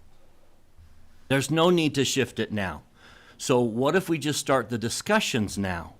Allow the community a voice in the planning long before there's an urgency. Because we could even make a boundary saying, okay, new students coming into the school, you're going to have to go to the new one, but we'll let you graduate out or whatever. There's lots of options by doing it early, and instead of what we have done in many of these boundary changes, we've done them out of desperate need. And in a very short period of time. The thing that makes me uncomfortable about just assuming a high school is, I don't know where that high school is going to be. You know where we have property for one. I know where we have property for two, but that's what I'm saying. I don't know where it's going to be, and that's why we don't make financial decisions on things 10 years out. It's a very similar community as Midas Creek, right? And Midas Creek kind of splits into 3 different high schools at elementary. And so if we're going to shift somebody, it's likely their community. This is a very similar community here, is that if we're going to shift somebody, we're likely going to shift that neighborhood. It's just because of how they're geographically set to our schools, unless we decide we want to bus a community over. Even if you look at the percentages 5 and 10 years from now of Harriman and Bingham, and the lopsidedness of those 2 high schools. And then you ask, what's the community between them? That's the community between them. So I feel an obligation to this community to make sure they have a loud voice in this process and a timely voice where we're not in an urgency to make a decision.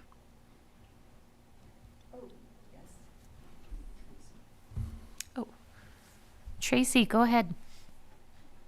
I have a lot of thoughts on this. I'll try to work through them here. First of all, I take issue that we make boundary change decisions in a rushed amount of time. I think our process that we've been using the past couple of years have been very good. We've been going through this process where we get our report in October, we determine what things we want to consider. Moab, that was like a whole year's worth of looking ahead and avoiding rushed boundary changes. It was overwhelming because it was the whole district. And right now we're doing Aspen, but we've known that Aspen needed to be done. We made a decision, we pulled back on doing it last year. So I think the process that we have in place is looking forward and is taking our time, and we haven't done rushed boundary changes. I'm looking at the bottom 3 points. Number 1, what is the trigger point for a boundary change? I think that's a good question. I don't think 6 Eastlake parents should be determining that. That's something our board needs to determine, and maybe we put together a board committee for that. And then what needs to be in place prior to the trigger point. Like, I kind of look at this as like our school closure policy to kind of discuss those things when we're going through that policy. So I think those are important things to consider. I think that belongs to the whole board because that affects the entire district, not just the East Lake area. And then number 3, what does the boundary change look like? I don't think it's a good idea to have parents living in the area try to draw boundaries. And I say that because it was done that way a long time ago. Maybe someone on staff will have to speak to this because it was prior to my time. But that's difficult because 1, they're not elected, and 2, if you get people that live in the area, they're advocating for their own neighborhood, and then if you have parents from one neighborhood and not another neighborhood, I think it really creates a problem. When we went through Moab, I met with multiple groups of East Lake parents, and they even put together their own group to try to draw their own boundaries to present to the board. And it was tough. I mean, there's no good answers. Everyone advocates for their own neighborhood, which they should, their parents that live there. So I really think drawing of boundaries shouldn't ever be done by parents that live in the area. I love that we get feedback and that we involve them, but I think it's better our process now where staff draws the boundary and then we give it to parents for feedback. And I have a couple of things I would like to say also. I feel like Moab, or the mother of all boundary changes, that was back in 2017, 2018. And I mean, I think the process, anyway, it was 6 years ago. And so trying to make up for wrongs that happened that long ago, that's hard for me to wrap my head around that. Anyway, just because the students have moved on. Also, I feel like I've heard from the Eastlake community, as I'm sure everybody else has. I've received 12 emails against moving the Eastlake area from Harriman to Bingham, and so I haven't received any emails wanting to make a boundary change. So anyway, this whole idea, it's hard for me to wrap my head around it for specifically those two reasons. The problem is those 12 emails all come from the same segment of groups of people that wouldn't even be affected, because they're part of the DLI program, and they would be able to go through the DLI track, and they wouldn't even be affected. And so this is one group that's come up in arms against this idea, but none of them would be affected. We're talking about a whole area. We're not talking about a program. Well, I'm just talking about members of a community. I'm not talking about... You're talking about a few people in a community that have a vested interest. You're not talking about the whole area. Can I ask that question since you raise it? Generally, I would say, yeah, these are people who are not going to be affected because DLI gives them automatic entrance to their feeder school. But if both schools have a Chinese DLI program, does it still give them automatic entrance? It always has. We can make any change we want. Well, I don't think we've ever had this scenario before. Most scenarios that we deal with, we've never had before. Well, that's what I'm saying, though. It's just I was responding to emails with that same train of thought, and then I suddenly went, pause. If there's a Chinese program at Bingham and there's a Chinese program at Harriman. But there's not a Chinese program at Elk Ridge, right? Right. And so that would be where they'd go to middle school. There is at South Jordan Middle. And I'm going to be honest with you. I have yet to hear a proposal. I don't know even what areas for sure we're talking about. My proposal is the committee. My proposal isn't any boundary. My proposal is the committee. And this is hard for me to wrap my head around too. So, because to me, boundary changes seem more practical when it's not very often. I don't think that boundary changes are like truth in taxation or tax increase.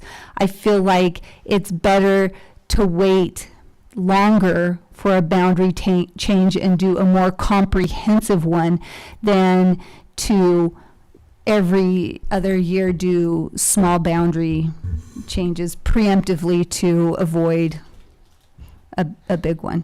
But you didn't live through Moab. You didn't do it. Well, I was a parent during Moab. A parent being a board member is a whole lot different. I'll just tell you, I will never go through Moab again. I would step off the board to go through Moab, especially dealing with all the different aspects. So this is to avoid a situation that we had 6 years ago when there were, how many new schools were built? It's and so every... But But what you Are don't we ever going to understand- have that again? Don't understand. Yeah, Lisa, did you is see their recommendation? It was a significant problem, and that we're reaping the results of that right now. And that's what we're trying to say. Is there a way, and maybe it's not Bryce's proposal, but is there a way that we can engage in communities early, that we can look at pockets that need future change, and we can do it in a logical, good way? And if you have a better proposal to accomplish the same thing, I want I'd to love hear to hear it.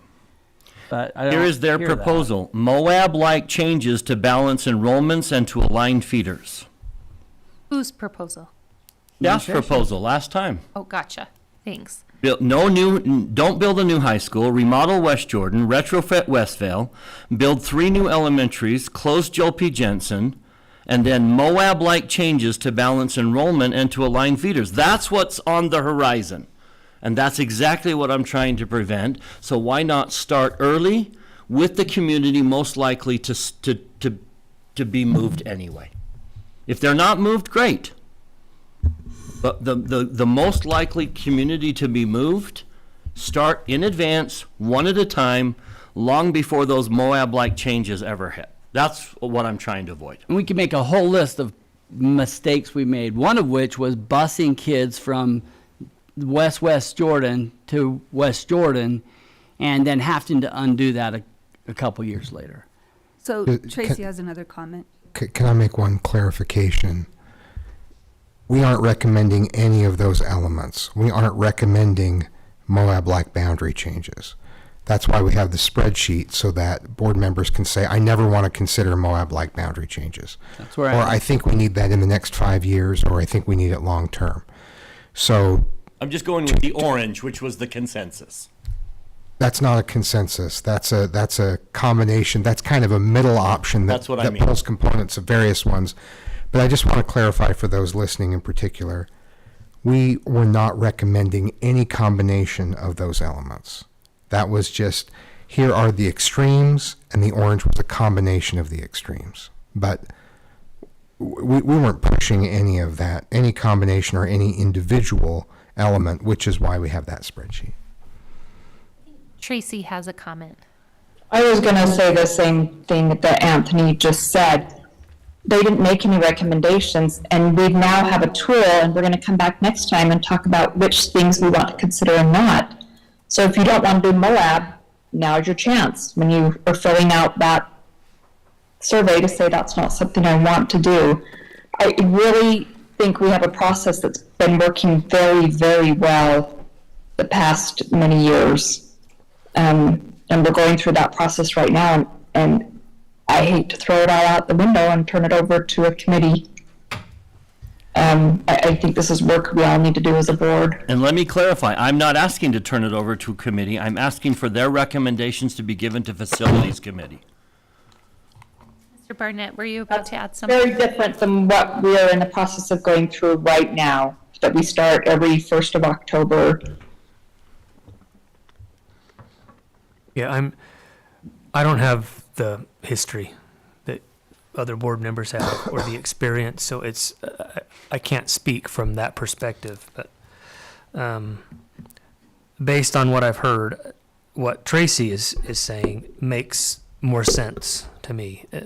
What I've experienced over the past 2 years almost is that the process that we have in place seems to give us good results. I don't particularly see how the proposal here, it might work a little better, but I don't see how it gives us leaps and bounds better possible results than just using the current process that we already have in place. But again, yeah, that's speaking from a 2 years on the board perspective. Well, 2 years, pretty good. I just need to say, I'm kind of aligning with Tracy on this as well. While I respect what you're trying to do, Bryce, I really do. Bingham is my school, and I haven't even been afforded any kind of, is it because I'm leaving? I don't know. I would like some input. Bingham's my school. I haven't even been included.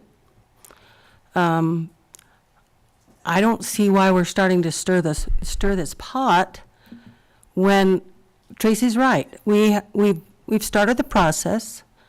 We've gotten our information from our staff members, and it's not like we're sitting on our hands and doing nothing. And I do take a little bit of offense to the fact that you said that we always are doing things in a hurry. That is not true. It's not true. I think we've always thought things out very, very well. Sometimes things necessitate changes, but I think we've done a really, really good job of anticipating and planning. And some of you won't agree with that, and that's fine. But that's how I feel. And I think we've done a darn good job. Those are my feelings. And I would say when things like DLI programs are involved, you can't do that from October to December. That's what I mean by rushed. We start in October, and we're usually making a decision in December or January. And you can't look at all the factors that go into which programs need to be moved, and when would they be moved, and how do we start to build them up in a 3-month window. Now, I recognize we're very orderly in during the 3 months, but 3 months to move things like DLI programs, it's an awful rushed period of time. You know, one of the things I think that we're missing from a bigger picture, because I've been around the block for a long, long time, is we had more community engagement in things like the Building Utilization Committee, the Safe Schools Committee. We had so many committees. I was on the Countering Committee. It was much bigger back then. We don't have opportunities for community members to get involved. And maybe it's not Eastlake parents. Maybe we need different parents from someone else in the district, you know, and they look at the area. But somehow we need to get back to training our replacements, to giving people experience with district committees, and to get people with that experience and that insight that when I came onto the board, I could come on running because I kind of knew how the district worked. I'd served on 3 different committees and been involved in the operations of the district for a long time. And I just think, especially since COVID, we've pulled back. We have a curriculum committee. We have a couple people on the calendaring committee, but we don't have a lot of input to community members in decisions that we make. So maybe it's not what Bryce is setting up, but I do think that somehow we need to bring communities back into some of our decisions and really get them involved. I think the more that they get involved in helping us make these decisions, the better we train them so that they can replace us. We just need real quality people that can step up and take these positions from us. That's just my long-term perspective of seeing differences in our board. Where are you at, Ms. Dean? Like on this decision, I didn't mean that in a rude way. I mean, I Sitting right there. No, I was just thinking, so I view setting up this process, this other small boundary change process proposal, I see it as unnecessary. Okay. So I'll share what I like about Mr. Dunford's proposal. I do think that it's important for us to start talking about trigger points for boundary changes. We did a ton of work on closure and consolidation, but they seem to work hand in hand. And so I like that he's looking at trigger points that take some of the emotion out of decisions. And I think that that is something that we should do. I am always nervous when we take an emotionally charged topic like a boundary change and then have neighbors come up with the maps. I never want to divide a community. That's why they pay us the big bucks, right? Because we're not afraid to be mean to each other. Just kidding, we're very civil. But it takes an emotional toll to learn to separate emotion and perspective from this is a business transaction, and we need to be a little bit willing to separate those two things out. So that makes me nervous. It also makes me a little nervous to say this is a temporary long-term, which I'm like, wait, what does that mean exactly? Does that mean that we have a long-term committee, but that the members of that committee rotate depending on where the boundary changes are that we're discussing? And also, isn't it my job as a board member to go out and find the input for my community? I feel like if I am looking at boundary changes, I'm going to start by canvassing my community and getting their feedback. So I worry about saying, I'll take you and you, but you didn't make the cut. So for those reasons, I think I would be a little more interested in taking the good aspects of this and doing maybe a board committee for now. And then if we need to seek out constituent input in a new way, let's not do that in a policy-making direction. This could be just a district-wide committee that looks at all kinds of combinations of things.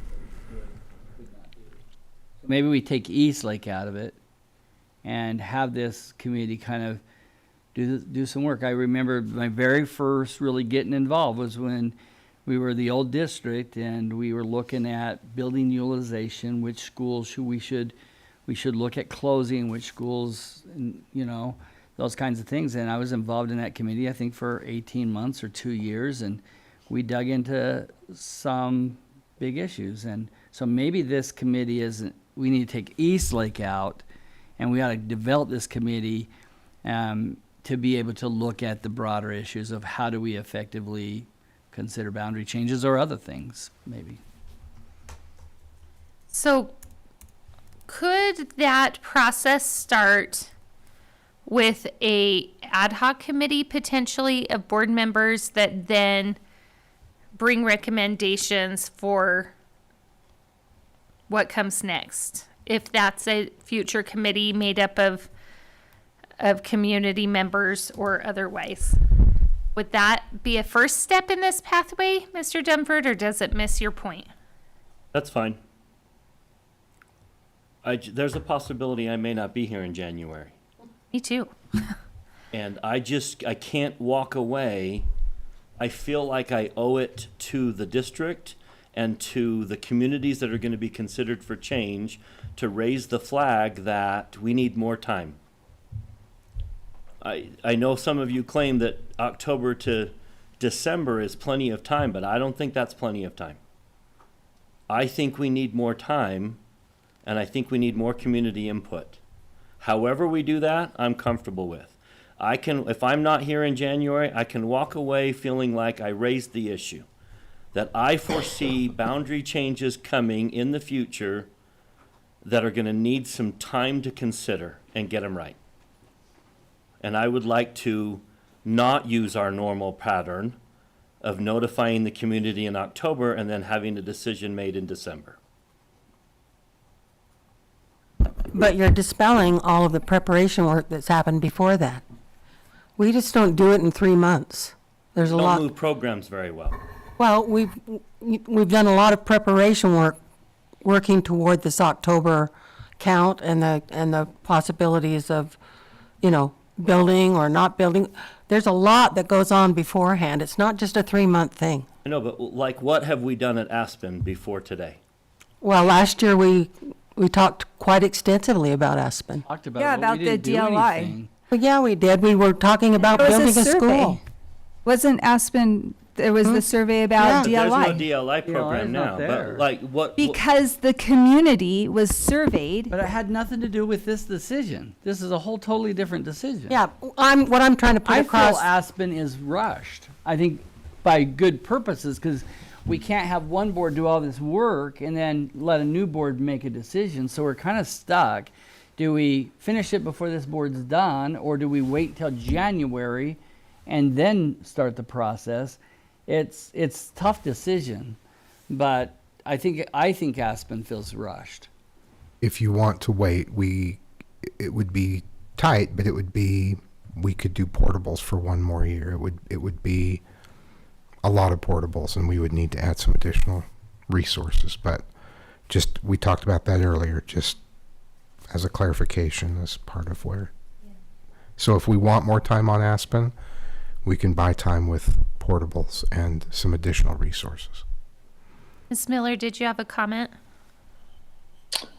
Just wanted to remind the board that we have a parent advisory committee, just to Daryl's concern, wondering if we should have more parent committees. We have one that we haven't really used. If we have things we want them to discuss, we can certainly use that committee that's already in place.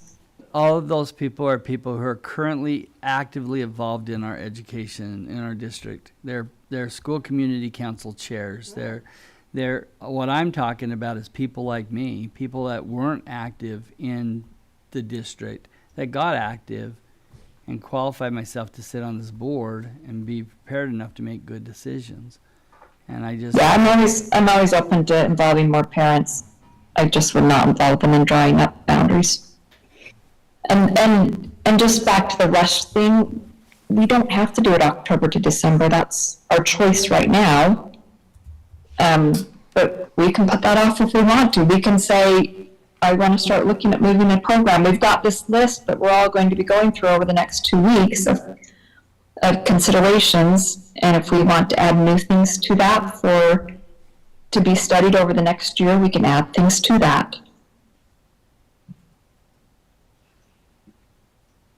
Quick question on trigger point. Is there something besides enrollment numbers that would be a trigger point for a boundary change? I mean, are there examples of other things besides enrollment numbers? Long-term building plan. Condition of the buildings. Okay. So, but Right, but you consider it. So one trigger point might be if this building deteriorates to some level, then that's a trigger. It could be. Yeah, when I think trigger point, I think of something that's measurable. When enrollment hits this number, we need to consider a boundary change. And I was trying to think of other things that are measurable like that. I can't think of any besides number for a boundary change. Transportation could be. Busing X number of people, then That's a fair one. Okay, so based on what I'm hearing, it sounds like we're not ready to move forward yet with Mr. Dunford's proposal as written. Are people comfortable with forming an ad hoc committee of board members to try to tackle what do we do instead? If we're going to do that, then just give it to facilities. Yeah, I was going to say what. We have a committee that does that. Everybody comfortable sending this to facilities? I'm not. Why not? Because like I said, I want to provide some opportunities for people in the community to get involved. I'm good with this proposal. I don't think it needs to be an Eastlake issue. I don't think it needs to be Eastlake parents, but I would like to see something more broad to tackle the issue with the community, working with the board members and administration. If not on this topic, we need to do it on other topics because we're just not doing it like we did pre-COVID. I agree. I really like the idea of bringing parents into committees, but this is a particularly difficult one. I can't imagine if my next door neighbor was drawing a map that cut me out of my school. I'm not saying that they need to draw a map either. I'm just saying that we just need to somehow get into the community and let them start learning the process. Sure. Maybe it should be the Jordan Parent Advisory Committee. We can take it there. I think that's appropriate. Maybe that's the best place for it.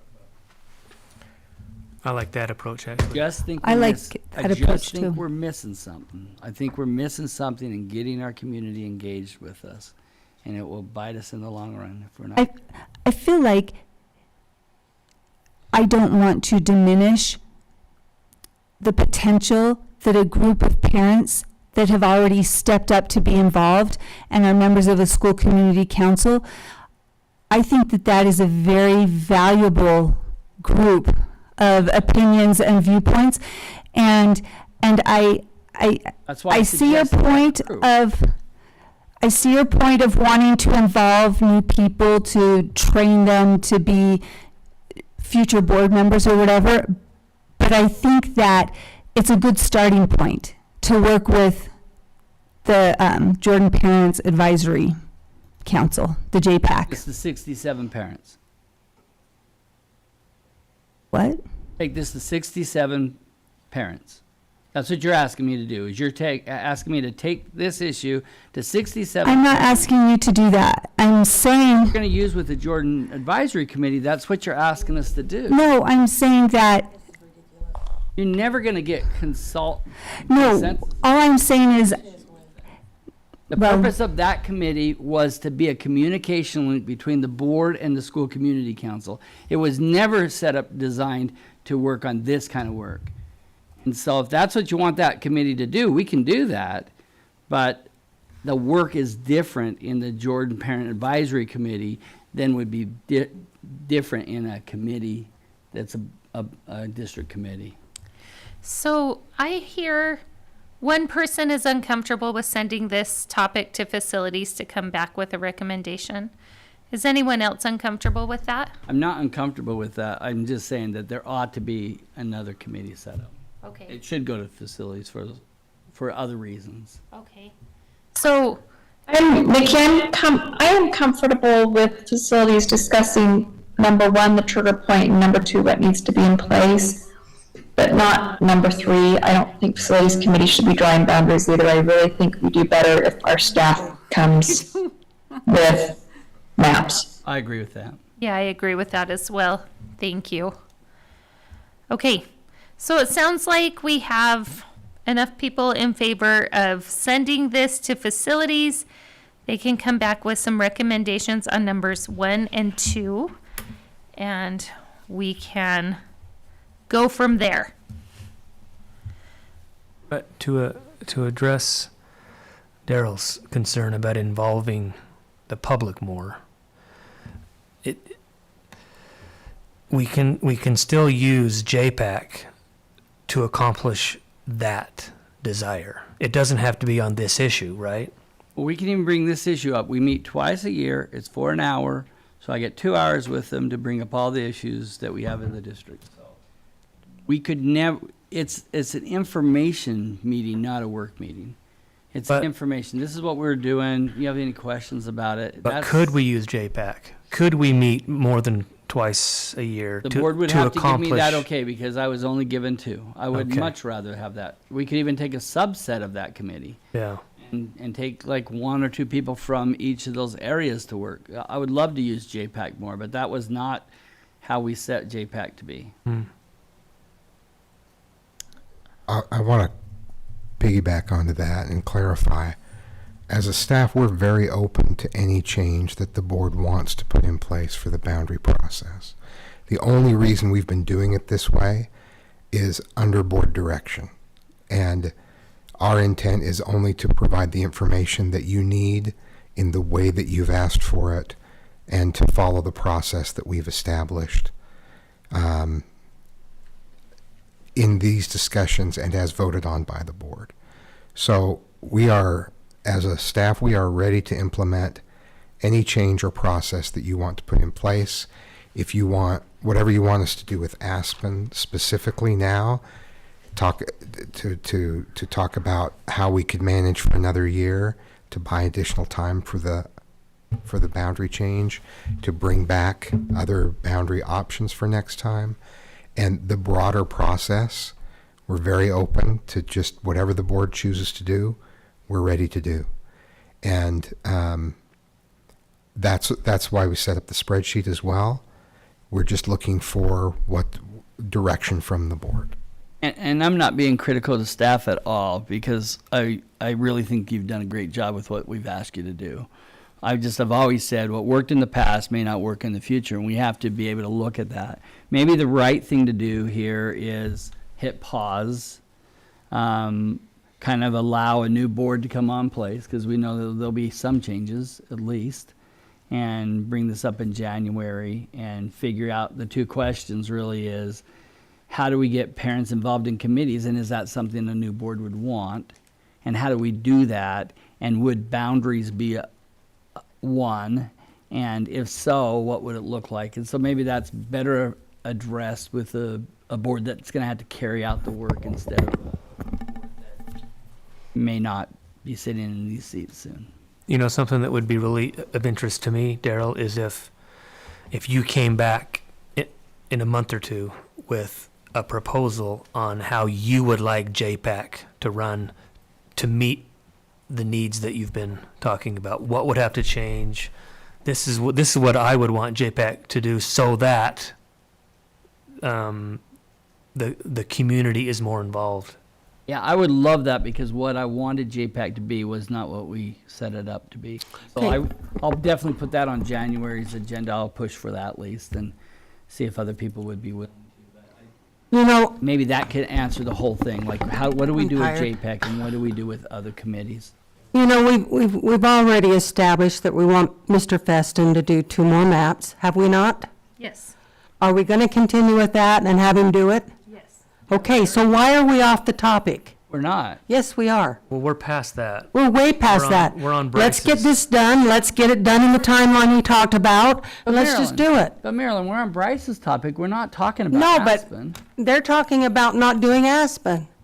And They we've just gave already that as established an it. option. We said we could pause Aspen if we needed to. That's what I'm saying. Why But pause we haven't it? asked for that. I think you're right. We're probably at a point where it's good to move on to the last agenda item.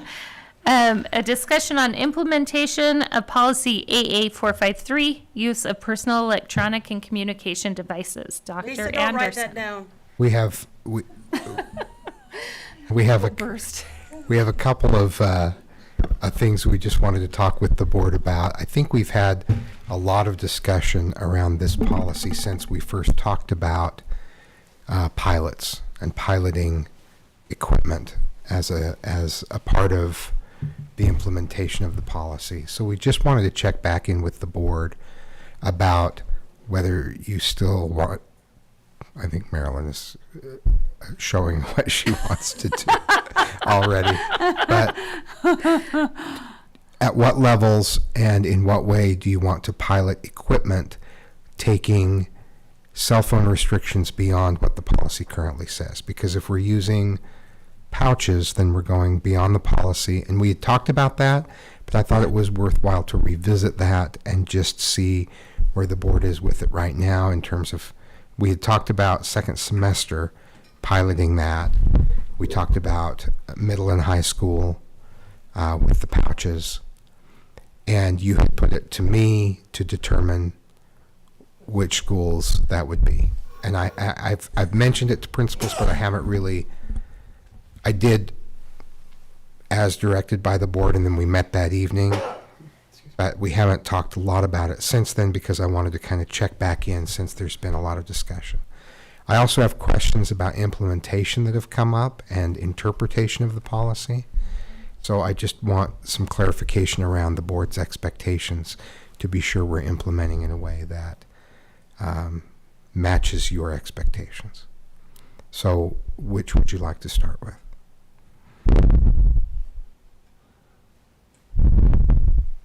Let's start with implementation. Okay.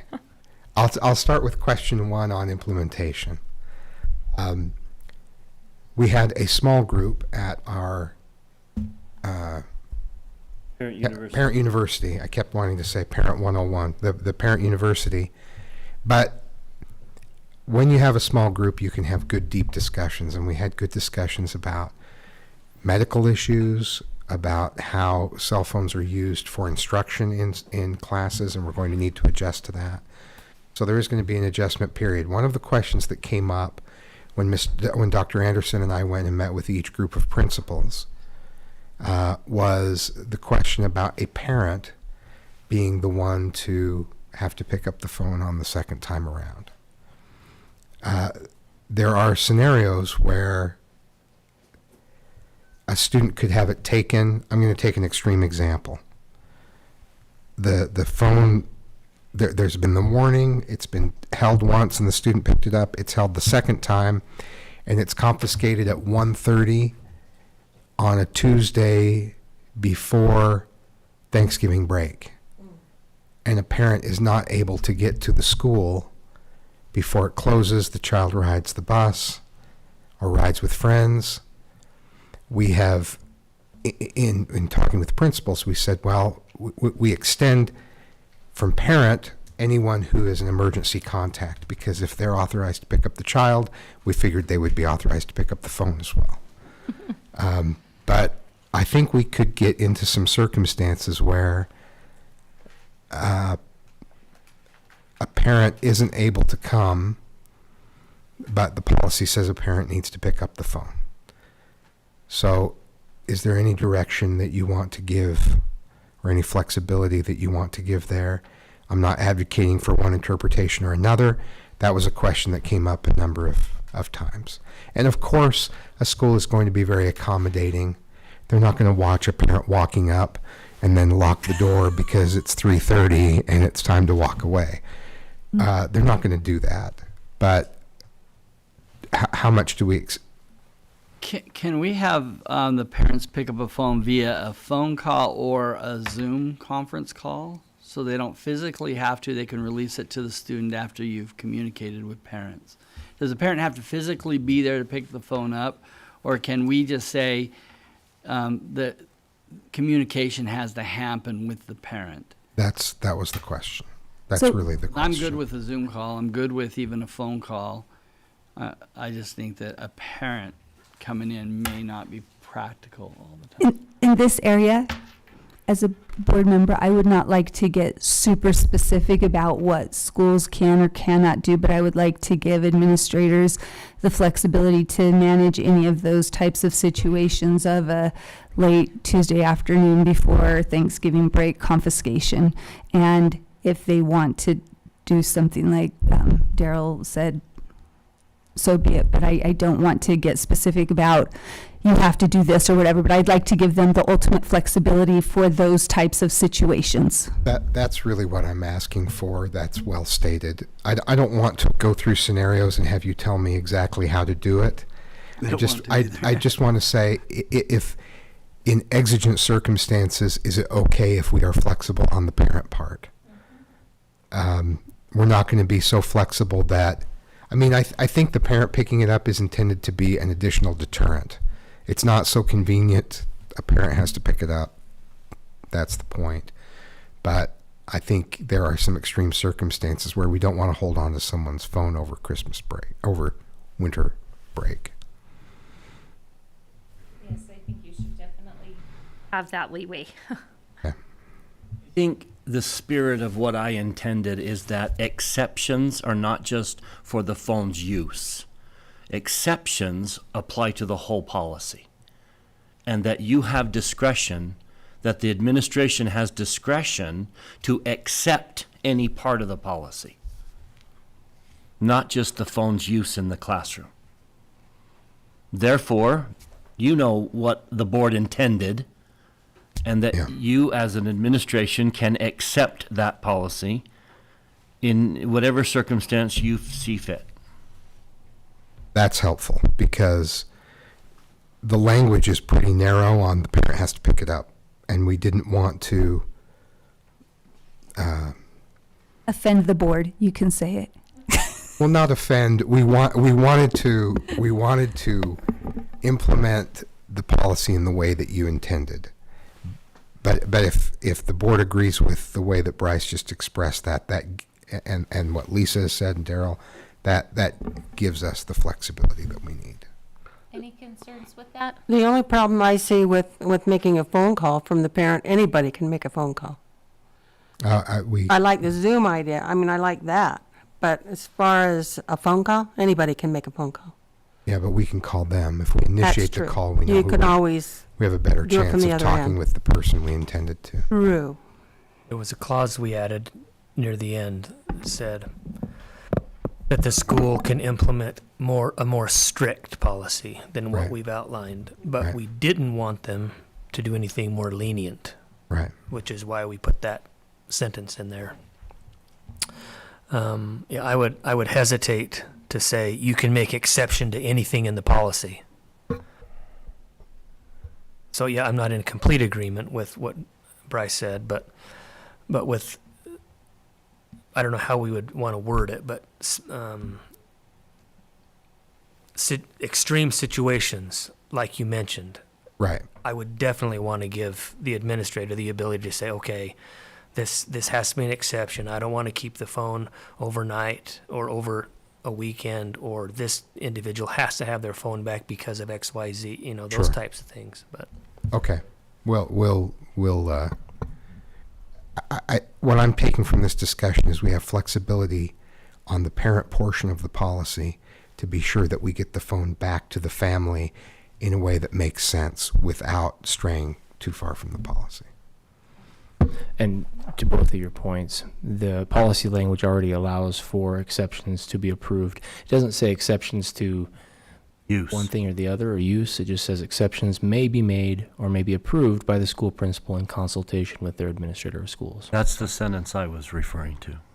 It's just, and that's helpful because we were so specific in that area, but allowed for exceptions in another portion of the policy. So I don't interpret it to mean that we can make broad changes that would undermine the policy, but I think giving it to a designee after we talk with a parent in an extreme circumstance would, that helps us. That helps us.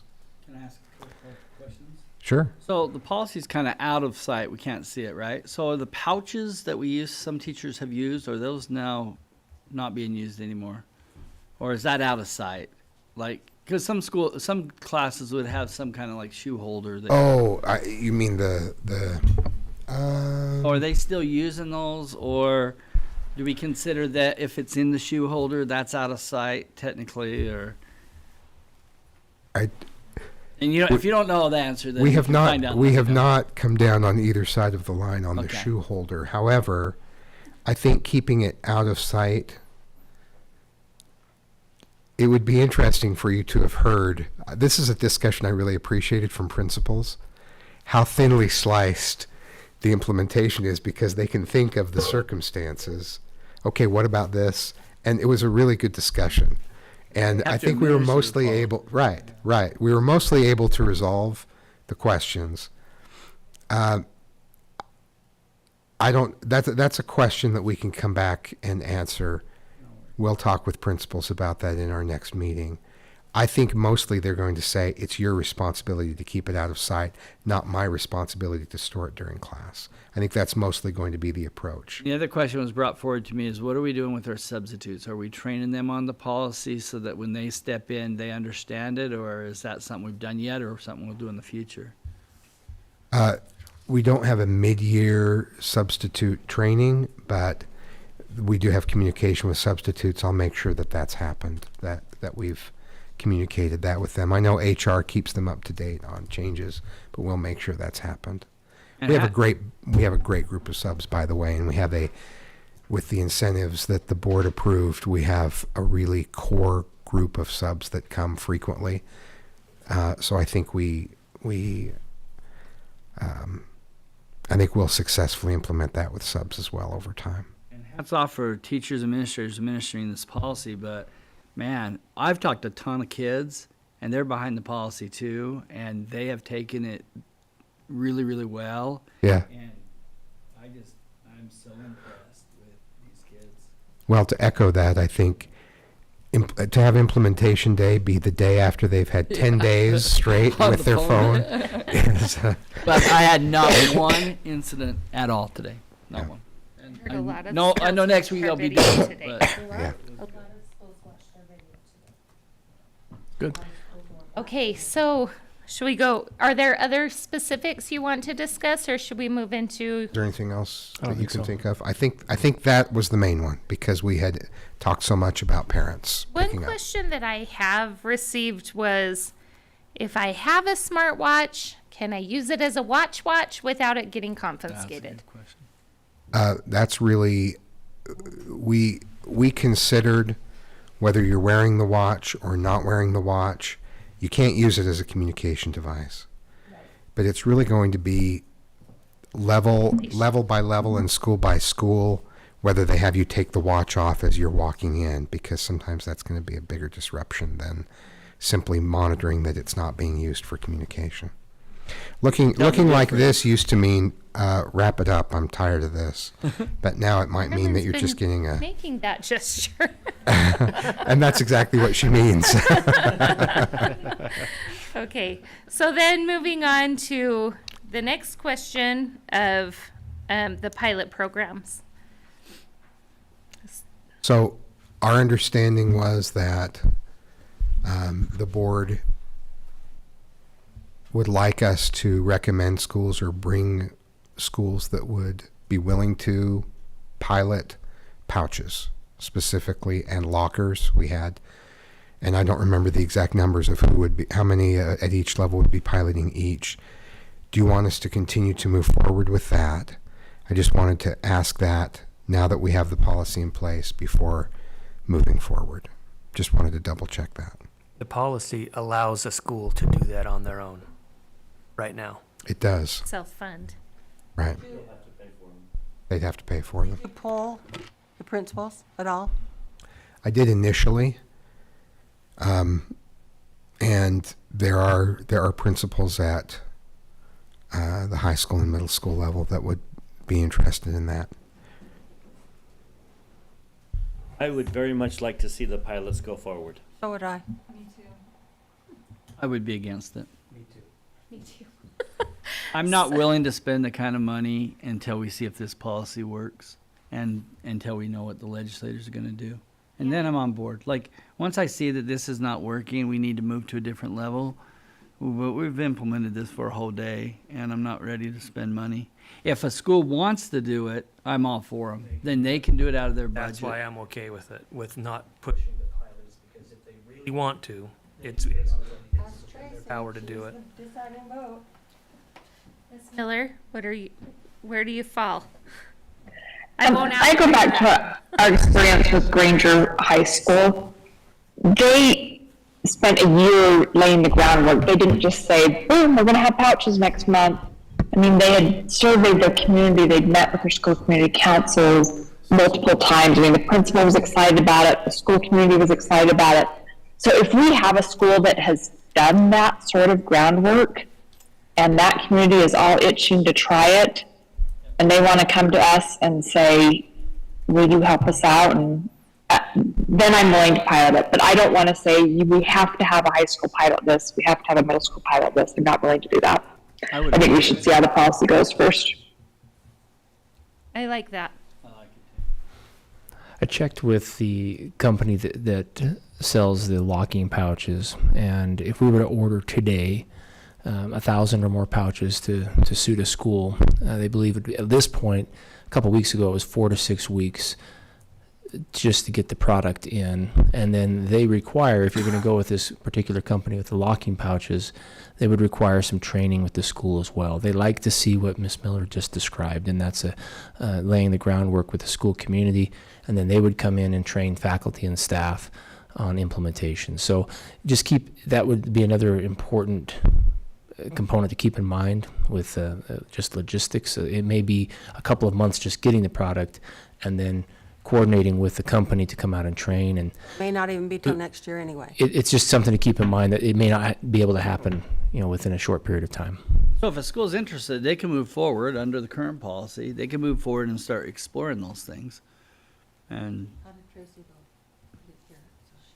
my vision was never to force anyone. My vision was that we went to the school and said, we're interested in you piloting this. And then start the process. Not you have to, even if you don't want to, My vision was instead of waiting for them to come to us, we go to them and say, we're interested in you piloting this. The light is green on our half. And we'll fund it. And we'll pick up the tab. Yeah. I had never envisioned the process not rolling out. But I don't want to wait for them to come to us. I want to go to them and say, we're interested in you piloting this. Or is your vision to start this pilot beginning of the second? Whenever they're ready for it. I wouldn't want anyone to start it until they were ready for it. But I want them to know that we're interested. I'd probably be more interested in someone starting it next year. So I'm not shutting the door, but I'm just thinking that work hasn't been done. We don't know if this policy is going to work, you know, all those things. And so if someone wants to pursue it for a next year project, then I'd probably be more in favor, but I wouldn't be in favor of a January start. Mr. Barnett, are you comfortable with what Ms. Miller said, or you were? I'm pretty aligned with Tracy. I'm just trying to ask people who said no. My position is not to do anything as a board. We gave them a policy that allows them to take a more strict approach. And I would just like to stay right there as a board, not solicit stricter approaches, pilots. Yeah. So it sounds like that aligns pretty carefully or closely with what Tracy just suggested. Daryl, you're okay with that? I'm also okay with it. So there's 4, but if anyone else wants to chime in. Same 4, same 3. Okay. But we love each other. We do. There's the key. Right Just there. on the next agenda item. It's we getting love each strained. We've All made right. it to other strained relationships. Remember, issues are issues and people are people. That's right. Marilyn, do we need to turn the thermostat down? Or? Yeah, it's 73 in here. Like good old days when the board meeting goes. Dr. Godfrey, did that answer your question? No pilots for now. Is that correct? I think if there is a school that has a community on board and comes to us, we'll consider it, but let's not go solicit it for now.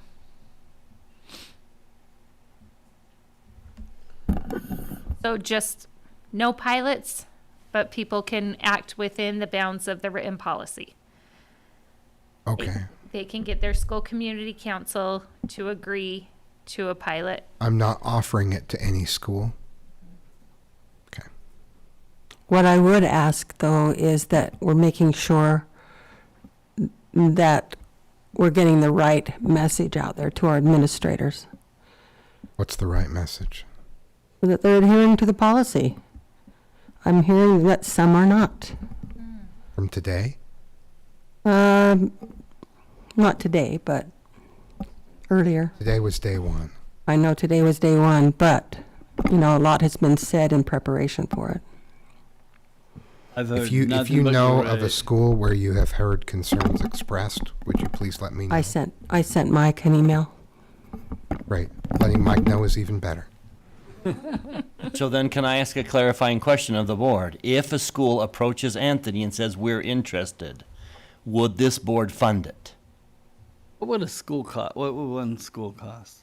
High school. If a school comes to Anthony and says, we're interested, our community council's on board, we're excited, would this board fund it?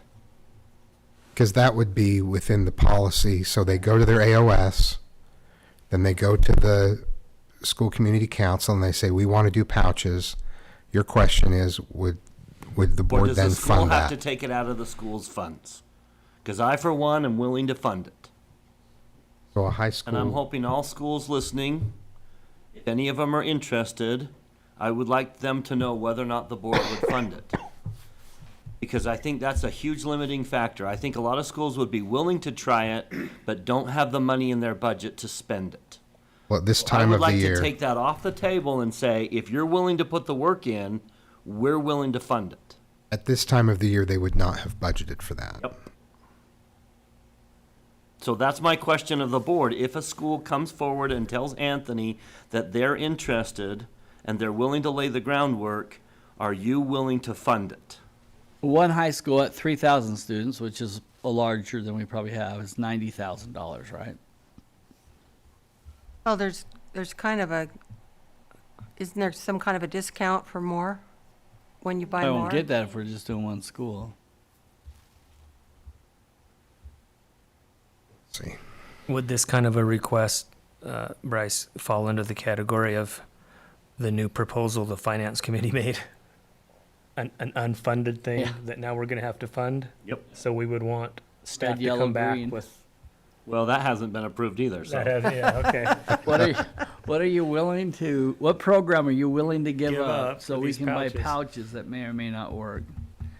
I would. All I would know not is close if the door to schools heard that. this conversation and said, we have to pay for it, no one's stepping forward. If the schools hear this conversation and say, we're very interested, if they pay for it, we're more likely to have someone step forward.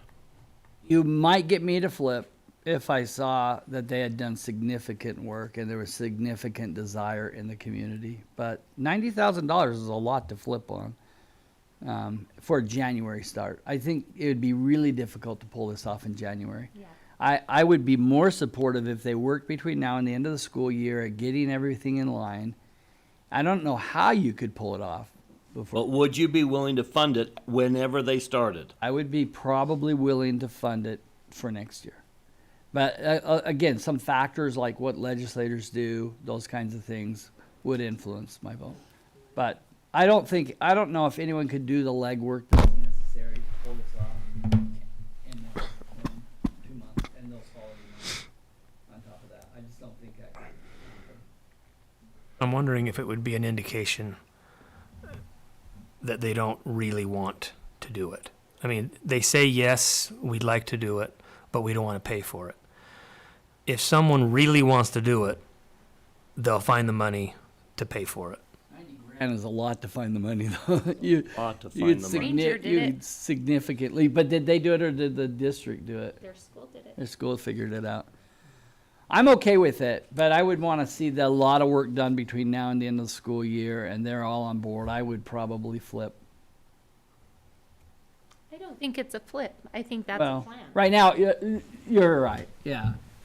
But in voting no right now, having stepped through those hoops might get me to say yeah. But a lot has to go into plan there, so I couldn't guarantee that. Is there anyone here who would say yes tomorrow to funding pouches? Yes. 2? Okay. Oh. 3. Same 3. I would also be very willing to fund pouches after I've seen a little bit of implementation and a strong plan. I would want a strong Community plan. buy-in. Yeah, and I also be willing to pay for them for school if they came forward and wanted to do it and had a strong plan. The thing I am cautioning against asking a school, if a board member asks a school, the principal is going to say yes 100% of the time. They're not going to tell a board member no. And so that doesn't really give me an indication that they really want to do it. I have to know that it's come from the school itself. Did we answer your questions, Dr. Godfrey? Would you please summarize where we are? Yes. So, first of all, with our current cell phone policy implementation, we want administration to feel empowered to apply that policy as is appropriate. So they don't have to be letter of the law when it comes to who picks up the phone or timelines that way. In terms of pilots, we do not want you to go out to each school and gather one of each level for each pilot any longer. Rather, if there is a school that is interested, they can follow the process outlined in the policy, gather community interest via their school community council, and then bring a plan with community buy-in back to the board, and we will consider purchase. Clear as mud? Did I say that? Was that the way everybody else heard that conversation? It's getting late. Okay, perfect. That is the end of our agenda. Woohoo! So thank you for those of you who have hung in. We're gonna go ahead and take a motion to go into closed session. I move that we go into closed session for character and competence of individuals, property, potential litigation, negotiations, and/or security. Second. All right, we have a motion by Ms. Dean, a second by Ms. Richards. We'll do a roll call vote. Ms. Miller, I'm going to ask you first so I don't forget. She's a yes. Yes. Mr. Robinson? Ms. Richards? Yes. Lisa? Yes. Brian? Yes. And Bryce? Yes. And I'm also a yes. Okay, thank you for attending and have a great night.